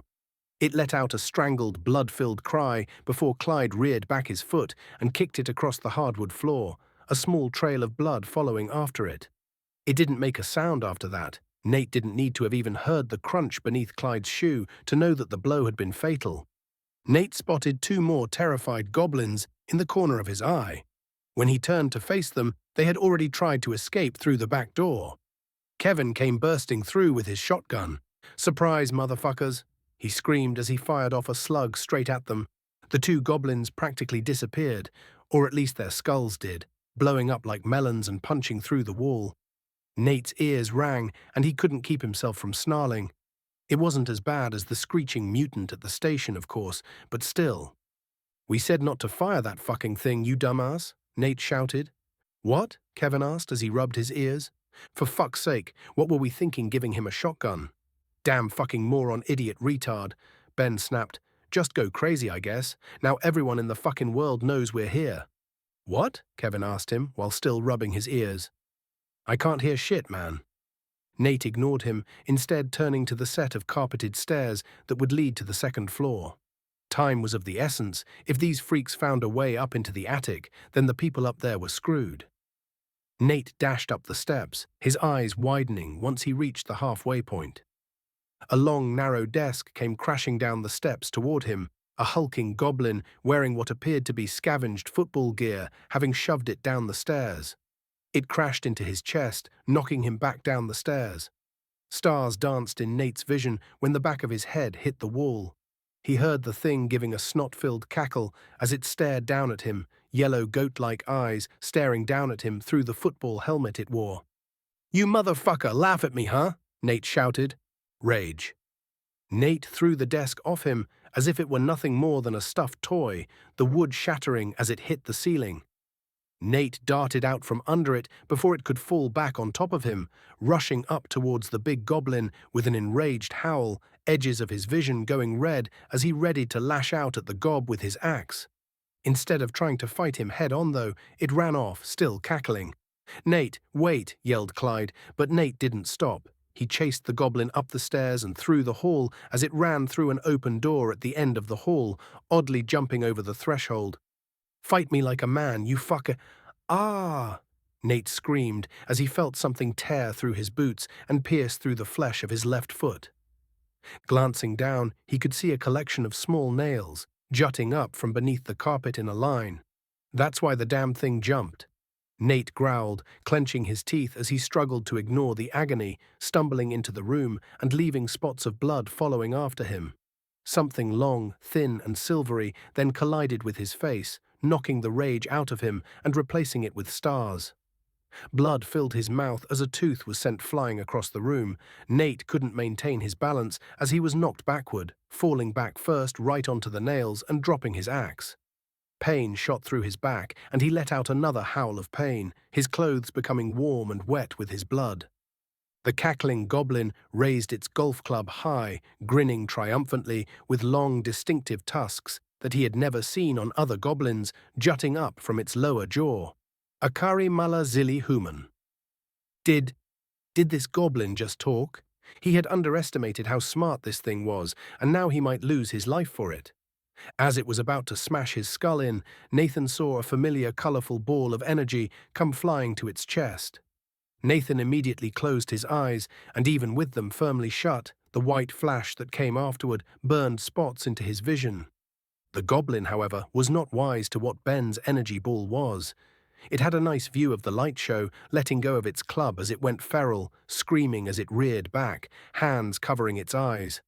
With a devilish grin, he rose from the nails, feeling blood seeping down his back as he grabbed the goblin by its wrist.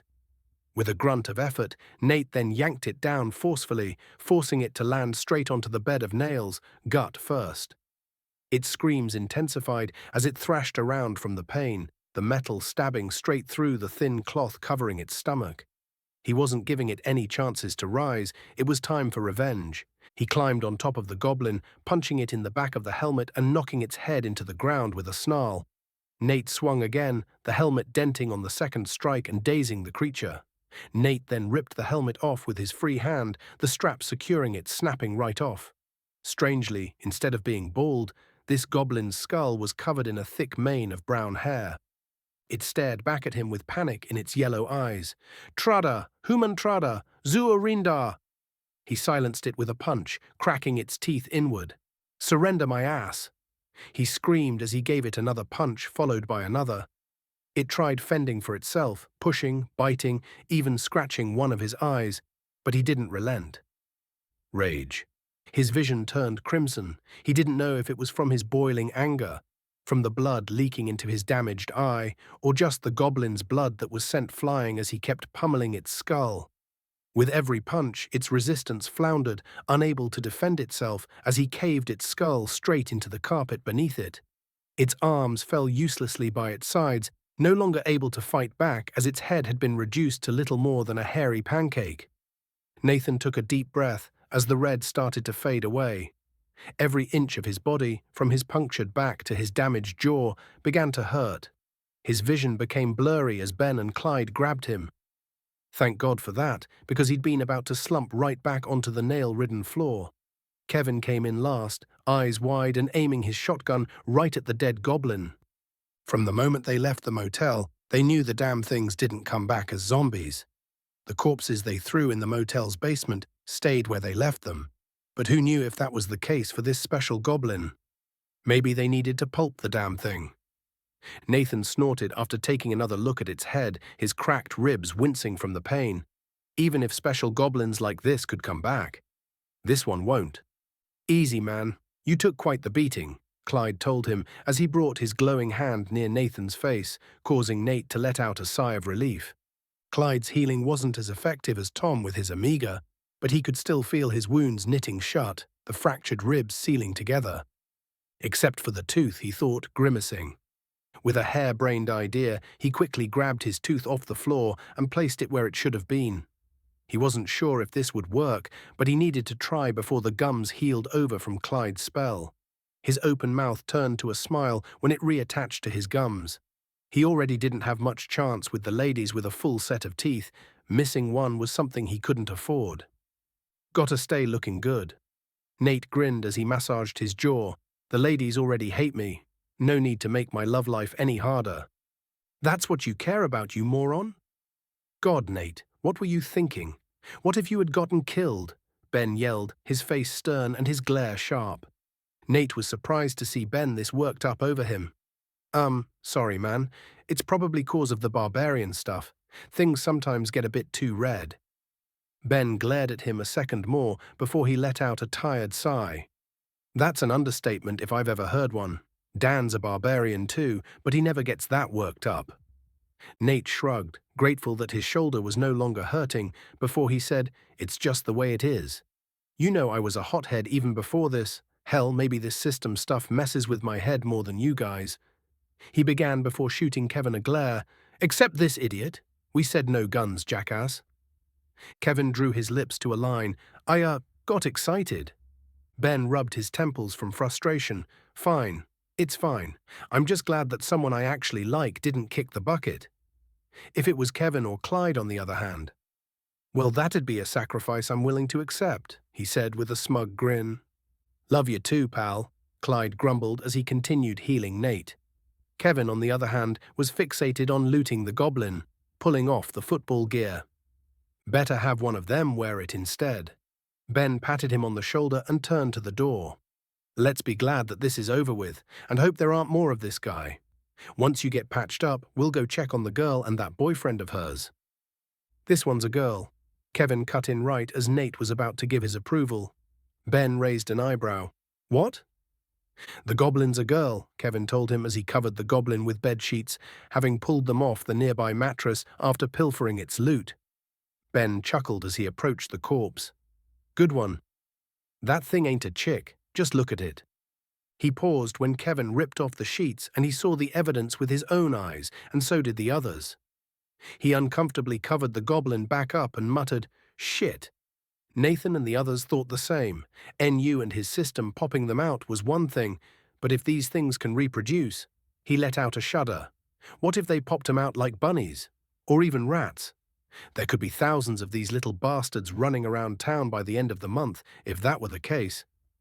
Ben let out a nervous gulp. "This doesn't change anything. Clyde, heal Nate as fast you can, and let's get the two upstairs. We gotta leave." The others gave their approval. Nobody wanted to stick around here, especially not after that shotgun blast. Chapter 10. Pain Redefined. There was no struggle when the attic door shook. There was screaming, cutting, bashing, and the sound of wood being torn down as the furniture covering the attic door started slowly sinking into the ground. Eventually, it all fell down in one swift motion, leaving behind a cloud of dust and rubble. A large man with long black hair emerged from the hole where the barricade had been, wielding an axe-shaped guitar with a steel edge gleaming in the soft yellow light coming from the round bulb hanging on the attic's wall, and upon staring inside the dimly lit room, the man's expression turned to horror.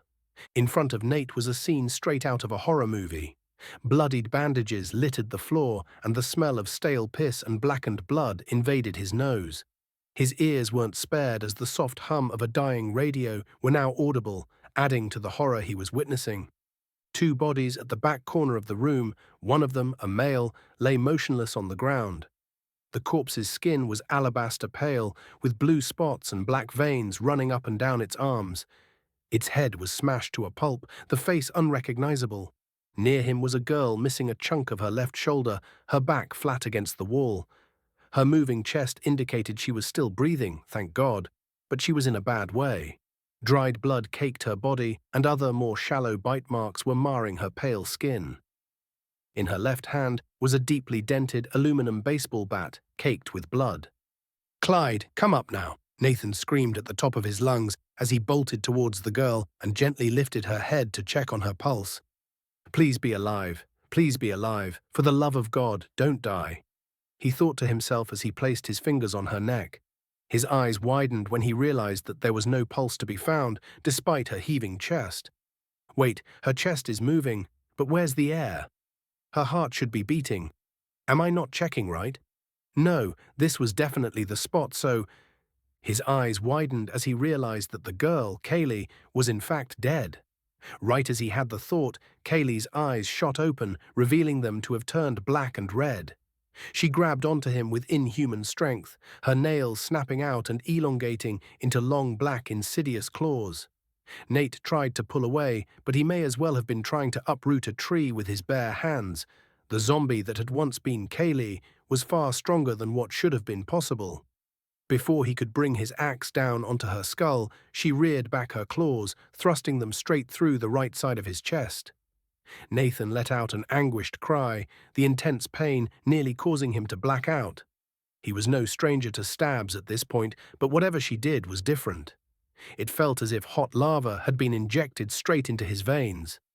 Despite the pain, Nathan managed to grab her other hand by the wrist before she could stab him again, and with a twist, he cracked her bones. She tried to retaliate with her other hand, but he grabbed and twisted that as well. With an enraged roar, he moved his free hand to her neck and squeezed. Kaylee thrashed and bit at the air as her zombified eyes began to bulge. The arm holding his axe was nigh useless as fire sped through his veins, slackening his grip on the guitar. If he was going to live, he needed to kill her with his left hand, but he wasn't strong enough. It wasn't enough. The corners of his vision began to redden as desperate anger filled him. It's not enough. Rage. With a guttural shout, he ripped her head and spine straight out of her torso, standing to his feet before he slammed the skull into the ground, shattering her skull into fragments. Black blood poured out of her as it twitched like a headless chicken before plopping on top of the other corpse. His rage evaporated as he bore witness to what he did. He stared at his bloodied, shaking hands, almost forgetting the fire burning in his veins. What the hell? Why hadn't... He gagged as he stared down at the corpses. Had this happened because he'd delayed their rescue? Guilt ate away at his insides as he stared down at the bodies, their deaths weighing down on his mind. "Nate, what in the world happened?" yelled Clyde as he got up the retractable ladder. "Is the girl all right?" Oh no," he whispered as he saw the two headless corpses. Where were you guys?" Nate asked, his bloody hands still shaking. "Did you forget about the furniture shower you left behind?" Ben argued as he emerged beside Clyde. His eyes widened when he saw the aftermath of Nate's fight. "Jesus Christ," he mumbled after seeing Kaylee's dismembered spine. "I guess we were too late." Nate felt his anger flare. "You guess, Ben. You guess? They're fucking dead." "Hey, don't get pissy on me. Blame the damn goblins, zombies, or whatever the fuck caused this." Ben pointed at the dead bodies. "It ain't our fault. We did our best. You did your best and more than enough." Nathan whispered as he stared at his hands. "If I did my best, This wouldn't have happened. I wouldn't have. Ben sighed. Are you hearing yourself? What could you have done? Use some mighty barbarian magic to teleport yourself into the attic? Get real, man. Nate couldn't bring himself to reply, turning back to the bodies and just staring down at them, eyes wide. They'd just heard Kaylee over the radio only a short time ago, and now she was just dead. Like that. Killing the other zombies hadn't bothered him as much as this. He didn't know their names. It seemed that small detail was enough to change his perception of the walking dead. Or maybe it was because he'd heard her voice when she was still human. Nate wasn't sure. He heard creaking from the ladder once more, turning his head to see Kevin popping his head from up the open attic door. His face was already a mess of nervous confusion before he even had a chance to take a look. But the tragedy before him seemed to turn a shade of green. "Holy," he mumbled before covering his mouth, "I think I'm going to be sick." "Kev, just get back down there, man." Ben shook his head. "Damn, Nate, that's a nasty gash. Clyde, go close him up." "Ah, right," Clyde said, walking over to Nate. He brought his hands over the hole in Nate's chest. As usual, they emitted a gentle glow. Nate felt some of the pain subside as the wounds closed shut. But he gave no outward reaction, still just staring down at the corpses with wide eyes. He felt bone-tired as he stared down at them, both physically and mentally spent. The burning hadn't subsided, though, still hot in his veins. "There we go," Clyde told him with a smile once the wound closed. He removed his hand and the glow died down, but once it did, he felt the pain flare back up with a vengeance. Nate's breath caught as he fell to one knee, clutching his arm and gritting his teeth, jaw trembling as spots began to play in his vision. His skin strangely began to feel cold, sweat beading at his brow as his breathing became heavy. "Nate, what's wrong?" Clyde shouted before grabbing him by his shoulders. His hands glowed again, but the pain wasn't going away. Ben knelt beside him and checked on his chest. He found black veins popping out of Nate's chest. "The hell did she do to you?" He turned to Clyde. "Hey, do something. I'm sure healing isn't only can do." Clyde opened his mouth, but Nate couldn't understand what he was saying. Neither he could understand Ben's response. Their voices sounded far away for some reason. But Nate couldn't focus on that. It took all his wherewithal to simply fight back against the hot pain coursing through his veins. He gasped, falling to all fours before he began to heave, his spine feeling like solid ice as he did so. He then fell to the ground completely, vision tunneling. Strangely, he couldn't feel the pain any longer, but perhaps it was because he was dying. His last thoughts before darkness took him were of the young couple he had failed to save and how he, in his mind, had killed them by delaying their rescue.